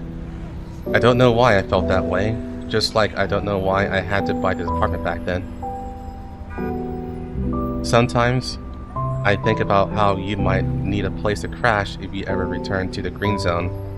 And at that time, we could take a picture together in front of this wall. But in the end, I couldn't take your picture. Still, what we have now is fine. I hear her getting up. The wind is still rustling gently. Good night, sure, Commander. I love that name.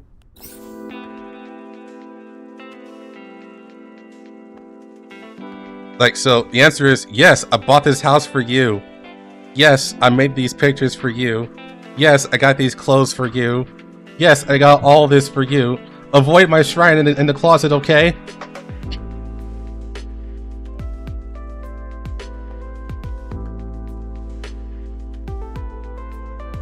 Yeah, maybe she's an agent of Lunacia.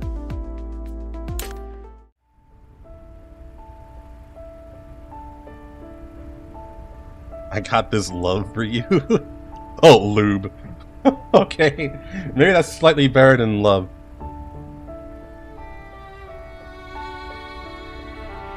It's been a while since our excursion to CHE-02, and Macchiato and I have returned to the Elmo. The Elmo is cruising through the yellow zone as usual when I suddenly receive a call from Macchiato. Put your protective suit on and come to the roof platform. What is Macchiato up to now? I accept Macchiato's invitation and head up to the Elmo's roof. Upon opening the hatch, I see Macchiato standing in the middle of the landing platform. She has a photo album in one hand, and the other hand is hidden behind her back. Macchiato, what's so important that you need to be up here to talk about it? Here, take this. Before I can finish, Macchiato shows the photo album in her hand at me. What's this? I flip through it. Are these pictures from your apartment? When did you bring them over? Just now. I contacted a friend in CHE-02 and had them sent over. Are you giving it to me? Thanks. One-handed knife? What's the knife for? Who's giving them to you? I'm just letting you know. I'm just letting you hold them for me right now. Upon seeing a confused look on my face, Macchiato continues explaining. I sold the apartment, but I had too much stuff and nowhere to put it, so I want you to take care of this for me. You sold it? But why? Well, it's not like you're going to move back into the green zone, right? While that's true, kind of a waste to sell it, right? What's a waste? Isn't it? Apart from the fact that the development work would most likely cause the price department to rise even after selling. Selling the apartment also means you got one less place to go, no? Is that what you think? Is something the matter? Well, it would be best if that was the case. Now, pay attention. I got rid of that house with my own hands. Now I don't have Griffin to back me up, or Sakura, or even an apartment to live in. You can say that I have nothing left to my name. So now, all I'm gonna do is follow you wherever you go. Macchiato. So, if you still try to get rid of me after I've gone this far, then you're the biggest jerk in the world. No, the universe. If you do that, I'll never forgive you. I'll make sure that I haunt you after I become an electric ghost. Would it be Ice Ghost? Eh? I look at Macchiato. The sandy winds of the contamination zones whip at her face, but she is unmoved. Unlike how she used to in the past, Macchiato does not evade my gaze. Instead, she looks me in the eye, her face determined. I remember our experiences in CHE-02, our conversation in that apartment, and Macchiato's quiet monologue after she thought I was asleep. I think I understand the depth of her resolve now. Wait, can dolls become electronic ghosts? If not, I'll become data turbulence and blow up the Elmo. Okay, I'll remember that. I take a step towards Macchiato. Upon sensing my approach, Macchiato suddenly panics and stiffens up. I use this opportunity to glance at the hand she has behind her back, at the camera she's hiding behind her. What are you doing? Why are you walking over? Don't worry, Macchiato. I won't leave again without saying a word. Just make sure you remember that. As a token of my sincerity, let's take a picture right now. One with just the two of us.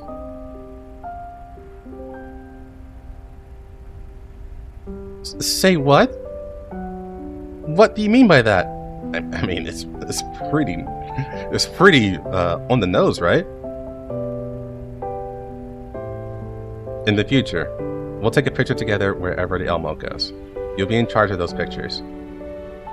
A picture together? Wait a minute. Did you hear everything that I said the night in my apartment? I nod, and Macchiato's face flushes beet red as her frame temperature spikes. You weren't sleeping at all! You were fake sleeping? How could you? You jerk! You mega jerk! I chug on Macchiato, then gesture to her to hand me the camera. Her face still red, Macchiato avoids my gaze but still hands me the camera obediently in the end. I stand beside Macchiato, ensuring that both of us are in frame. Macchiato's gaze is shifting, as though she's planning something. Is this a good pose? Ready for it? Here we go. 3, 2, 1. The moment the flashbulb goes off, I feel that familiar hot breath against my face, and then a soft sensation on my cheek. Macchiato just kissed me again. At the same time, I hear her whisper into my ear, "Afflumet dommage."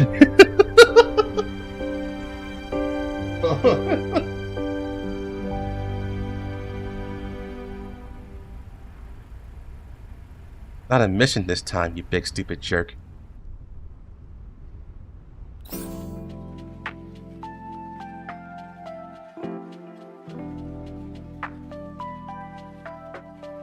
Welcome back, Dylan. You have to ruin the moment.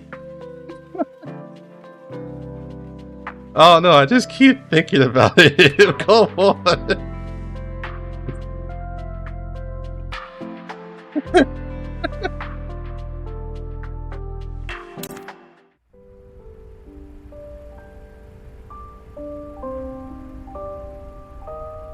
Commander, are you free? I was making baked goods for the afternoon tea and made a little too much, so here, have some. I'll give it a try.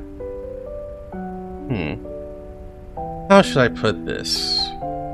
It's got a very macchiato flavor to it, as in it's shit.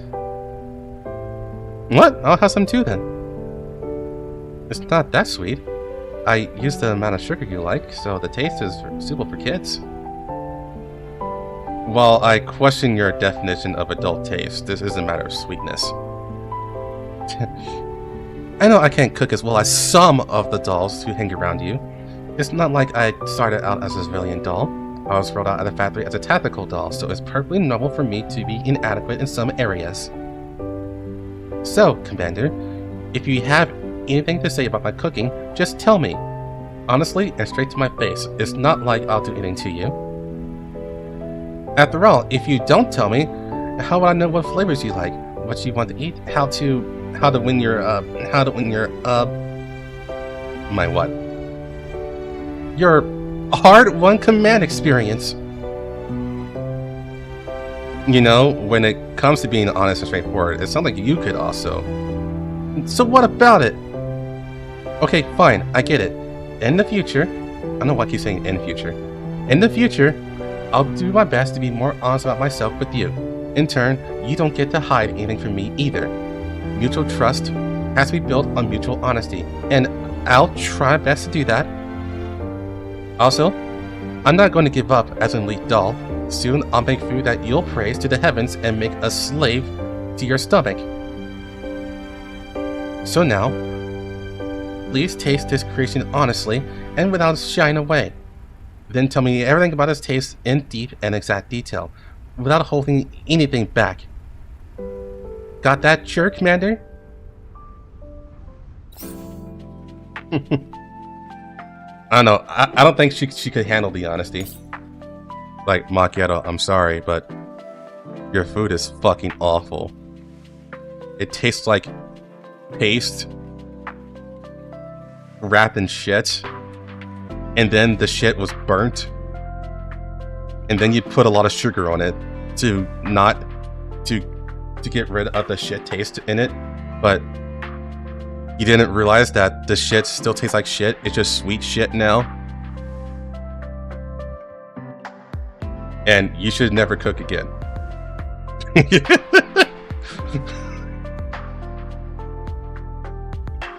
No, she couldn't handle the honesty.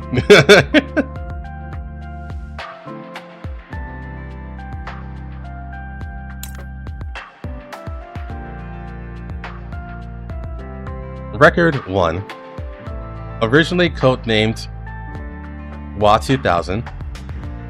That's why we have the food activity. Death row food, since it will kill you. That was a good one. Macchiato operated by herself in the green zones for a long time after leaving Griffin. Afterwards, at Springfield's urging, she became a partner of the Zucchero Cafe. Calm, focused, and efficient. These are Macchiato's calling cards and what she expected of herself. Her combat skills were extraordinary, but she disliked working with others and had always been a loner. She often said that she didn't need many friends, but she had never refused whenever Springfield invited her to enjoy a cup of caramel macchiato. At the insistence of everyone in Zucchero, this lone wolf who never once joined a pack finally found herself becoming a part of a new group. With the help of Zucchero's intelligence network, she finally managed to contact the commander she's been searching for all this time and joined up with them, or him. Perhaps this was an occupational disease of her being a sniper, but she's used to hiding her thoughts and feelings with hard denials. Unfortunately, her stammering and blushing face often betrayed what's in her heart. That said, she had no resistance whatsoever to fluffy little animals. Perhaps one day, someone will bring out her honesty, a feat currently reserved for 10 times sugar caramel macchiatos and small animals. You dummy, this is a dangerous mission. Be more careful. It's not as though I'm paying special attention to your condition or anything. That's not the point. In any case, make sure you call me if you run into trouble. As always, Macchiato's body is honest where her mouth is not. Food's so bad it got added to the Geneva Convention.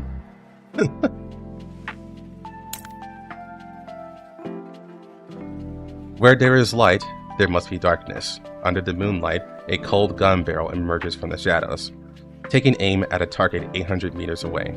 One shot, one kill. Very good. The gun smoke vanishes into the night, and the shadows are already empty. The silence is such that one might think there has never been anything there in the first place. Calm, efficient, and professional. That is Macchiato. After leaving Griffin, she often walks in the shadows alone, accomplishing one unimaginably difficult mission after another. She never wastes her effort on clearing away annoying mooks during her assignments. The only thing in her sights are high-value targets. She doesn't stoop to taking pride in body counts. The true value of a work of art lies in the rarity and technical difficulty after all. But the current Macchiato finds herself walking dogs, searching for cats, and holding herself in to stalk targets and take pictures of unseemly conduct. How can this haughty and aloof executor have fallen so far? Perhaps the only person other than herself who can comment on this is the manager of the Zucchero Cafe. It's not like I'm returning her a favor, and it's definitely not because I'm looking for someone.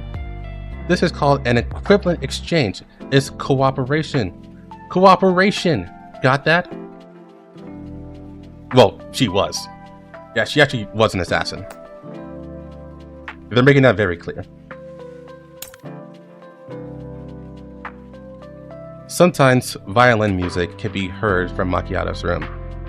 While she has her artistic taste, her own capabilities when it comes to art and music are a little lacking. Still, despite her slow improvement, she has kept up with her practice. Whenever someone asks about it, she blushes and says that she's just working off stress, but her somewhat clumsy music contains her unspoken emotions. Tsundere 47. I wonder when I started doing this. Perhaps it was when that person said I looked outstanding while wearing that evening dress and carrying that violin case. Ever since, I've been filled with the urge to put on a proper recital for him. It's been so many years since then, but I still can't forget the light in their eyes when they said that.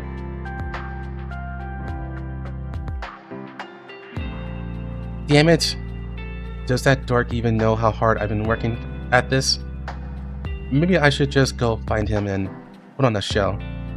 No, that would be too obvious. Also, at my current level, there's no way I can...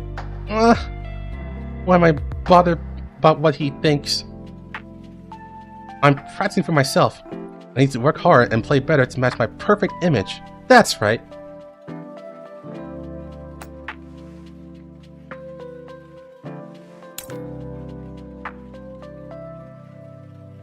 Yeah, it's getting girl from like 1.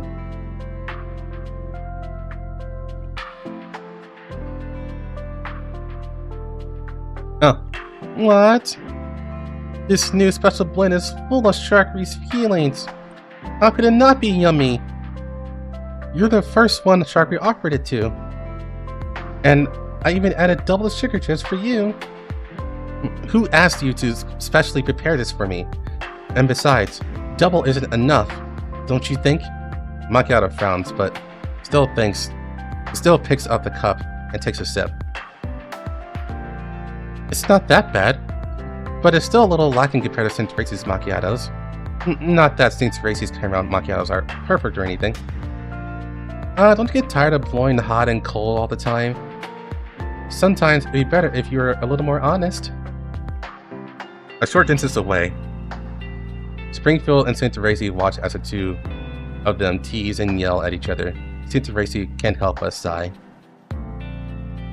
Manager, wouldn't it be better to let Miss Macchiato work by herself rather than make her stay with us? From what I can tell, she seems happy when she's by herself. Then you're not looking closely enough, St. Tracy. Macchiato's been alone for far too long. The truth is, she also wants to be with everyone else. She's just not used to interacting with others. Rather, she's not quite sure how to do it. Springfield's gaze shifts from St. Tracy to the two girls, who are a short distance away. Macchiato is pouting in annoyance, but her cup is empty, while Sharkry, who's standing beside her, has a smug smile on her face. In any case, let's give her some more time. A little cute. Just showing that Macchiato likes Sharkry, even if she gets annoyed a lot, in fact. Record 5.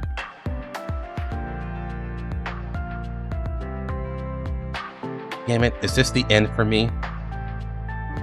Macchiato crouches behind the ruined wall, her thoughts racing as she looks to her right leg, which has been hit and incapacitated. The enemy machine gun fire is far too intense. Unless she takes out their gunner ASAP, it'll chew through her cover sooner or later. At which point she'll be reduced to scrap by a hail of lead, without the enemy even needing to send men around to flank her. However, while she knows where the enemy gunner is, he's hidden behind cover himself, and she can't get at him. Unless her bullet can change its course and curve behind cover after being fired. Macchiato narrows her eyes, focusing on a piece of armor plate near the machine gun. Perhaps she could bank her shot? But doing so would be incredibly difficult, especially in such a chaotic conditions. Nothing's possible for a true professional. Smug dummies. No, not anymore. Where's the TM air support? Macchiato raises her gun, takes aim, and calculates the wind's direction and velocity. Then she clenches her teeth and pulls the trigger. Bang! The gunshot isn't as loud as expected, but it immediately silences the machine gun's flame, spewing volley. Macchiato breathes a sigh of relief, preparing to deal with the leftover mooks. Damn it! Why did she have to run out of rounds now? If I'd known, I would have listened to Springfield's advice and brought more people along. In the end, fighting alone meant. Then she hears the sound of enemies wailing in pain and fear. What's going on? Macchiato pokes her head out and sees a drone hovering midair. Enemies lie on the ground around it. There's her air support, by the way. Then, as though sensing her thoughts, Macchiato's communicator beeps and a familiar voice reaches her ears. Sorry about that. It took some doing to get the drone over here. Anyway, I hope backup came in time. The corners of her ears fill with tears, but Macchiato bites her lip. Who asked you to show up? I could have taken care of this by myself. Well, Springfield said you hadn't come back by the appointed time, so I got word and came looking for you. Look, you're hurt. Come on. Hold on to the drone and come back. I'll be waiting for you. Macchiato is at a loss for words. While her face is scalding hot, she forcefully clears her nose and holds on tight to the handrail on the drone. I won't forgive you if you come later next time. Cute. Record 6. Hey, I got a question for you. During a break in my work, Macchiato comes looking for me. Her eyes seem a little shifty. Go ahead. What's 12 times 12? 144. Do people in Germany drive on the right or the left side of the road? On the right. Why are you asking all of this? Are you playing Trivial Pursuit or something? It's for your own good. It's to train your brain. Besides, it's not like these questions are hard for you, right? Well, that's true. In that case, close your eyes. I'm open difficulty. I sigh and do as she says. Strangely enough, Macchiato seems really excited about this. Knowing she wouldn't play such games. What's the color of my hair ribbon? Red? What do I like best? Caramel macchiatos with 10 times the sugar. And who did you last have wine with on Christmas? You? And who helped you bring these supplies back before the collapse storm hit the day before yesterday? That was you. And who played the violin for you last night? You? And who did you like best? That would be... Oh, I get it. That was she once. I opened my eyes but say nothing, watching as Macchiato's face turns bright red. Who said you open your eyes? Haven't I answered this question several times already? Macchiato looks away. What the heck? I don't want to hear I like all of you or anything like that garbage. So what kind of answer would you like? Are you an idiot? What'd be the point if I told you? Think hard. When I ask you again, and you're not to give me that answer. And with that, Macchiato stomps on my foot before storming out of the training room.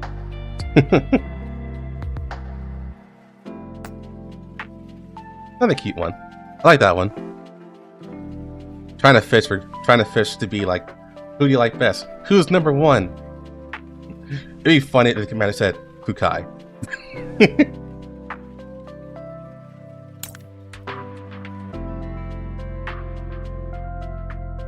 Yeah, Commander keeps losing his feet. I wonder how he gets them replaced. Record 7. I knock on Macchiato's door. Go away. I don't want to talk to a dork who can't appreciate good music. Her muffled voice comes from behind the door, and I can see her shadow shifting through the gas around it. I know Macchiato's pacing around inside. How could you say that? Wait, how could you say that? I never once said your music was bad, right? Then why don't you tell me why you want to listen to other people play the violin when you have me around? I mean, it's not like I'm free to play. for anything for you anytime you want, but I still want an explanation for that. Ah, so that's why you're upset. That's because it's only when I listen to others play that I realize how good you are.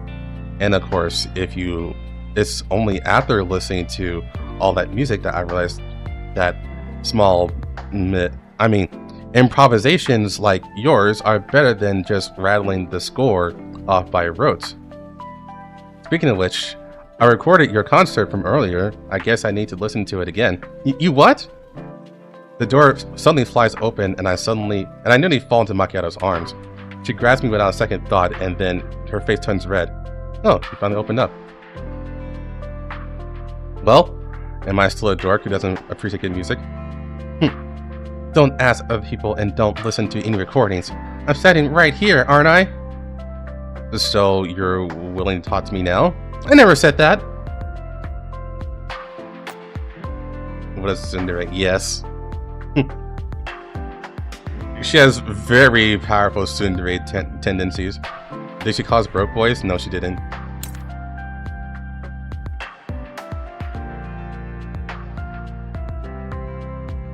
The weather in the contamination zones has been bad recently, and the collapse storms have been more savage than ever.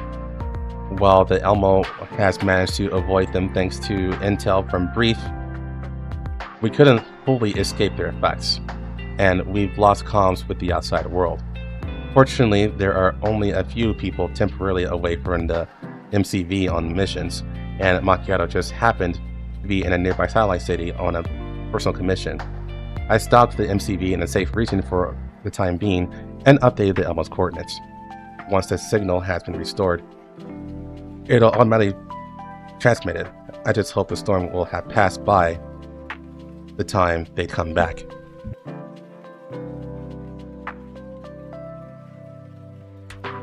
Just as I thought, the passes through my mind, I feel my comms terminal vibrate. When I pick it up, I see that the coordinates have been sent. Looks like the storm is far enough away from us. My screen is flooded with multiple messages, but soon their senders are all the same person. Hey, where's the Elmo? Why are you ignoring me? I'm really busy, you know. If you don't answer me now, I won't make time for you in the future. Is this some kind of new test? I'll only let you aboard if you can find me or something. Don't think this is enough to stop me. Just you wait, I'll find you right away. Commander, are you planning to sneak off again without me? I heard from a nearby underground broker that you were taking shelter from the storm. Don't get me wrong, it wasn't like I was worried about you or anything. I'll be there right away. Where'd you go? Stay safe, you jerk. If anything happens to you, you end up vanishing, I won't let you off the hook. I can't help but smile as I see Macchiato's stream of messages. Just as I'm about to reply to her, I hear a series of hurried footsteps from the corridor. Then the ops room door opens, and Macchiato rushes in and grabs my hand. However, she seemed to have realized something and rushes back out again. So smooth and fluid are her movements that all I feel is a trembling on my hand, and all I catch is a brief glimpse of the moistness in her reddened eyes. Commander, you jerk! I hear Macchiato yell outside the room. I should definitely go talk to her tonight. Well, that's an interesting scenario. Very interesting. Long story short, he moved the Elmo, and Macchiato went back to where the Elmo was, and she's like, "Wait, where the fuck is the Elmo? Did the commander leave me?"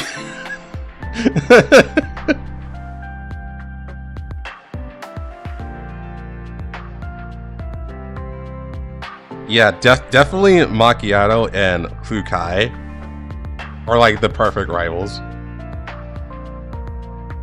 Kukai does very similar things. I don't want my girl to be a stone cold killer. Well, she is. Time for QJ? I think that's 2 votes actually, right? 2 people want a QJ. Let me see if I have enough. I should have enough for 1 more, but without having to buy anything.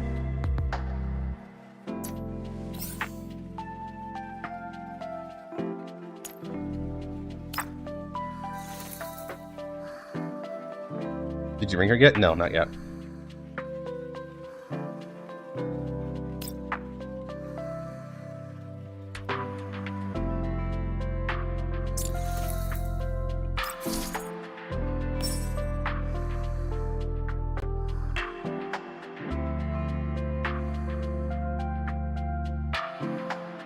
You would be more obedient.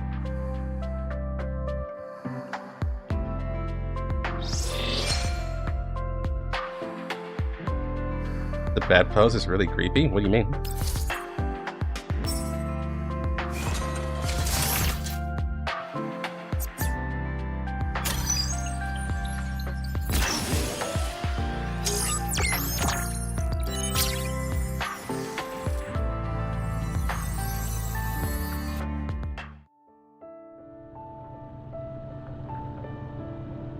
I rarely change my plans, but you're always able to sway my heart.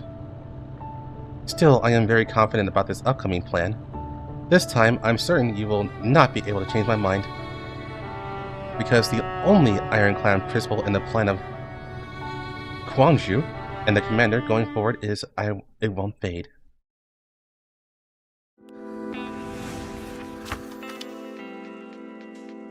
Now, let me take care of your everything. My everything, huh? These hips are underrated. Yeah, she has powerful hips.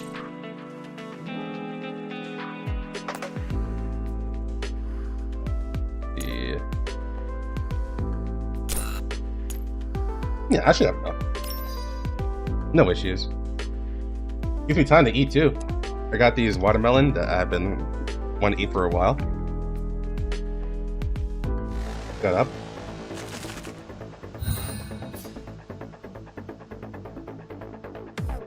Oh, there you are.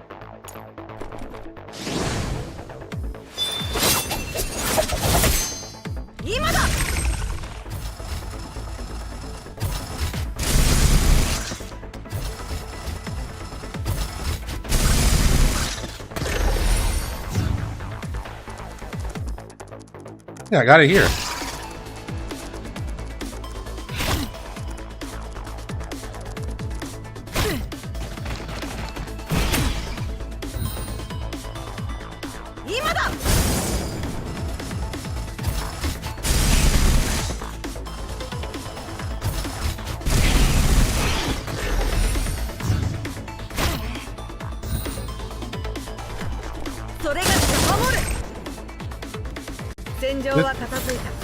The tank is more fun than dolls, to be honest.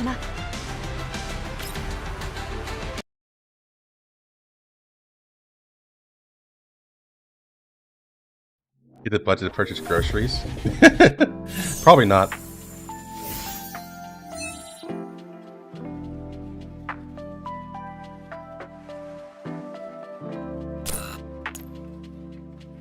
But they make do, probably. Hopefully.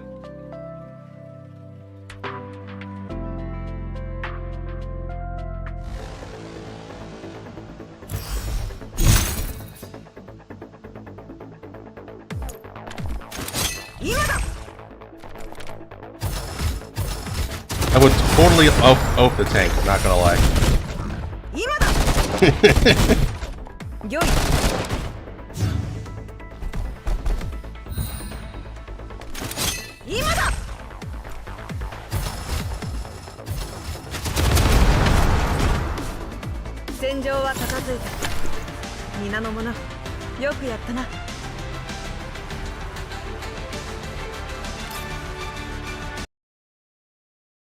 There's something about a tank, it has a big personality, it's robust, the hips are powerful, so powerful that it can roll you over, give you a nice death by snoo.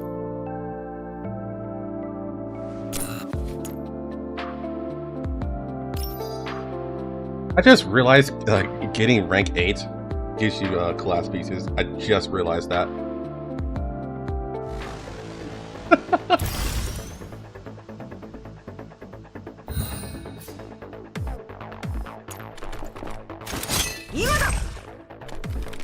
Does a tank come with a wound force? Hey look, it's not a tank fetish, it's a tank appreciation.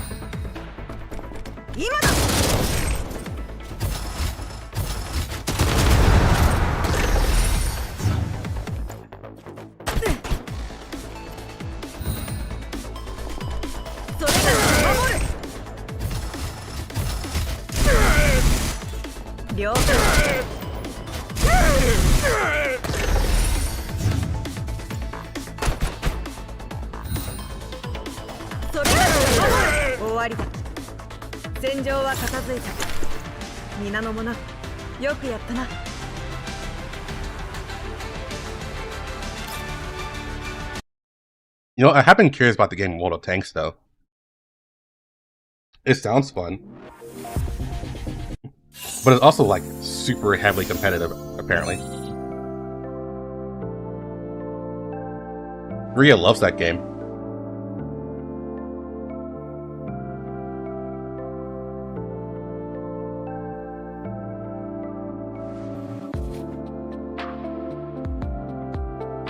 Alright.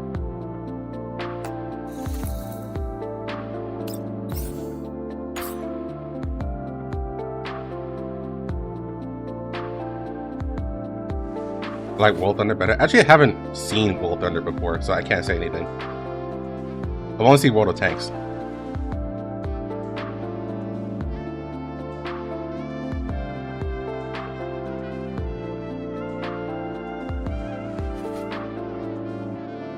That's Symphosis. Yes, you got it, Recon.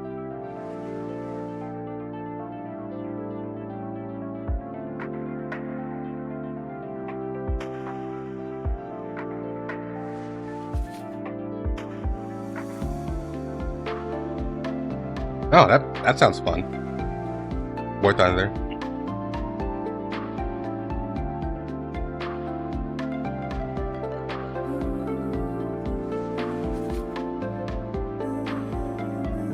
Okay.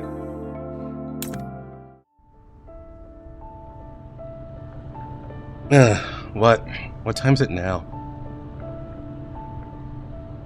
The view outside the window is pitch black by the time I wake up.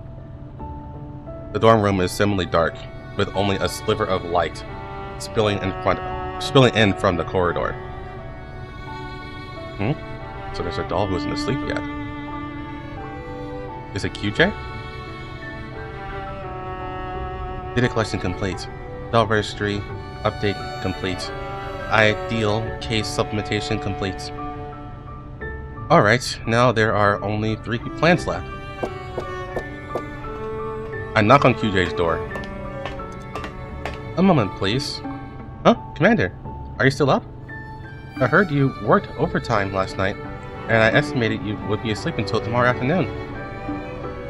Are you alright? Please come in. I feel fine.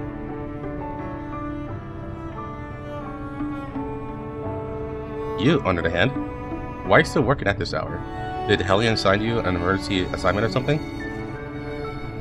No, it's not an emergency assignment. I just wanted to make the most of every chance to complete assignments. Don't worry, I'll volunteer to do this overtime. Working day and night like this with no pressing tasks can be quite fascinating at times. QJ's eyesight goes from the window shades beside me. I wish the spelling was a bit better. The fabric is as light as a cloud, but the stark words "rise again" seems to have been added after the fact. Rise again, huh? I heard that Griffin went through a very difficult period post-restructuring. I'm sure it was due to your efforts that they managed to stabilize their situation, QJ. Thank you for your kind words, Commander. Everyone needs sufficient funds for maintenance to fight, and as the leader of Frostfall Squad, my responsibilities also include grabbing as many requests as possible to stabilize our income flow, in addition to carrying out missions. You're a good leader, however, you make sure you pay attention to your work-life balance. Your efficiency will drop if you run at capacity for days on end. Since it's so late already and you don't have any urgent missions, why not get some rest and worry about the rest tomorrow? My sincerest apologies, Commander, but I must refuse. My schedule tonight does not allow for sleep. She just slides her planner over to me. I look through what she has written. Monday, overtime, no sleep. Tuesday, overtime, no sleep. Wednesday, overtime, no sleep. Do you not sleep at all? It's only recently that has been the case. Sleep is not essential for dolls, and returning to operational status requires time to be spent on starting up and debugging. In my opinion, rather than divide my rest periods over each day, it would be better to finish all my work at once before applying for a block period of leave. I have also factored vacation time into my schedule planning. Also, please take a look. I take the other document QJ is holding from her. It is a task list. This section is scheduled leave. Under normal work practices, these tasks would be divided to the front and back of vacation period. If I left work undone, the specter of unfinished business would be left hanging over my head throughout the vacation period. Therefore, in order to enjoy my vacation without reservation, I must insist on doing overtime now. I see. Well, if you plan for it, there's no more I can say. Business is for pleasure, as they say. While it does feel a little onerous at the moment, the prospect of an enjoyable vacation makes it feel very worthwhile. Commander, QJ yawns and moisture beads in the corner of her eyes. It seems your low power mode activated automatically. Shouldn't you call it a night? No, that hasn't been planned for. Oh yes, Commander, do you feel tired now? If you don't mind, could you chat with me for a while? Me? I just woke up, so I'm not really tired. Well, I can't fully go to sleep. I set aside some time for rest, so I have around 15 minutes. Commander, I've always wanted to hear from you about what happened after you left Griffin. While we were apart, I've wondered, what kind of adventures did you go through? Well, about that, it's a rather long story, and 15 minutes probably wouldn't be enough to tell you about them. And if I go on for too long, I'll affect your workflow, am I right? That's alright, Commander. Currently, I've accumulated a lot of experience in telling stories, and I am confident that I can help you get the rhythm of telling your stories. Would you like to try to tell a flawless 15-minute long prologue? As for the rest of your story, could we leave it for later? I'm sure we'll have many of these 15-minute breaks in the future when I'm with you. When the time comes, could you tell me the next part of the story? Alright then, let's begin. I began my narration under QJ's guidance and questioning. QJ is very interested in my experiences, but soon she reluctantly yet decisively raises her hand. Sorry to interrupt you, but story time is over. According to my schedule, I ought to get back to work. It felt like it went by in a blink of an eye. Honestly, I feel so unsatisfied. Though it was only for a brief period. But I came to understand you better, Commander. Being able to spend time with you like this is wonderful. Thank you for helping me lift my spirits, Commander. If you are willing, would you like to continue with this story next time?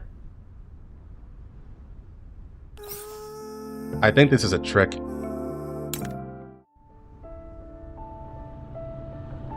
Commander, may I come in? You're on vacation, right? What brings you here? I'm not here to report on the status of my work. Rather, I have a personal request. Commander, could you help me purchase the materials on this list? Please expense it all to my account. I checked my balance and I should have enough to pay for it. I listed a reasonable price range for the items in question, and since these are uncommon, special art materials, there might not be a stable vendor for them, so I've also listed contact methods for underground brokers who might be able to provide them. Understood. I'll take care of your shopping list. However, What do you plan to use these materials for? Oh, I knew I forgot something. Commander, do you remember this? It is only then that I realized QJ has come here while holding a little brocade pouch. Oh, it's 3 o'clock. Hold on.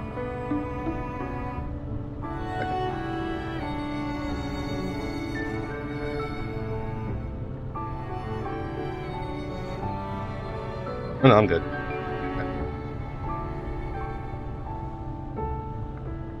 She places on the table, carefully extracts a folded silk handkerchief from inside, and slowly opens it. Is this, or rather, was this a bangle that is now broken? The texture and color of this jade are a little familiar. Yes, it is. As you see, I made this jade bangle myself. You gave me the stone from which it was carved previously as a bonus for a mission completion. When the Elmo was attacked last time, I was admiring this bangle. I remember now. I happened to find a piece of jadeite while processing payment for an assignment, and naturally I gave it to QJ. The attack was sudden, and I could not respond in time, which resulted in the bangle being broken in two. QJ's head droops a little, and if she were still wearing the bunny ears, they would have been sagging sadly too. So, you like this bracelet a lot? Well, you gave me the materials for it and I made it myself, so it has special significance for me. Commander, the truth is that my vacation this time around is for its sake. I believe I can save it. Well, it's been completely snapped into two, which makes bringing it back to life a tricky proposition. How exactly do you intend to save it? I took the liberty of reading up during the past few days of vacation, and I found some old techniques that might be able to repair jade that hasn't broken like this. Take care, French. Commander, take a look. This is a traditional artisan method called gold joinery, where natural lacquer mixed with gold and silver powder is used to seal a break. The philosophy being to embrace the damage as part of the item's history and celebrate it. If the repair works, the bank will be reborn. That sounds good, and a sample of repaired items, and the material looks exquisite. How confident are you of succeeding? Well, I've never done this before. I've thoroughly prepared myself beforehand. When the materials come, I'll use a few of my write-offs to practice. I'm confident it'll work. I can also try to inscribe some Gombi-style engravings along the path of the repaired break, so it would be etched into gold and silver. However, I haven't decided on what exactly I want to inscribe, so I wanted to ask you, what are the options? The break is narrow indeed, going up and down, so I was thinking of a slender subject. Things like bamboos, palins, swimming fish, I guess plum blossom branches are some long wind swirl patterns would work too. What do you suggest, Commander? For some reason, all these options feel a little lacking.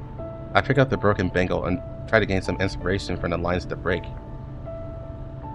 Commander? Commander, are you asleep? No, not at all. I wasn't dozing off just now.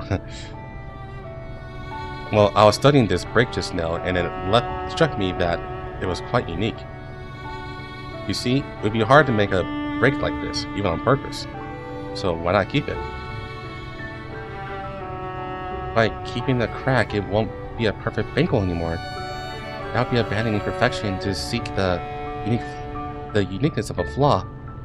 Rather than covering up the fracture, I would retain it instead. I never thought of doing that before. I should add that if you got plans for you on your own, you should just do with it as you like. No, not to mention it, this kind of break does have a kind of life to it, a certain kind of freedom. Normally one would think being whole is good and being broken or missing is bad. Thus being broken objects must be repaired with the most valuable materials to hide them behind another kind of wholeness.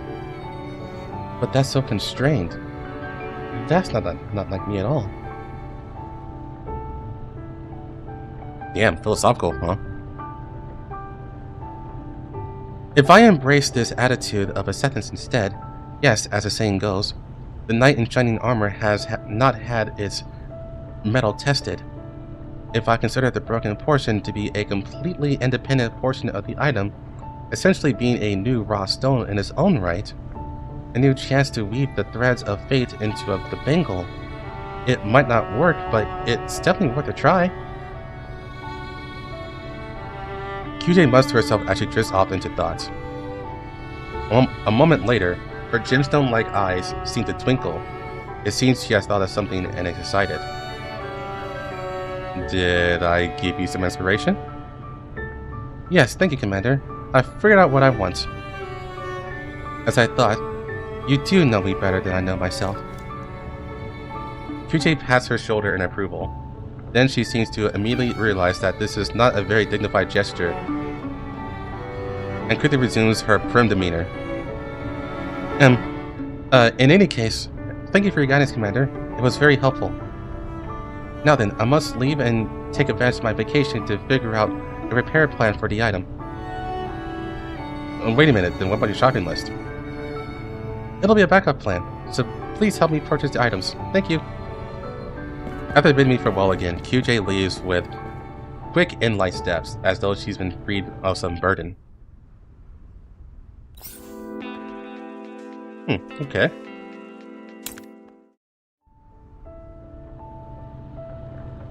I look at the package that one of our partner brokers gave us, and it takes me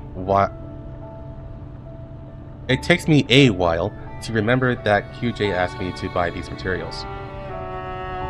Since I'm free, I decided to go deliver them to her while I haven't forgotten. They keep playing this background music. QJ, are you there? The sign on QJ's door reads, "On break, welcome." I can faintly hear the sounds of an opera from beside it. I open the door and a wave of unfiltered percussion music hits me. QJ seems immersed in her work and does not notice my intrusion. This feel. Should I polish it a little more? Ah, QJ, your materials. Commander? QJ seems a little startled, but she quickly recovers and comes to meet me. Did I just see something on your desk fly into your toolbox? Is that okay? Did you? You must have been imagining things, Commander. How have you been? Have you been tired lately? QJ smiles calmly. I can't really say that. While I have my doubts, I can't even begin to find any flaws in QJ's attitude. All I can sense is that my instinct's telling me that something is off. Perhaps I really was imagining things. Oh yes, you never properly seen my dorm room, have you? Would you like to view my collection with me? Oh yeah, sure. Over here, please, Commander. I personally carved the jade soldiers at the head of my bed. The one with the best colors represent you, Commander, while Miss Hellion and the rest of Frostfall are here too. This Hellion looks really lifelike. Did you carve her with those tools over there? Yes, those tools look like the kinds used to make precise mechanical prototypes, so it shouldn't come as a surprise to you, Commander. Come, time for the tour of QJ's room. The next stop is my closet. This is for tops. This is for half dresses. This is for full dresses. And this is my accessory closet. The dresser isn't very big, but everything is neatly packed into its place, and the contrasting colors are not discordant. It's plain to see that whoever packed these was good at planning and tidiness. Come to think of it, QJ's work with jade is very neat and clean. You're very good at packing, QJ. It must have been hard to tie all this up, no? Hard? It was alright. In the past, even when I found a piece of clothing, All I could do was resist the urge to buy it and think carefully about making a decision. After all, movement is difficult when you have too many possessions. The fact that I can collect things that I like now, without having to worry about such things, made me very happy. And it's all thanks to you, Commander. Ah, yes, I think I saw those famous signal beacons of yours just now. I know I should put those in the opaque black box. When Griffin picked itself up again, some people thought dolls with horns or animal-like accessories weren't too reliable. While they weren't purely decorative items, I decided to transfer their functions and then lock them up. I felt it was unnecessary, but it ended up being quite convenient for me instead. Indeed, QJ used to feel embarrassed about those ears. I guess she used that as an excuse to make her application. After that, QJ eagerly drags me around her collection. Eventually, the only thing she hasn't introduced me yet is the workspace she occupied at the very beginning. But QJ quietly comes to a halt. Commander, your schedule indicates that you should be heading back to the ops rooms now. While I would have liked to spend more time with you, the schedule must be obeyed. I will gladly continue showing you around next time you visit. Just then, the loudspeakers begin broadcasting a warning about a bumpy road ahead. The room shakes and several sheets of paper fly out from under the table and land at my feet. Pardon me, Commander. QJ bends down and picks up the paper, but I move before she does and I'll pick some of them up.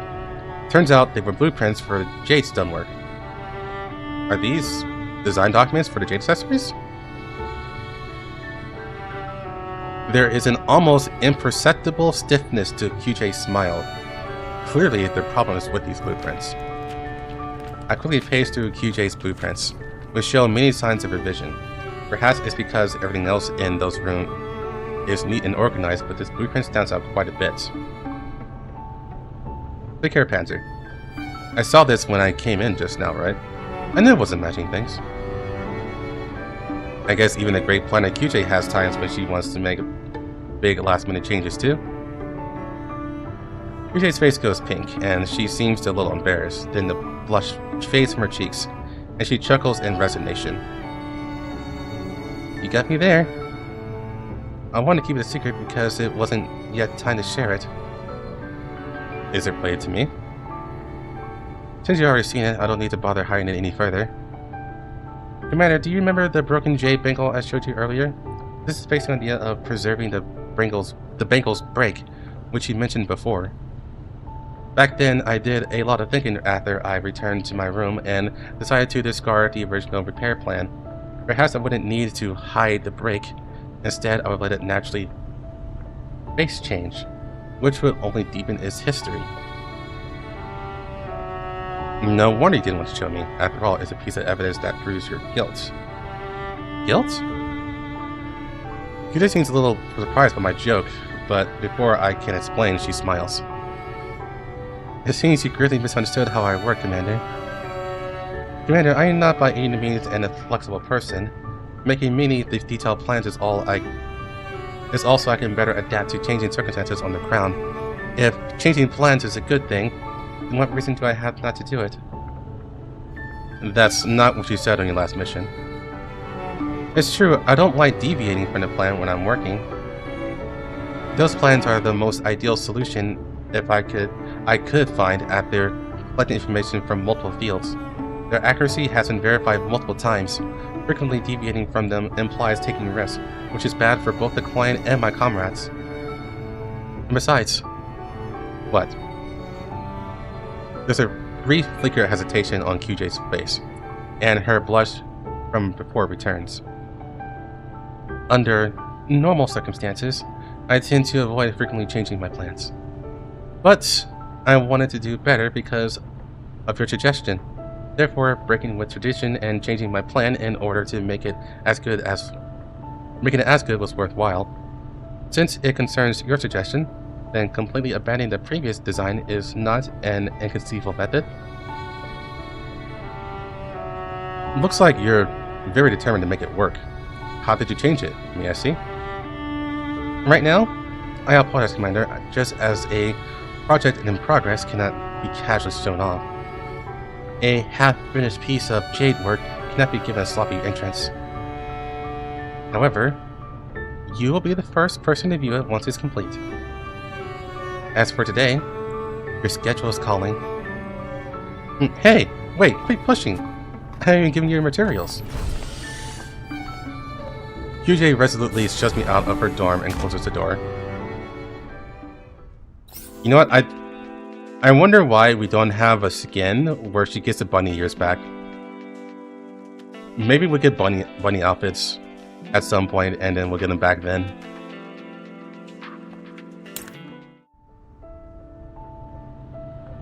Commander, are you busy? QJ, I'm on break now. Please come in.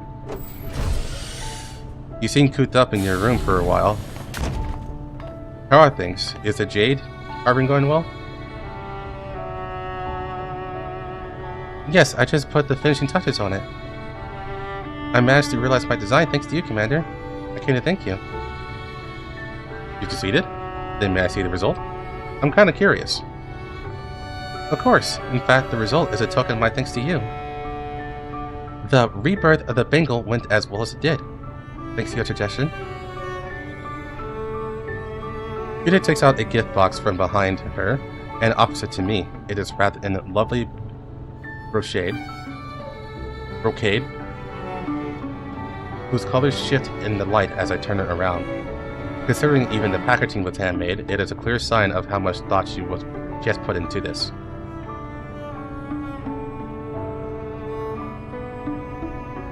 May I open it now? Of course. Earlier, I promised that you'd be the first one to see it. If the jade had a will of its own, I'm sure it would be honored if you were the first person it saw. It is plain to see that the item has great significance for QJ, and so I slowly and respectfully open the box. QJ studies me, her lips pursed. There is a rare expression of nervousness on her face. So even someone as calm as you can get like this. Pardon me? Did you say something? I was a little distracted just now. No, nothing. The box contains a crescent-shaped piece of jade, a delicate and intricately carved piece. I have never seen the designs on it before. They resemble branches whose leaves and fruits intertwine into a harmonious whole. It looks very auspicious to me. It's lovely. What is this? It's a pen rest. You should leave it on your desk. You can admire it or rest your pen on it, as the name suggests. Well, it certainly looks unique. The resting surface isn't a perfectly smooth section. Rather, it looks like an uneven mountain range. Wait a minute. The texture of this jade looks kind of familiar.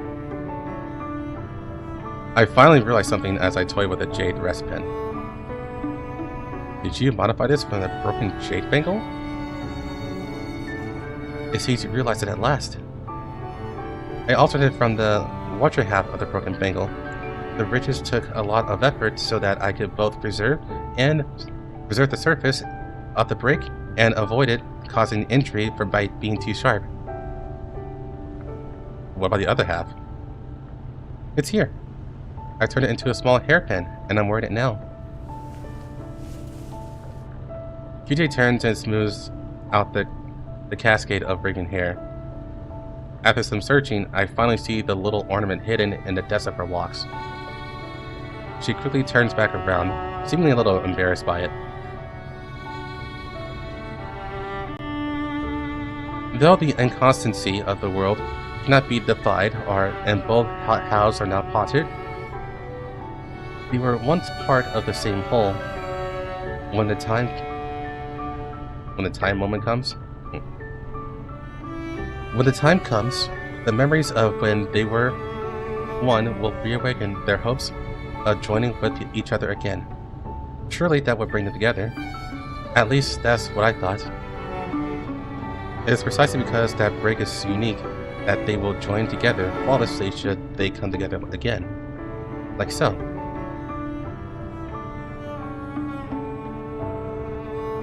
QJ has removed the hairpin at some point.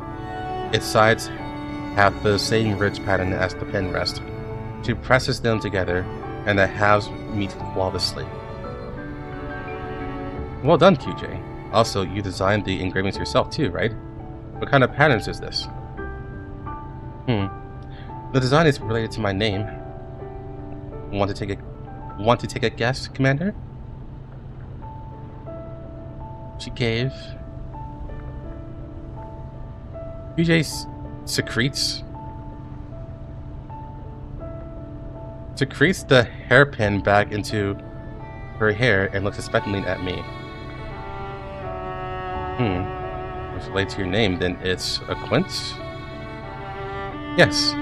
I consulted the leaves of Chinese quince branches and leaves to make these floral designs. She gave a quince to me. I paid her back in jade.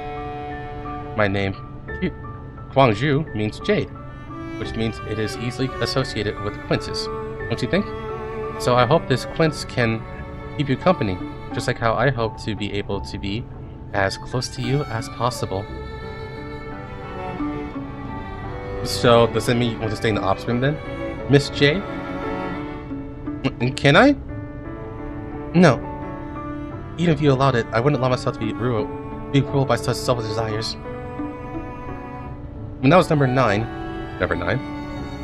when I was number 9, I could do as I wished, like a smiling, proud wanderer. But now as QJ, I must bear new responsibilities. I wish to protect you and everyone in Griffin, Commander. In order to gain the resources to protect everyone, I can't possibly plaster myself to your side all the time now, can I? I need to go out and complete missions and push myself further.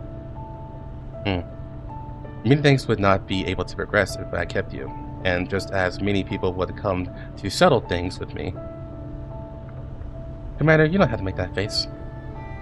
I don't find these new responsibilities tiresome or annoying. I do enjoy being useful and spreading the reputation of QJ and Frostfall Squad in the New Griffin. As for your attention and companionship, I am content to let this little quince enjoy them on my behalf. I am in awe of your sense of responsibility. Alright, I will cherish it like I do you. Repayment, it can't be, but as a sign of love, it won't fade. In that case, both this quince and this QJ will be counting on you from now on. QJ bows deeply to me before straightening up again. The evening mist filters in through the window, haloing her face in faint pink light, making it sparkle like a translucent gem. How cute. I just finished Yuzio Charge. Is it explained in the future when QJ joins Griffin? Joins Griffin?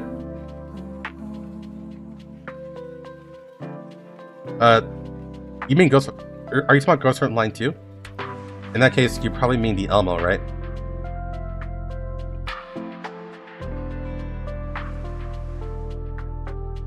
Or do you actually mean in Ghost Frontline 1?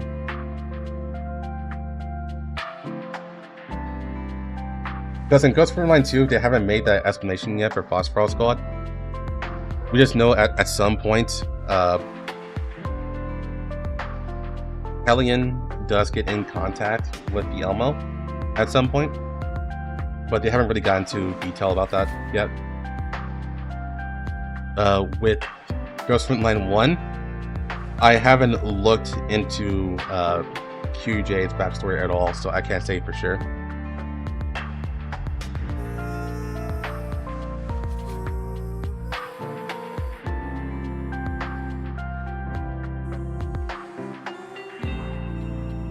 Yeah, I actually had to like read up on all the dolls. That's actually a lot of reading, to be completely honest.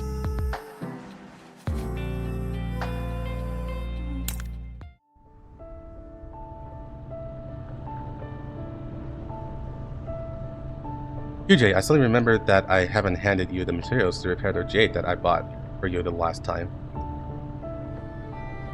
Commander, you're here just in time. I just so happen to have a jade item that needs care. Oh dear, has another precious treasure met a terrible fate? The circumstances aren't the same as before. This time it is minor damage that accumulated wear. As for the circumstances, goodness. It's as embarrassing as cutting my neural cloud and laying it bare before you, Commander. My hair repair comes from the same source of your pin rest, so I wear it all the time. I've been out on missions recently, and whenever my thoughts of you grow too much to bear, I take it off and rub it. Sometimes I imagine I can scent you. Wait, okay. Okay. I imagine I can sense you through it. Not scent you through it. I was like, I can imagine your smell through it. I was like, QJ's not that type of person. Yeah, she's meant to say, sometimes I imagine I can sense you through it. Over time, I began wearing the ornament down, and if I leave it be, the ridges may not match those of the pin rest. Ah, so dolls can experience separation anxiety too. Separation anxiety? That's not like me at all. It's not so bad, is it? Still, parting is, as the saying goes, sweet sorrow. It starts when you leave the other person, but when it ends it's unclear. Even when you're standing before me right now, my longing for you does not diminish in the least. Is it because I'm still not satisfied with how close we are now? I want to be closer to you, Commander. I want to occupy more of your time and your attention. Am I being too greedy? I don't hate it though. Rather, I want to encourage such feelings to grow with each passing day. Commander, may I allow myself to indulge in such feelings? Or perhaps I should accept some kind of constraint to my emotional modules so I only think of you like this when I'm drawing up plans? And can I really do this as I am now? The success rate of planning my thoughts like this is, well, it does seem a little distressing. Yeah, she just went full mask off for that part.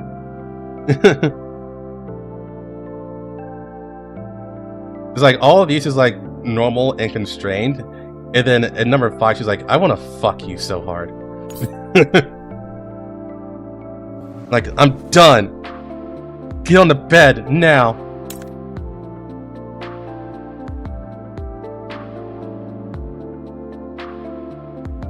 Right.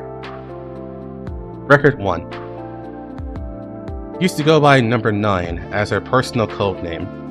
When Griffin was reorganizing, being a doll with outstanding battle accomplishment granted her an invitation to stay from Hellion, and she gladly accepted it. Her choice to stay in a new Griffin meant that she had chosen to face the changing situation. The oath ring side effects.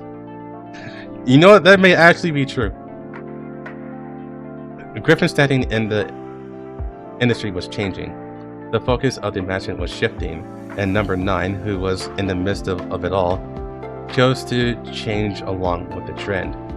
The carefree and unrestrained female knight of the past might have had difficulty shouldering all of this, so in order to be able to help Hellion gain the client's trust, she became more steady and reliable, taking off the overly cute rabbit ears, swallowing back inappropriate jokes, no longer making rash promises and instead submitting carefully considered plans. To appear more mature and reliable, she went back to using the name she had used a long time ago. Huangshu. Huang for the jade-like beauty, and Zhu for the stone resembling jade. Having gone through a critical period of survival, polished with responsibility and pressure, the brilliance of this jade-like stone finally saw the light of day. The Frostfall squad she leads, consisting of Tololo, Cheetah, and Lind, will surely condense into a new shining edge for Griffin. A new shining edge.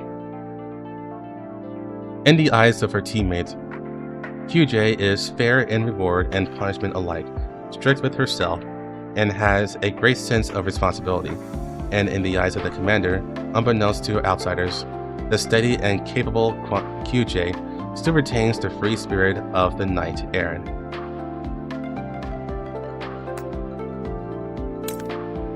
Record 2.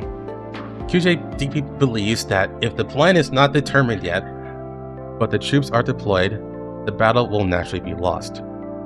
However, plans can't keep up with changes, and not all clients believe in the power of planning like QJ. The variables introduced by the employee's whims can appear at any moment, such as every single day after winning a project bid or in the middle of the night when there is only 5 hours left until the planned implementation. Every night, the lights in QJ's room stays on. Whether she's on the way to the mission site and a bumpy vehicle caught in a trap, or in the mouth of a giant e-lit creature, the hands and mind of leader QJ have not once faltered in making a plan. I had to be prepared until the mission begins. The obstacles encountered before that can be overcome. With this determination, QJ finally submitted the newest version of the plan before the mission officially began. The client recognized QJ's dedication, but they also had their own considerations. I just gave it a second thought, and I feel that the initial version was quite good.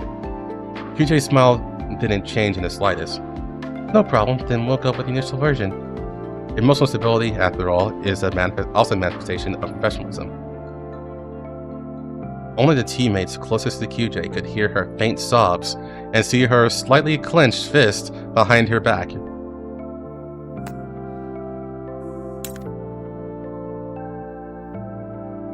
Alert, alert, the leader's about to come in, beginning countdown, 59, 58, 57.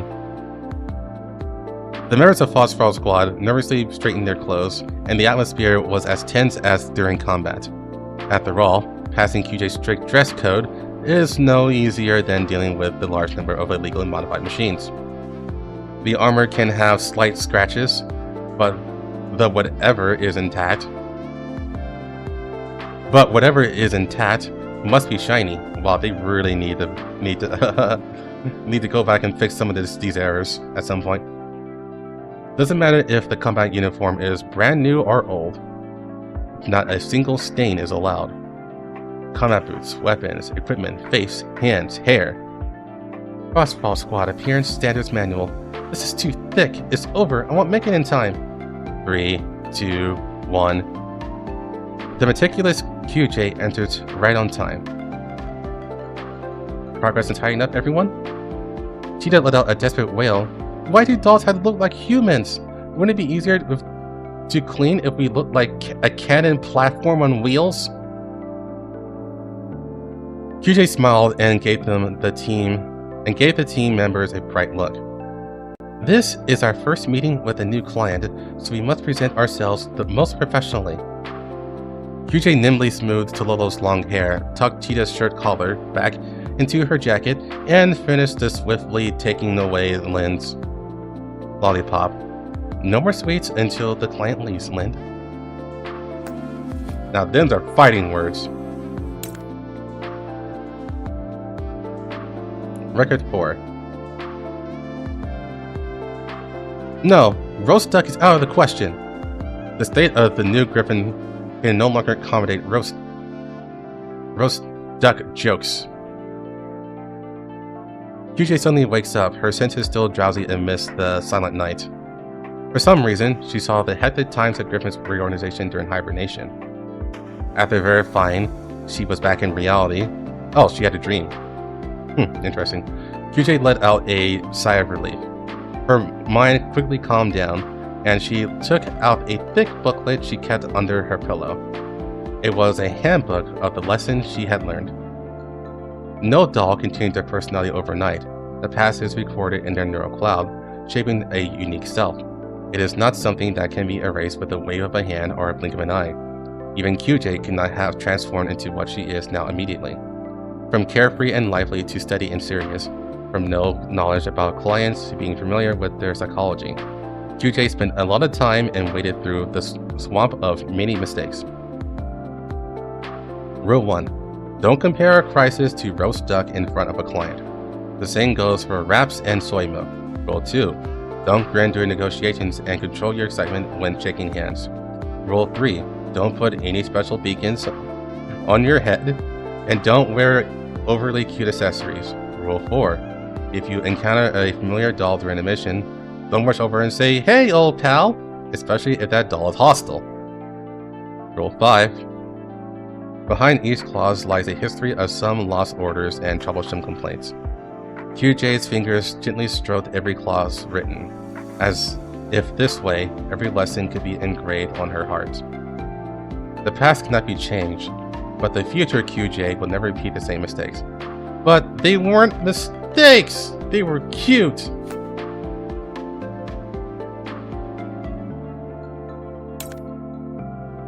Blaming nature for creating typos, probably.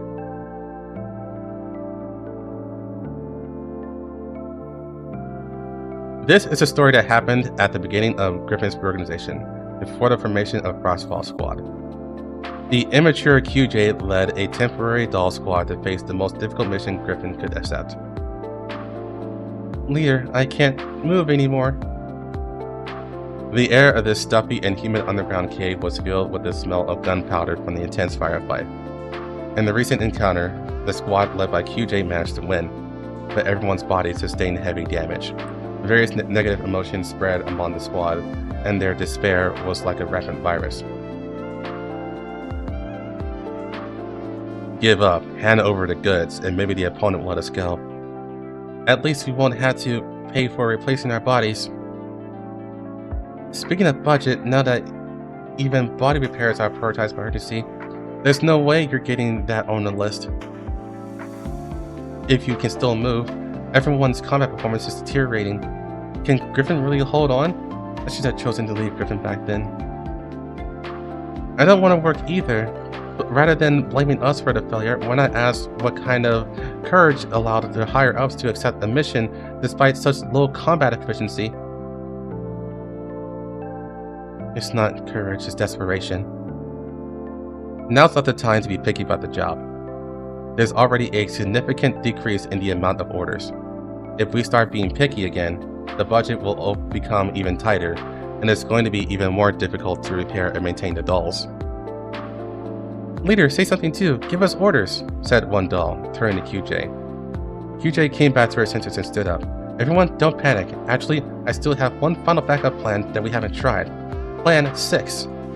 Although it's a risky plan rejected by the client, I believe it is the most suitable one for the current situation." QJ's tone was firm. "This is the last operational plan for this mission. I have full confidence in it." But the dolls were mired in doubt. What good is confidence? What if the plan fails? Then I won't force everyone to proceed with this plan anymore, with this mission anymore. This is our final trump card. Please, believe in me. The squad narrowly made it through their predicament with the help of Plan 6, and successfully completed the mission objective.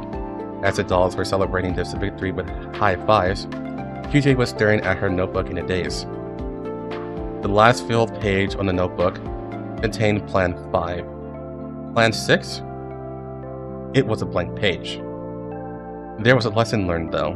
For future mission, there will most definitely be a Plan 6, 7, and 8. If the building is about to collapse, then become a new pillar. If a single pillar can't support it, they construct more and grow stronger.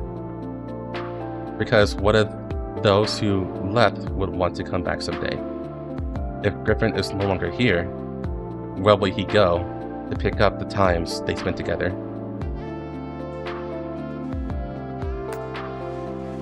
That was 5, right? Yeah, okay. Record 6. The day after working overtime, I was shaken awake from my sleep. "Commander, please wake up. Commander!" It was QJ's voice. I opened my eyes. The black hair in front of me swayed slightly, almost brushing my nose, then tickled across my neck and chest. "According to your schedule, it is now the deadline. Wake for waking up. You have a meeting with a major client in half an hour, and I'll be your bodyguard. Do you remember?" I managed to shake off the drowsiness. You know, I wonder, do they do like a bidding for who gets to be the bodyguard or whatever? I feel like The dolls would totally do like a bidding session. Like, alright, I got $1 here. I got 5. I got 10. You know what? All in, $100. Ah, I guess you're the bodyguard for today. Work hasn't piled up recently, so a situation where one thing is sacrificed for another is inevitable. I know you worked late into the night. It must have been very tiring. It's just that the upcoming events are equally important, so please be sure to stay alert. Also, learning from today's lesson, in the future, pull straws. True, you can pull straws too. In the future, I will remind you to rest early the day before important matters. QJ looked serious. Commander, please put on your shirt. Commander, please put on your jacket. Commander, here are your cufflinks. With QJ's help and supervision, I got dressed properly. Everything is sorted out now. Everything looks sorted out now. You look very professional. Please take a look at me as well and see if there's anything improper. Your hair. It has been brushing against me and got messy. Perhaps this reminded QJ that she inadvertently got too close to me earlier. Her cheeks turned slightly red for a moment, but she quickly regained composure. Sorry, please wait a moment. Alright, let's go. With you here, Commander, we'll definitely be victorious. Number 7. On a rare, leisurely afternoon, QJ came over with a tea tray and snacks. Commander, would you like some afternoon tea? Please, allow me to prepare it for you. QJ's bright eyes betrayed her eagerness to give it a try. It was a rare display of elegance. That word. I took a sip of tea from the teacup QJ handed me, and an indescribable bitterness immediately filled my mouth. It's brewed very well. Don't brew it next time. It's brewed very well. Don't brew it next time. QJ smiled deep and low. Commander, do you find it bitter? Was it accidental or on purpose? QJ's smile seems a little fishy to me. It was on purpose.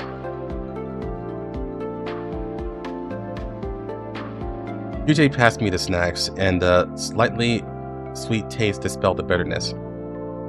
Commander, I deliberately extended the steeping time and increased the water temperature to achieve this particularly strong tea flavor. Why? I didn't understand. The client we are meeting tomorrow has delayed payment for the 3rd time already. If this continues, it'll become a bad debt. I want to tactfully remind the client to pay attention to the overdue bills. Aren't a delay in payment and a delay in pouring tea the perfect match? What a way to go about it. QJ poured me another cup of tea. I brought it to my lips, pondering whether this one was drinkable. QJ was a bit amused by that. Commander, please don't hesitate to enjoy it. Of course, your afternoon tea has just the right flavor. After all, your preferences, your taste, everything about you is top priority intel to me.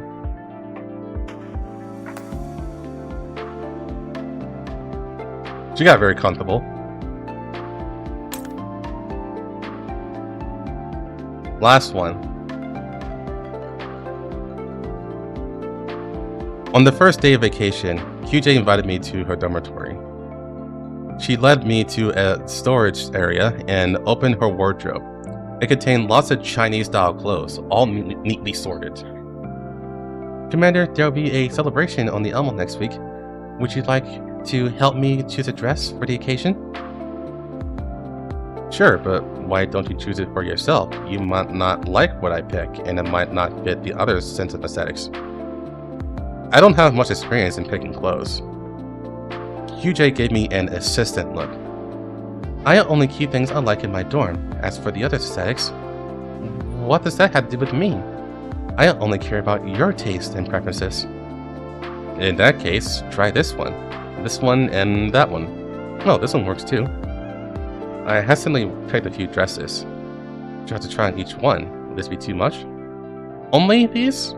No problem. I'll try them on. Please, wait a moment, Commander. QJ readily agreed. After a few more rounds, we finally settled on her attire for the event. Commander, wait a moment. I wanted to go to the table and pour water, but QJ grabbed my hand. In her other hand, there was a bundle of soft measuring tape. Commander, please allow me to take your measurements. With precise data, I can sew some clothes for you to match with the dresses you selected. This is my first time sewing clothes. I prepared well in advance, so it should be a success. I want to do more for you, Commander, not just something work-related. Although they won't be ready for a celebration in time, there will be opportunities to wear them in the future, right? When it's just the two of us, Commander, would you like to join me in matching outfits? So cute. Yeah, she just has like this little tiny bit of her old self still there, but it's mostly been etched out, buried. But yeah, that's really cute. I like that.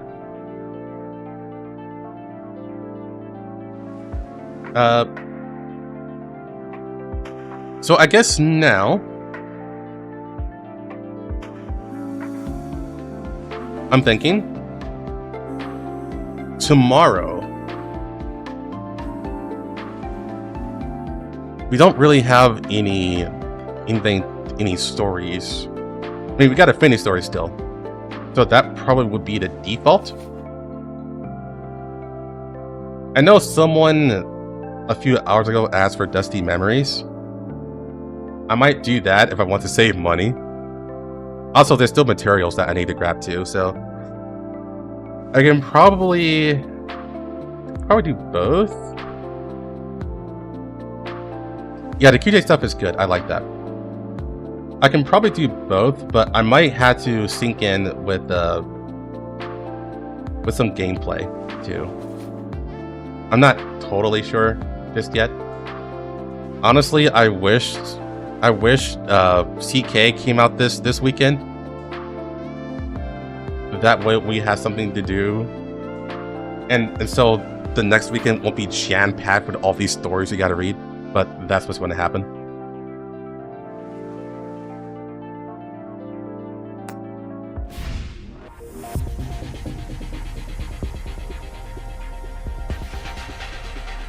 Thus, Frontline to Exilium. But, alright. I think I'm done for today. Got 6 hours in. Yeah, I think I'm good.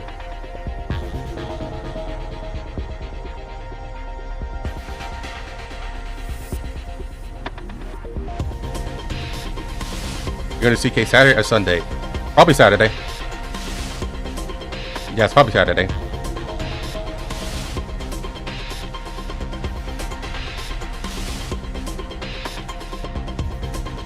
If it's not well, actually, it is going to be Saturday, but if by some chance something comes up on Saturday, then it'll be Sunday. Yeah, like, honestly, the only reason why I like do these Infinity stories is because, one, it's cute, and two, they have, like, this hidden lore that they just kind of etched in there.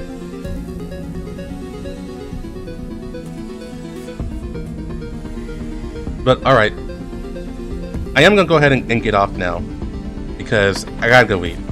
I gotta order food. So I will see you guys tomorrow. It will be more Girls Frontline 2. I will see y'all then. Take care. Bye bye.